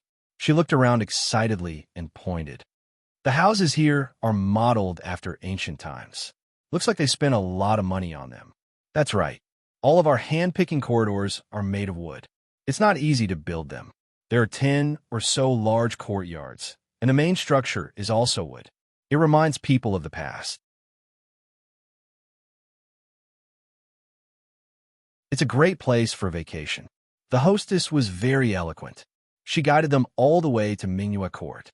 Mingyue Court was built in the style of a Sihiyuan, with an elaborate entrance. Upon entering, one would see a large, square courtyard. Across the courtyard were 3 main rooms, and on each side were 2 side rooms. There was also a side room. It could indeed be called an antique house. Little Temptress followed the hostess through the entrance of Mingyue Court. Gun Yinji's eyes flashed as she walked in. She saw a small symbol of concentric circles drawn in chalk in the lower right corner of the entrance. The concentric circle symbol was very small, so it wouldn't be obvious during the day. However, the chalk in which it was drawn seemed to have a special fluorescent glow. When the sky was dark, the symbol became visible. However, the glow had a faint dark green to it. It almost blended in with the lush green grass next to the entrance. If it weren't for Gun Yinji's exceptional eyesight, most people wouldn't be able to see the small symbol even with a magnifying glass. Gun Yinji had accidentally discovered the symbol with a special dark green, fluorescent glow. She did not make a fuss about it, nor did she stop. She merely paused at the entrance, then smiled and walked in. The furnishings in Mingyue Court were truly magnificent. It was obvious that the operators of the resort had put in a lot of effort and care. While they had strived to emulate the ancient style, They had also secretly installed many modern features. For example, there was a completely postmodern bathroom, a central air conditioner that controlled the temperature, hidden electrical plugs in the dark, and electric lights that were made to look like ancient palace lanterns. There was also a ubiquitous TV that was indispensable to modern people. Gun Yinji turned on her phone and searched for the signal. Although they were in the mountains, the signal was particularly strong.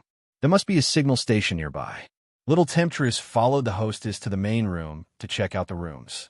Gun Yinji wandered around the courtyard, her eyes inadvertently looking at the various doors. After a short while, her large, bright eyes narrowed. There were a total of 7 doors in the courtyard. However, on the lower right corner of 4 doors, there was the same fluorescent symbol. It was the same symbol as the one at the entrance to the courtyard. They were all dark green, concentric circles. The only difference was the number of concentric circles. Some had 4, while others only had 1. And NB, the third update, was delivered to him. Can you still vote for me? And NBO, no.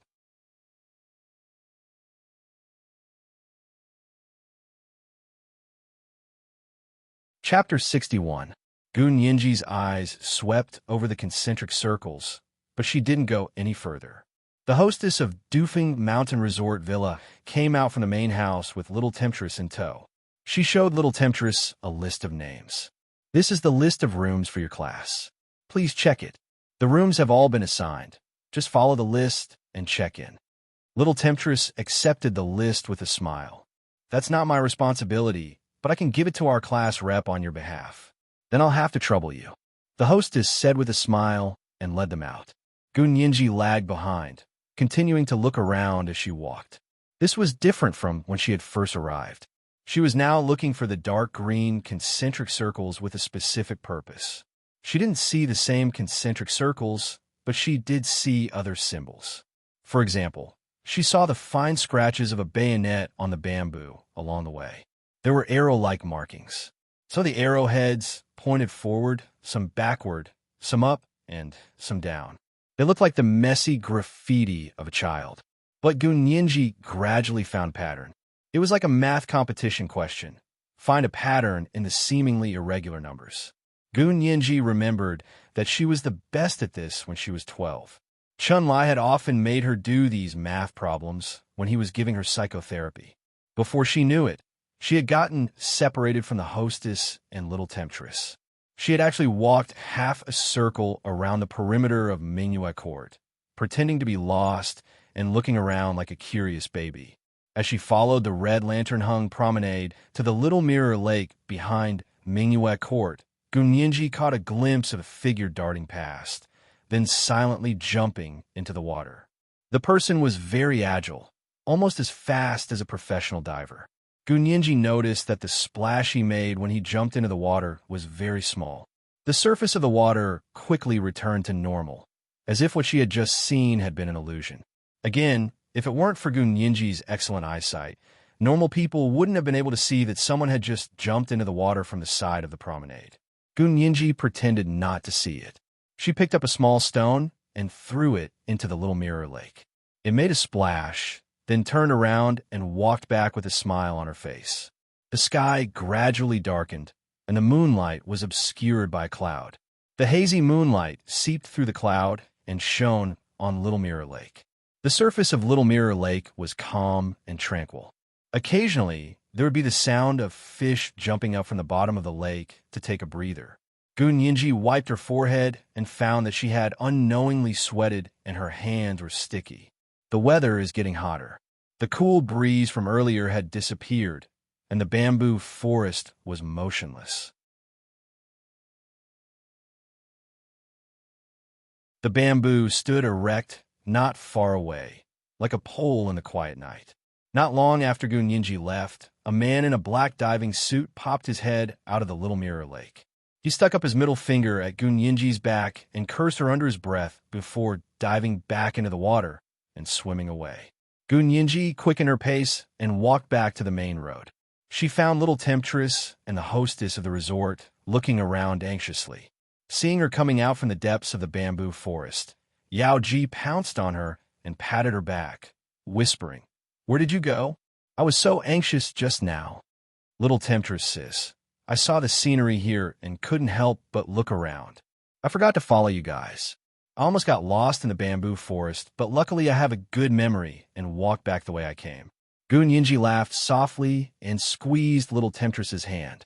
Little Temptress held her hand tightly. You can't run around anymore. This resort is too big. What if you really get lost? Gun shook Little Temptress's arm with a smile. Little Temptress, sis, I know I was wrong. Don't say it again. Fine, since you're being so good, I'll let you off this time. Little Temptress poked Gun delicate nose. Hurry up and go find class representative. I don't want to give Mingyue Court to that scheming B*TCH from class 2. I just went to Qingfeng Garden, the place they booked, to take a look. The rooms are small and narrow, and the door is directly facing the main road. It's so noisy, it's not even half as noisy as Mingyue Court. Mingyue Court was large and secluded. It was very quiet and faced Little Mirror Lake on 3 sides. There was only a lawn in front of the main entrance that led to a winding bamboo forest path. Sitting in the room at night, one could see the high mountains and the small moon. The view was superb, and most importantly, it was a third more expensive than Qingfeng Garden. You get what you pay for, that's how it is. The hostess introduced the differences between the two places and was very respectful to Little Temptress and Gun looked back at Mingyue Court, hidden in the depths of the bamboo forest. Her eyes flashed. She had already connected the symbol she had just seen into a picture in her mind. She had to admit, she really didn't like the way the symbols looked. It was as if Mingyue Court was surrounded by countless cobwebs, and Mingyue Court was the prey in the middle of the web. Gun shook her head. She didn't understand why she was thinking like that. But the symbols gave her a very bad feeling. She remembered living with Hua Xiaoheng at the Special Operations Forces base when she was 12 years old, and often watching them practice. At that time, she followed Hua Xiaoheng blindly, like an accessory to his leg. Wherever he went, she followed and never left his side. She had once seen them practice to catch everyone in one fell swoop. They would first explore the route, and then mark the door with secret symbols. Of course, the symbols of the Imperial Army's Special Operations Forces were much more secretive than the ones on Mingyue Court's door. They weren't even on the same level. In terms of academic qualifications, the symbols of the Imperial Army's Special Operations Forces were at the postdoctoral level, while the ones here were at the kindergarten level. Therefore, Gun couldn't be sure what these symbols meant. Was she overthinking things? She was worried that she was making a big deal out of nothing and would ruin everyone's graduation trip. Following Little Temptress out of the resort, Gun saw that everyone had put their luggage on the ground and were chatting in groups of 3 or 4. The class committee of the 2 classes were actually discussing the allocation of accommodation. Song Ruyu insisted that she and Mei Xiaowen had made a bet with them that whoever arrived first would get to pick the courtyard. A few people in Class 2 knew that Mingyue Court was much more expensive than Qingfeng Garden and wanted to take advantage of the situation. Everyone had to have dreams, right? What if Mei Xiaowen couldn't take it anymore and agreed? The entrance to the resort was even livelier than usual because of the group of students making a ruckus. Although it was dark, there were still people coming and going. It was obvious that business was still booming. A black SUV turned in from outside, made a U-turn, and drove directly to the main road leading to the administrative building. Gun walked over and tugged at Mei Xiaowen's sleeve. She whispered, Xiaowen, why don't we stay at Qingfeng Garden? It's getting dark, and I'm a little hungry. Ask for recommendation tickets on Monday. First update, 1 p.m. Monthly ticket, 400-plus updates. Update as usual at 6 p.m. Monthly ticket, 500-plus updates at 8 p.m. Next time there's 4 updates, God, it'll probably be when the monthly ticket reaches 700. It's still early, but I understand that it's a time when the monthly tickets are running out. Tears, it's too late.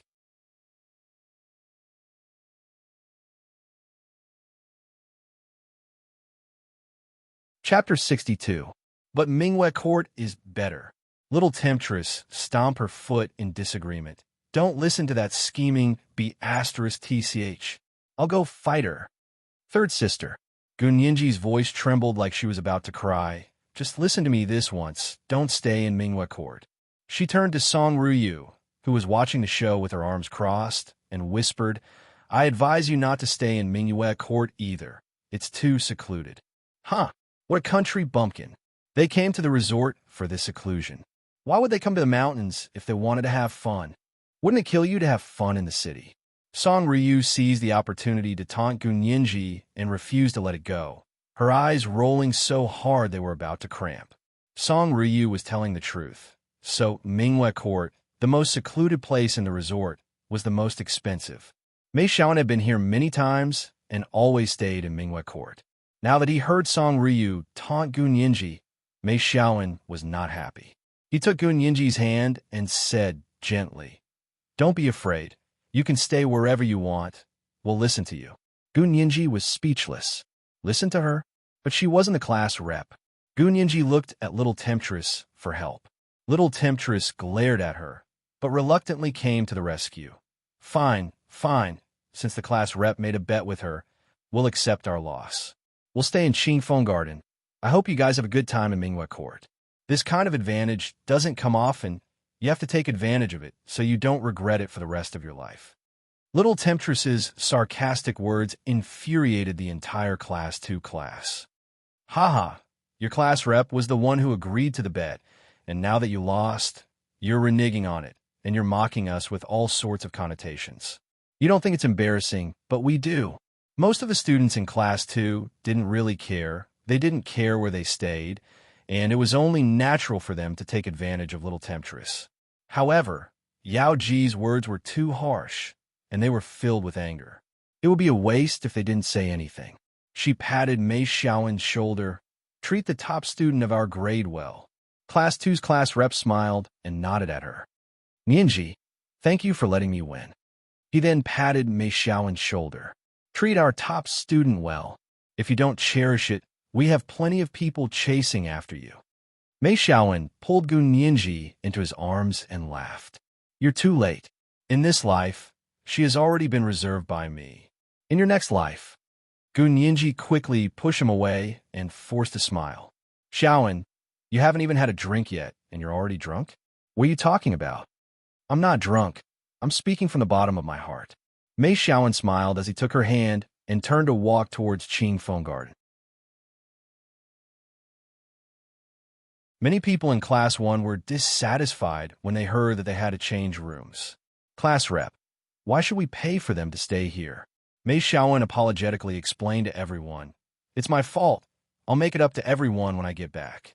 He then added, this time, I'll pay for all the food and entertainment. Have fun, everyone. Since Mei Xiaoan said so, everyone let it go.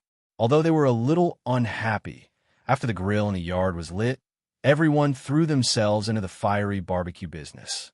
The students from Class 2 checked into Minghua Court. They found it to be much nicer than Qingfeng Garden and felt a little embarrassed. They were usually in the same grade at school and saw each other all the time, so it wasn't a good idea to get into a fight. Therefore, the class rep of Class 2 suggested that they invite the students from Class 1 over to Minghua Court for a get-together. Song Ryu cheered loudly and went to Qingfeng Garden with a few members of the Class 2 committee to invite the students from Class 1 to Minghua Court to play games. Class 1 had just finished their barbecue and needed some exercise to aid digestion. Plus, young people like crowds, so after a few excuses they agreed. The large group went to Minghua Court, laughing and joking. Gunyinji didn't want to go. Gunyinji didn't want to go. She said to Mei Xiaoan and her roommates, if you all go, someone has to look after the yard, right? I'll stay and watch the door for you, so you don't have to worry about losing things. Nianji, you really don't want to go? If you don't want to go, I won't either.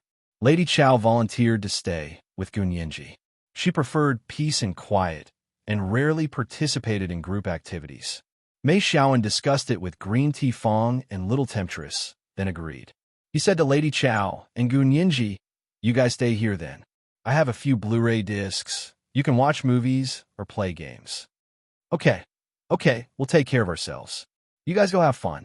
Gunyinji walked them to the door with a smile, then grabbed Green Tea Fong and Little Temptress and said, come back early. don't stay too late. There were more than 40 people in both classes. With so many people, Mingyue Court should be fine, right?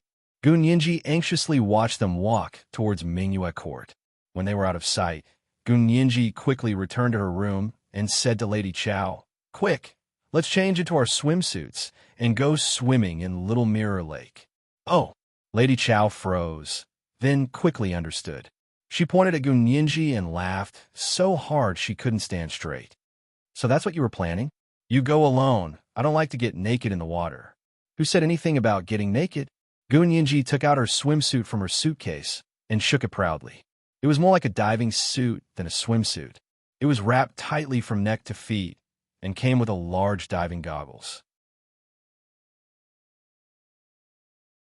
The only thing missing was an oxygen tank. Lady Chow smiled as she watched Gun Yinji put it on. "I used to go deep-sea diving, and I wasn't even dressed as professionally as you. I'm just going for a swim. Look, I didn't even bring an oxygen tank." Gun Yinji winked at her, then opened the back door of Qing Feng Garden and went into the water from the balcony in the backyard. You could swim there anyway, and there were 2 steps leading into the water. It was early summer, and the water of Little Mirror Lake was cold and clear, reflecting the moonlight and starlight of the summer night. The surface of the lake seemed to be covered by a thin veil. Gun Yinji cocked her head to listen and could vaguely hear the sounds of frolicking coming from Mingyue Court. Everyone was having a lot of fun over there. She quietly slipped into the water and swam silently like a fish towards the waters of Mingyue Court.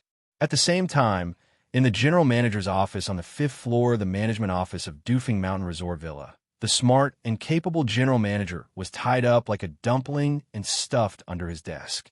7 or 8 burly men sat scattered around the room with sniper rifles strapped to their backs. One of them sat on the windowsill, looking in the direction of Mingyue Court with a pair of binoculars. "Brother Dawei, the university students over there are all here at Mingyue Court. Everyone on the list is here. This time there are 2 of them." The man counted patiently and made a mark on each one. "All right, let's make them happy one last night. Remember to send them more drinks." Young Dawei fiddled with a dagger in his hand as he spoke nonchalantly. These were the Big Circle boys who were going to make a quick buck in Sea City. Second monthly pass of 400-plus updates delivered. Monthly pass of 500-plus updates delivered at 1 noon. Updates as usual at 6 p.m.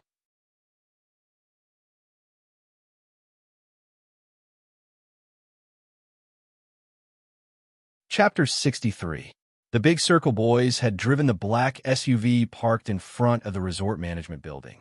Ever since they had received word that C University's law students would be coming on a graduation trip, the Big Circle boys had been scouting the area.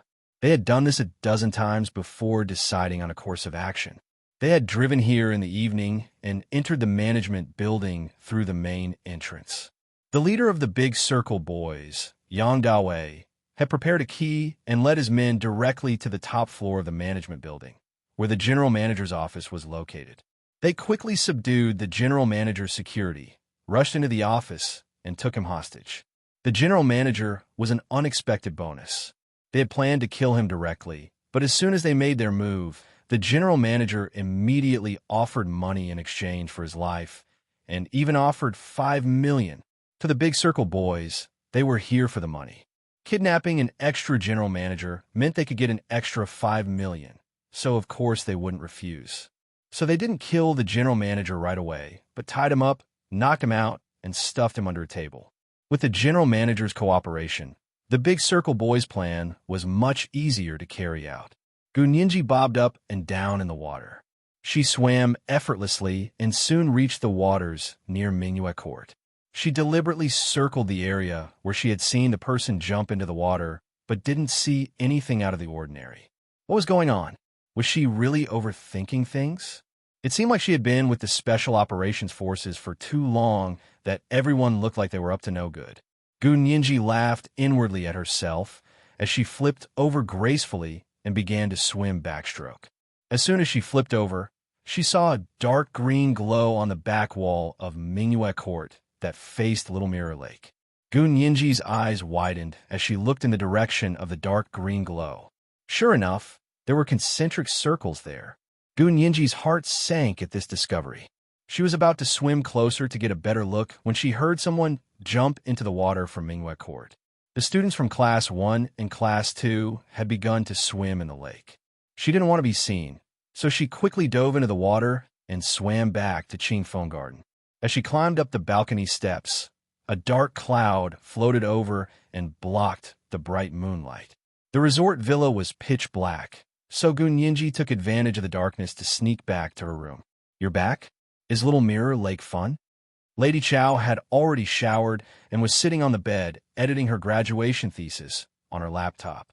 When she heard Gu Nianji open the door, she looked up at her and clicked her tongue. "I really couldn't tell. Nianji, you're so young, but your breasts are pretty big."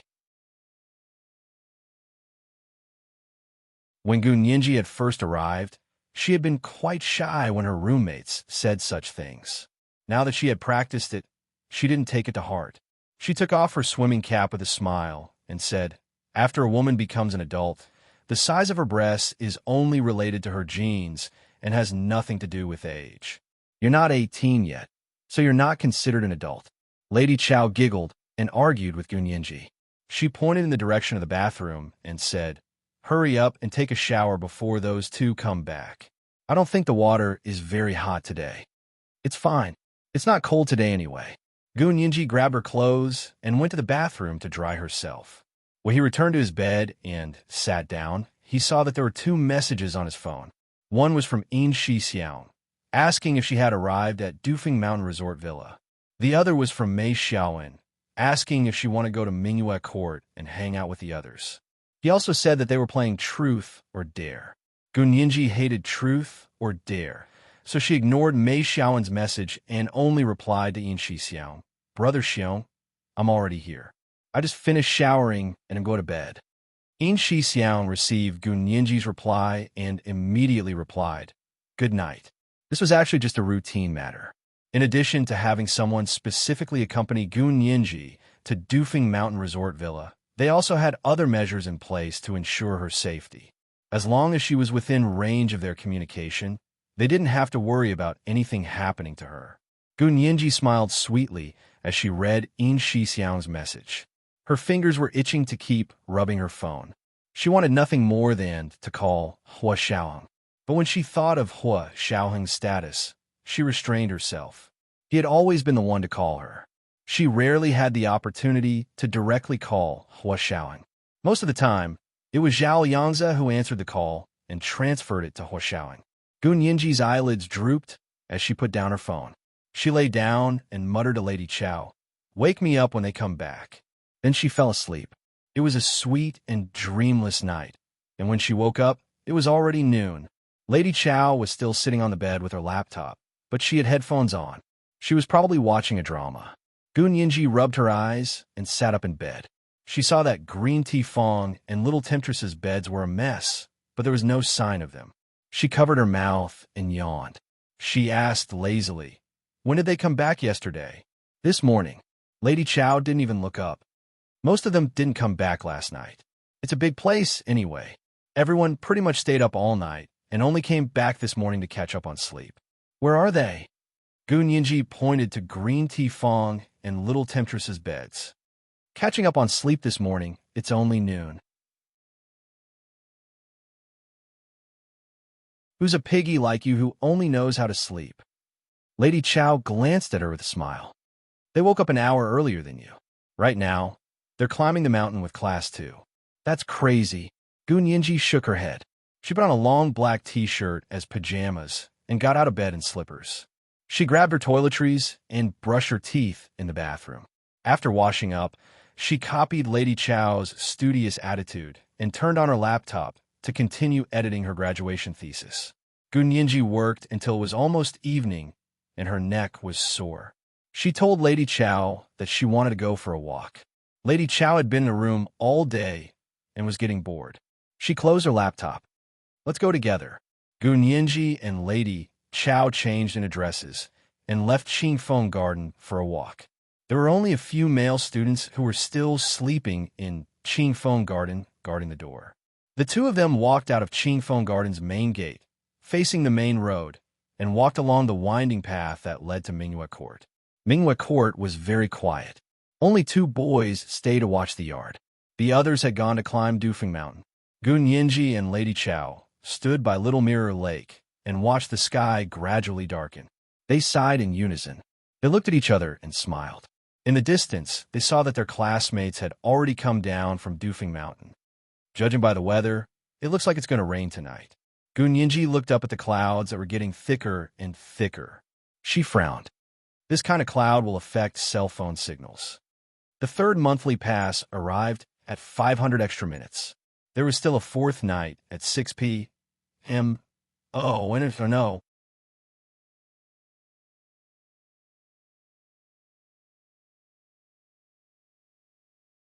Chapter 64. It was getting dark. The leader of the Big Circle Boys, Yang Dawei, was sitting in the general manager's office on the 5th floor of the Dufeng Mountain Resort Villa's management office. He held a pistol in one hand and smiled at the general manager, who was kneeling in front of him. He was sweating profusely, his face pale. "Don't be afraid, Mr. General Manager. But there's something we need your help with today." The general manager straightened his neck and said fearfully, "Just say the word. I'll definitely help. I'll definitely help." "Good. First, have your staff give some free food to the university students living in Mingyue Court." The general manager was a little surprised. He hadn't expected these criminals to be so compassionate. However, Yang Dawei's next words immediately told the general manager that he was overthinking things. Yang Dawei looked at his men. "Put the drug in the free food. This way, they could minimize the risk of being discovered and avoid alerting the enemy. As long as the university students in Mingyue Court ate the free food and drink, they would be unconscious. When that happened, they could kidnap as many people as they wanted and extort as much money as they wanted. Moreover, they wouldn't have to take any risks. Kidnapping an unconscious person was always easier than kidnapping a conscious person. Second, order all your staff to attend the meeting room at 8 tonight. No one is missing. Deduct the salaries and bonuses of those who are late." The general manager thought that the criminals were going to kill them. He couldn't help but yell, "What the hell are you doing?" If so many people died in his resort villa this time, he would no longer be able to run his business. It would be faster to go bankrupt and run away. "Don't worry, we won't kill anyone." Yang Dawei smiled broadly and used the butt of his gun to push the general manager's chin. "As long as you're obedient, none of them will have to die." The general manager, who was in his 40s, had never had a gun pointed at him like this before. His legs were as soft as cooked noodles, and he could barely remain kneeling. Yang Dawei stared at the general manager as he made 2 phone calls and arranged what he had just been told. Then he blew on the muzzle of his gun, stood up, turned the butt of the gun upside down, and smashed it into the back of the general manager's neck, knocking him out. "Tie him up and gag him. Drag him to the storeroom and lock him up," Yang Dawei said to his men, pointing to the storeroom. After the general manager was dragged away, Yang Dawei gathered his subordinates and asked them one by one how the plan was going. "Boss, we've been using binoculars to keep an eye on Mingyue Court. The targets are all over there. However, in order to avoid alerting the enemy, they did not go closer to investigate. Instead, they had been monitoring with binoculars, so for the time being, they did not know that the 2 classes had temporarily changed courtyards. They only knew that this time, there were 2 classes of university students. "Boss, it seems like more than one class came. What about the other class?" "The other class lives in Qingfeng Garden." 2 classes? Whether it's 1 flock of sheep or 2 flocks of sheep, we'll poison them all at once so that they won't be a hindrance. Yang Dawei had become the leader of the Big Circle Boys, not only because he was ruthless, but also very cautious. "All right, I'll go get an extra portion of free food later and send it to Qingfeng Garden. Second brother has already gone to the signal station. Soon, the signal station over there will be destroyed, and the phone will have no signal." Yang Dawei walked to the window and looked in the direction of the signal tower. As soon as he finished speaking, the light of a powerful military flashlight shone from the signal tower. 2 short beams and 1 long beam, indicating that they had succeeded. Yang Dawei took out his phone to test it. and found that there was indeed no signal. He laughed heartily and tossed the phone into the little mirror lake downstairs. All right, let's do it. We'll have to destroy the phone and internet lines here too. I want this place to be a ghost town tonight. I can't go online, there's no cell phone signal, and I can't make any calls. Yang Dawei waved a silver pistol in the air. The Big Circle boys communicated with each other via walkie-talkies, so there was no need for cell phones or phones. In Qing Feng Garden, Green Tea Fong and Little Temptress returned to their rooms and tossed their hats. They said to Gun Yinji and Lady Chow, "It's such a shame you guys didn't go. The scenery on the mountain is amazing." Lady Chow and Gun Yinji sat on the sofa with their chins in their hands, listening curiously to Little Temptress and Green Tea Fong's recount of the day's hike. The sky outside was getting darker and darker. It was not even 7 o'clock yet, but it was already so dark that they couldn't even see their own fingers. Why is it so dark? Gun Yinji got up and turned on the lights. She took out her phone and glanced at it. It's almost 7. Are you guys hungry? I'm so hungry I could eat a cow. Little Temptress stretched lazily. But I'm going to take a shower first. I'm so sweaty, it's going to stink. A dining car pulled up outside Mingyue Court. A man dressed in a resort villa chef's uniform called out from the entrance. Mingyue Court, the villa has brought you dinner. Class 2's class rep ran out in surprise. But we didn't order dinner. They had brought their own food and were about to continue the barbecue. Haha, it's free. It's a gift from the villa. Mingyue Court is a VIP room. It's the rule to get a free meal. The chef waved his hand. Hurry up and move it. Right? Don't move all of it. Leave some for Qing Feng Garden. Aren't you guys classmates? Class 2's class rep was overjoyed. Mingyue Court really was Mingyue Court. Thank goodness they had snatched this place from Class 1. A few of the boys from Class 2 hurriedly picked out the good food and wine, leaving only a small amount for Qing Feng Garden.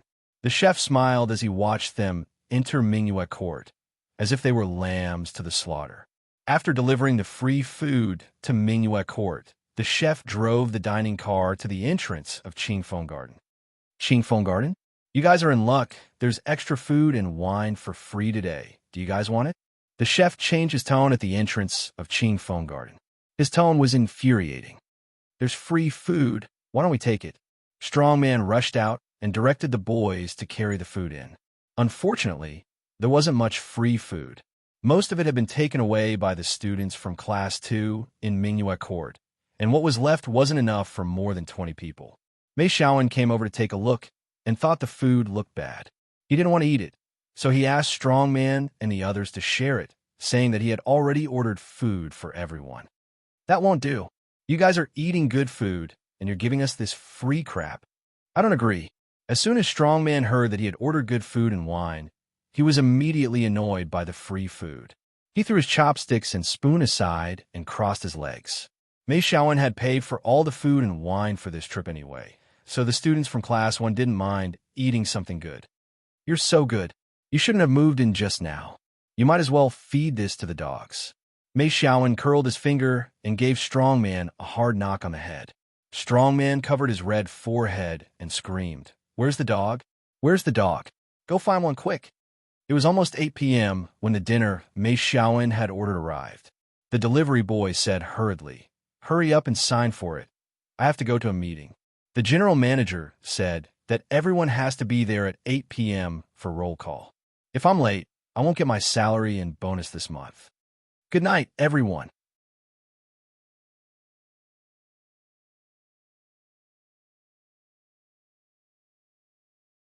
Chapter 65. Strongman rushed out to help sign the receipt. Just as he and the two boys carried the dinner they ordered in, they heard a loud rumble outside. It was thunder. Then the sound of the rain followed. It was like the Milky Way had burst, and the rain was pouring down like a waterfall. The delivery boy rushed into the rain and quickly disappeared in the wind and rain. Because of the heavy rain, they couldn't eat in the courtyard.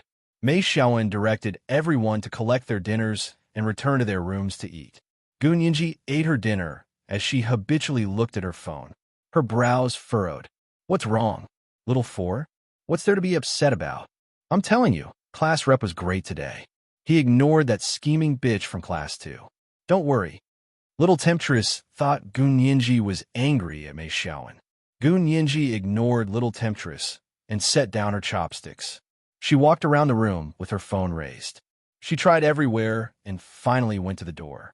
It was still raining cats and dogs, and there was the occasional rumble of thunder. Was that the reason? Was that why there was no signal? What's she doing? Green Tea Fong was shocked and asked Lady Chow, "Is Little Four okay?" Lady Chow also frowned as she looked at her phone. She said in bewilderment, "Little Four is looking for a signal. What's going on? My phone has no signal either." "Something's wrong with your phone?" Little Temptress took out her phone. "Look at my new Vertu diamond phone." "Huh, it looks like there's really no signal." Green Tea Fong took out her iPhone and tried it, but there was no signal either. Gun Yinji had already turned around. Her face was pale as she looked at them. Although she tried to stay calm, the panic in her eyes was obvious. "No signal. There's no signal anywhere." Gun Yinji said, her face pale. "I need to go online." She tried to connect to the resort's Wi-Fi, but found that there was no internet. "What's going on?" Little Temptress screamed. "No internet. How can I live like this?" Everyone was used to the constant company of the internet. Disconnection had become one of the 3 worst tortures of a new century. Gun Yinji stared at her phone and thought for a long time. She opened the door and walked along the corridor to find Mei Xiaowen. She asked him if there was any way to borrow the phone from the resort. "Yinji, you're here? Are you looking for the class monitor?" Strongman was very enthusiastic when he saw Gun Yinji wearing a grass-green camouflage t-shirt. He quickly invited her in. Gun Yinji shook her head. "I'll wait for him here. Class rep, Yinji's looking for you." Strongman saw that Gun Yinji refused to come in, so he quickly turned around and called out.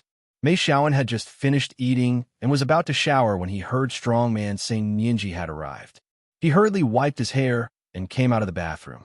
He looked around, but didn't see Gun Yinji. He grabbed Strongman and asked, "Where's Yinji? Didn't you say she was here?" "He's at the door." "He didn't come in," Strongman said with a smile and pointed outside the door.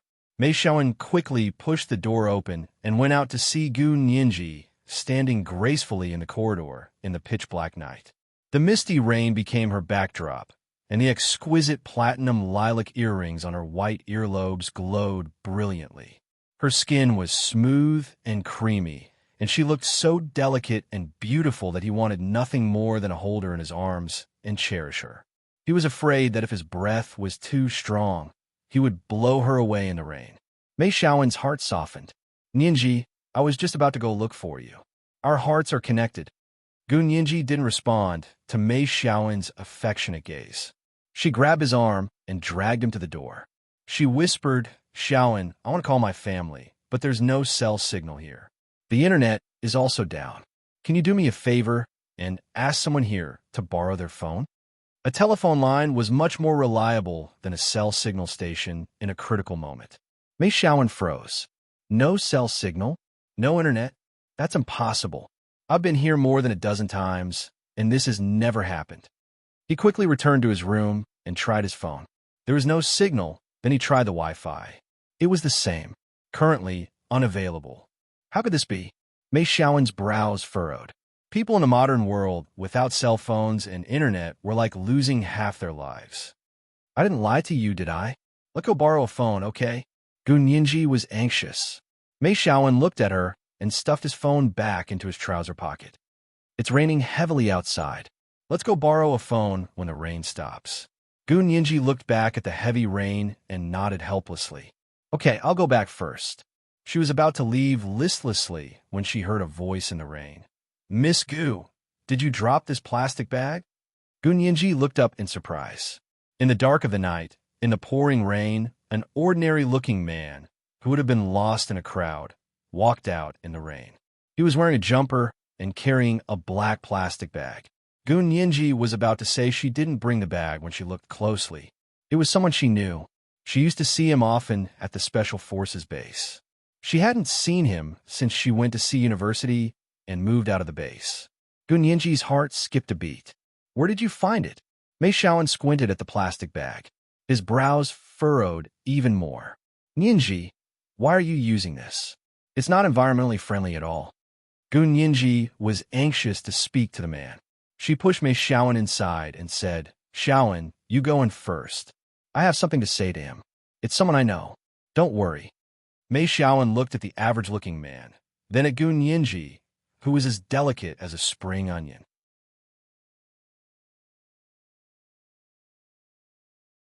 He pursed his lips and went back to his room resentfully. As soon as Mei Xiaoan left, the man immediately pulled Gu Nianji to an unoccupied corridor in the corner of Qingfeng Garden. He said quietly, Miss Gu, do you remember me? I work for Hua Xiao. My job is to protect Miss Gu. Gu Nianji nodded. I remember you. Hello, brotherly. Why are you here? Are Hua Xiao and the others here too? She was instantly happy. If Hua Xiao was here, she wouldn't have anything to fear. Now is not the time for pleasantries. Brother Li's expression was grim.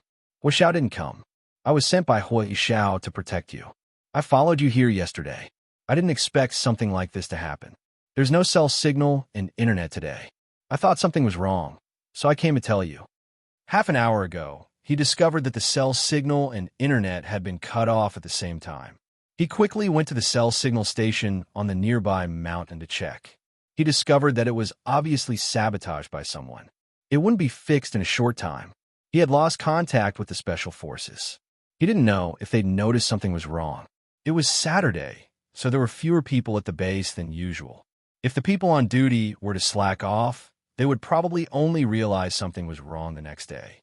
But it would be too late if they waited until the next day to realize something was wrong. Brotherly couldn't care less about contacting the base. He anxiously went to find Gu Nianji and planned to take her away. As long as they got to a place with cell signal, they would be out of danger. Gu Nianji's mouth opened and closed. She asked in disbelief, You were sent by Hua Xiao to protect me? How come I didn't know? This was the first update. There would be a reward from the leader of the Smiling Light Veil Alliance at 1 p.m. It was the third update at 6 p.m. Thank you to Willow Deity Qingyu for the reward yesterday. Congratulations to Willow Deity Qingyu for becoming the 5th leader of Hello, Major General.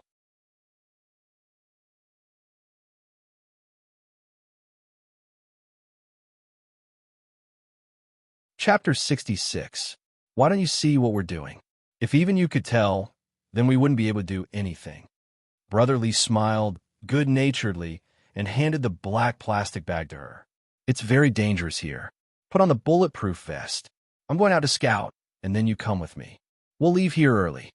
What on earth happened? Gu Nianji took the bulletproof vest, and her heart sank. You're even using a bulletproof vest? Brotherly said softly. You remember that black car followed us in? I think I saw it. What's wrong? I just went to the cell phone signal station on the other side of the mountain to check, and I found that the signal station was deliberately damaged, and it won't be fixed in a short time. After returning, I found someone carrying an American sniper rifle case in the direction of the Moon Pavilion. He said with annoyance, You're being closely watched. I only just realized. Gu Nianji's already pale and delicate face suddenly lost all color. She was as thin as porcelain and even more eye-catching in the dark, rainy night. They're watching us? What do they want to do? What's the reason? Does Brotherly know? I don't know the specific purpose, but I can roughly guess. Brotherly paused and saw Gu Nianji's apologetic and uneasy expression. He immediately dispelled Gu Nianji's doubts and smiled bitterly. They're definitely not coming for you. You were probably caught in the crossfire. Don't be afraid. I'm going to scout now. As long as I can find a cell phone signal and contact the base, these bastards are no match for us. Brotherly saw that Gu Nianji was frightened again and quickly comforted her. Today's situation was actually more dangerous than what Brotherly could tell Gu Nianji. Although he didn't think the target of these bandits was Gu Nianji, judging from their formation, they would rather kill 1,000 innocent people than let one go. Not only was the mountain villa cut off from the cell phone signal and the internet, but even the landline was gone. It had become an isolated island with no contact with the outside world. The bandits and snipers must be hiding on the side of the road out of the mountain villa. As long as someone tried to sneak away, they would probably be shot in the back. Therefore, He couldn't rashly leave with Gun Yinji. He had to take out their sniper first. I'll go explore the road. If the road is clear, we'll get a car to go out.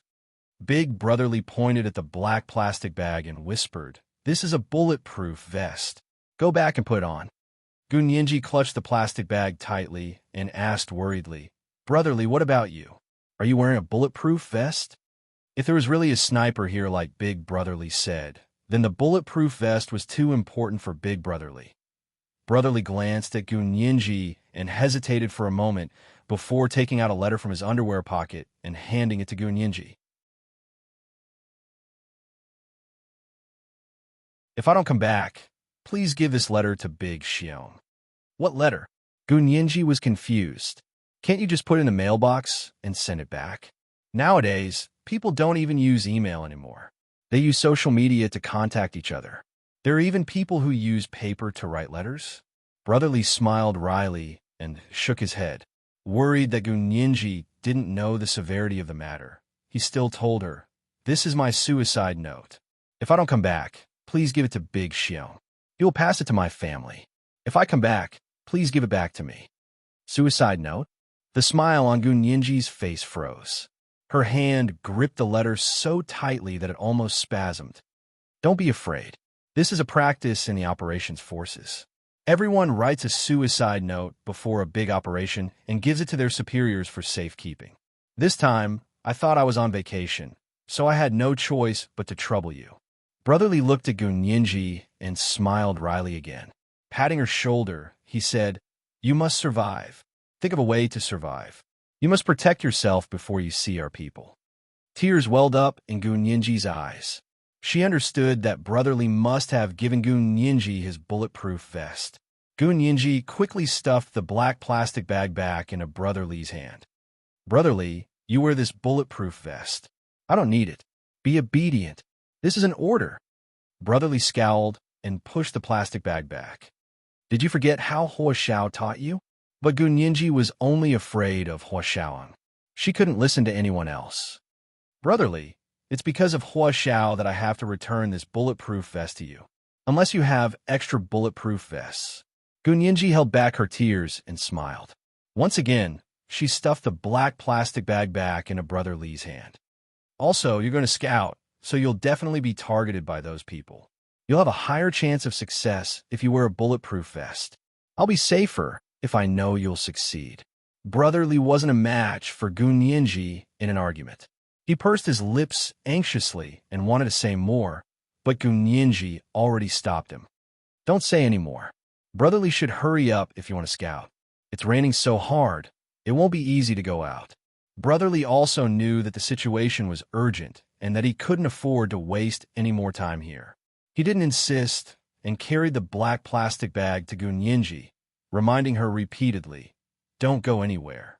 Stay in Qingfeng Garden and wait for me to come back. Just in case, jump into Little Mirror Lake. I know you're a good swimmer. Little Mirror Lake is so big. It's the safest place." "Got it. Brotherly, you have to be careful too. I'll wait to return this letter to you personally." Gun Yinji clutched the suicide note Brotherly had given her to her chest and watched him leave. Gun Yinji watched Brother Li's figure disappear into the night before she turned and walked back to her room. She had just turned the corner when she saw Mei Xiaowen standing ramrod straight in front of Gun Yinji's room with both hands in his trouser pockets. He was looking steadily in her direction and must have been waiting for her. Gun Yinji had something on her mind. She thought for a moment and asked, "Xiaowen, is everyone here? Of the 24, there are 20 now? The other 4 are probably still in Minghua Court." Mei Xiaowen said dryly, not allowing Gun Yinji to change the subject. "Who is that guy? Do you know each other? He got the wrong person. That thing wasn't mine." Gun Yinji didn't explain further. "I'm tired. I'm going to rest for a while." Mei Xiaowen lowered his head and lit a cigarette. He took a drag and said sullenly, "Yinji, what's wrong with you? Isn't it fun here? I specifically chose this place for you." He had carefully planned his graduation trip, but it seemed that Gun Yinji hadn't given him the warm response and gratitude he had expected. Mei Xiaowen looked tired. Gun Yinji turned to look at Mei Xiaowen and couldn't bear to see him like this. She leaned against the pillar in front of the door and thought for a moment. She whispered, Xiaoan, this is a nice place, but something's not right this time. What's not right? No phone signal, no internet, no phone line. Mei Xiaoan took off his gold-rimmed glasses and rubbed his forehead. Nianji, I thought you were better at enduring hardships than other girls.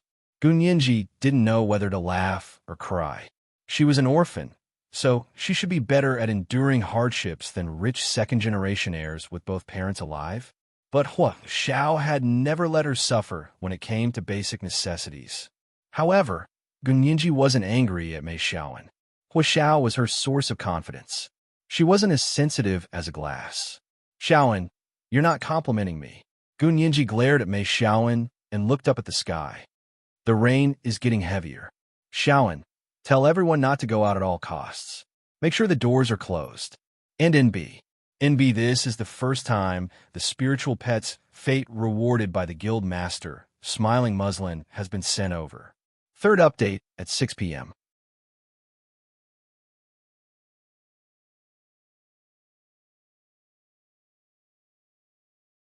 Chapter 67. What the hell happened? Mei Xiaoan frowned at Gu Nianji. What are you hinting at? Gu Nianji thought about it and decided to tell her acquaintances the truth. They had the right to know. Come in, I have something to say. Gu Nianji turned to enter the room and said to her three roommates, Green Tea Fong, Lady Chow, Little Temptress, I have something to tell you. The three of them gathered around and looked at Gu Nianji curiously with Mei Xiaoan. Gu Nianji took a deep breath and told them about the strange symbol she had seen. Then she talked about the black SUV and sniper rifle that Brotherly had told her about. Finally, she talked about the predicament they were facing. No cell signal, no internet.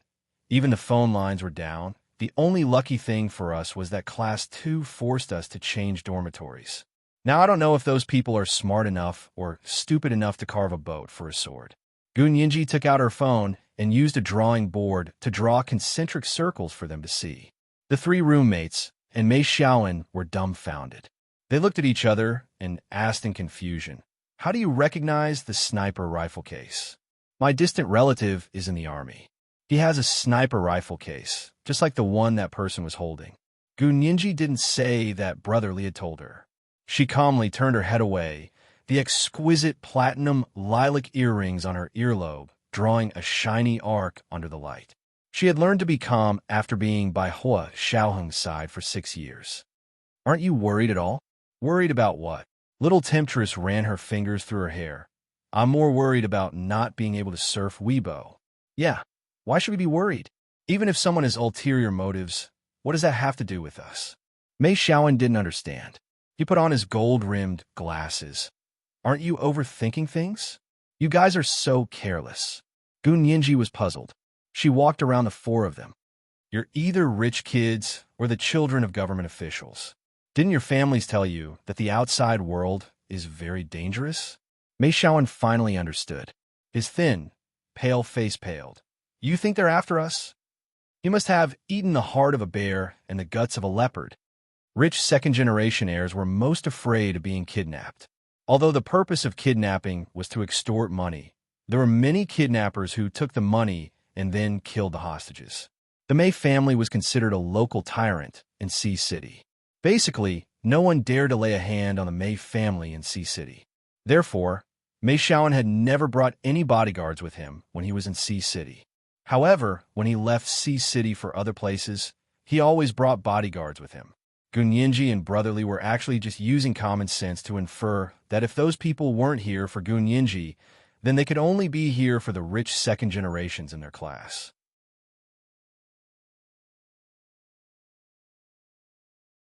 Gu Nianji was very confident in Hua Xiaoheng's abilities. He protected her very well, and no one knew about her special identity. Therefore, she didn't think that these people were after her. She was probably a bonus for these criminals. Little Four's words seemed to make a lot of sense. Lady Chow looked at Yao Ji. Our class does have a lot of children from influential families. Other than Mei Xiaoan from a Mei family, there was also Wang Junya, the enchantress.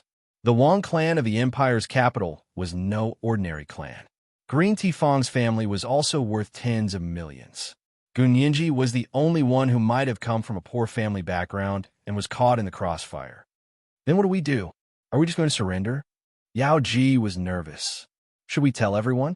Discuss a strategy together? Gunyinji shook her head. I don't agree with telling everyone.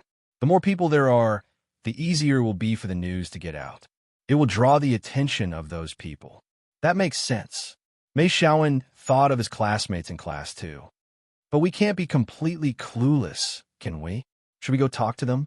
Class 2 is really unlucky. Green Tea Fong elegantly picked up her cup of tea and blew on it. But they were crying and screaming to switch rooms with us. Who can we blame? Now is not the time to say things like that. Gunyinji tugged on Green Tea Fong's hand. I'm worried that something bad will happen. I'll have Strongman go check it out. Mei Xiaowen nodded. Tell them to be careful. As long as they don't split up and close the door, it won't be that easy to get into trouble with more than 20 people. Mei Xiaowen left Gunyinji's room and returned to his room with Strongman. Shortly after, Strongman rushed out in a disposable raincoat. At 8:00 sharp, there was plenty of food and drinks in the large conference room of the resort's management building. All of the resort's staff were present, and a man who looked like the manager was taking roll. 5 minutes later, he came to the general manager's office and knocked. Mr. Fu, everyone's here. There was a response from inside. You guys eat first. I have something to say after you're done. The voice was muffled and told the manager to go back. The manager returned to the large conference room and said with a smile, Mr. Fu told everyone to eat first. He has something to announce after eating. So it was just a staff dinner. Everyone breathed a sigh of relief and began to eat and drink happily. Strongman walked through the rain to Mingyue Court. He reached out and gave the door a gentle push. It was very quiet inside, except for the sound of the rain. The strong man suddenly felt a chill. He walked up the corridor to the room where the class rep of Class 2 lived. The lights were on in the room, but there was no sound of people talking. It was a completely different world from the hustle and bustle in Qingfeng Garden. Class Rep Chong? Strongman knocked on the door, but no one answered. He pushed the door open and was greeted by a scene that almost made him scream. There were 6 or 7 people in the room, all sprawled on the ground, unconscious. Strongman almost stuffed his hands into his mouth. He was so terrified that he tiptoed over to the class rep of Class 2, who was the closest to him. When he got closer, he could see that their chests were rising and falling, and that they were still breathing. He breathed a sigh of relief. If all these people were dead, Strongman thought he would go crazy.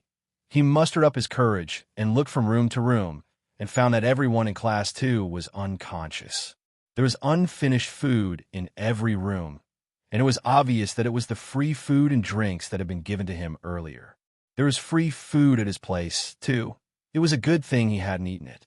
Strongman rushed out of Mingyue Court with a look of lingering fear on his face. On his way back to Qingfeng Garden, he ran into a kitten sheltering from the rain in the bamboo forest. Strongman's heart softened, and he brought the kitten back to Qingfeng Garden. Class rep, something's wrong. Strongman put the kitten down and told Mei Xiaowen about what he had seen in Mingyue Court. I'm guessing it's the free food. There's no such thing as a free lunch. Mei Xiaowen's face darkened, and he slammed his fist on the table. When he turned around, he heard a meow and looked at Strongman. Where did this cat come from? I picked it up on the way back. It's hiding in the bamboo forest because it's raining so hard. Give it these food. Mei Xiaowen pointed at the free food that the chef had given them. Third update. Please send monthly and recommendation votes. Good night, dearest. Oh, intersection of corner section. Oh, you're tuning in to the Romance Rendezvous YouTube channel. We're so grateful for your support, and don't forget to subscribe to join us on this incredible journey through captivating stories. Your generosity through donations truly makes a world of difference, as it's the primary source of revenue that allows me to expand and enhance this channel for you. Thank you from the bottom of my heart for being a part of this adventure.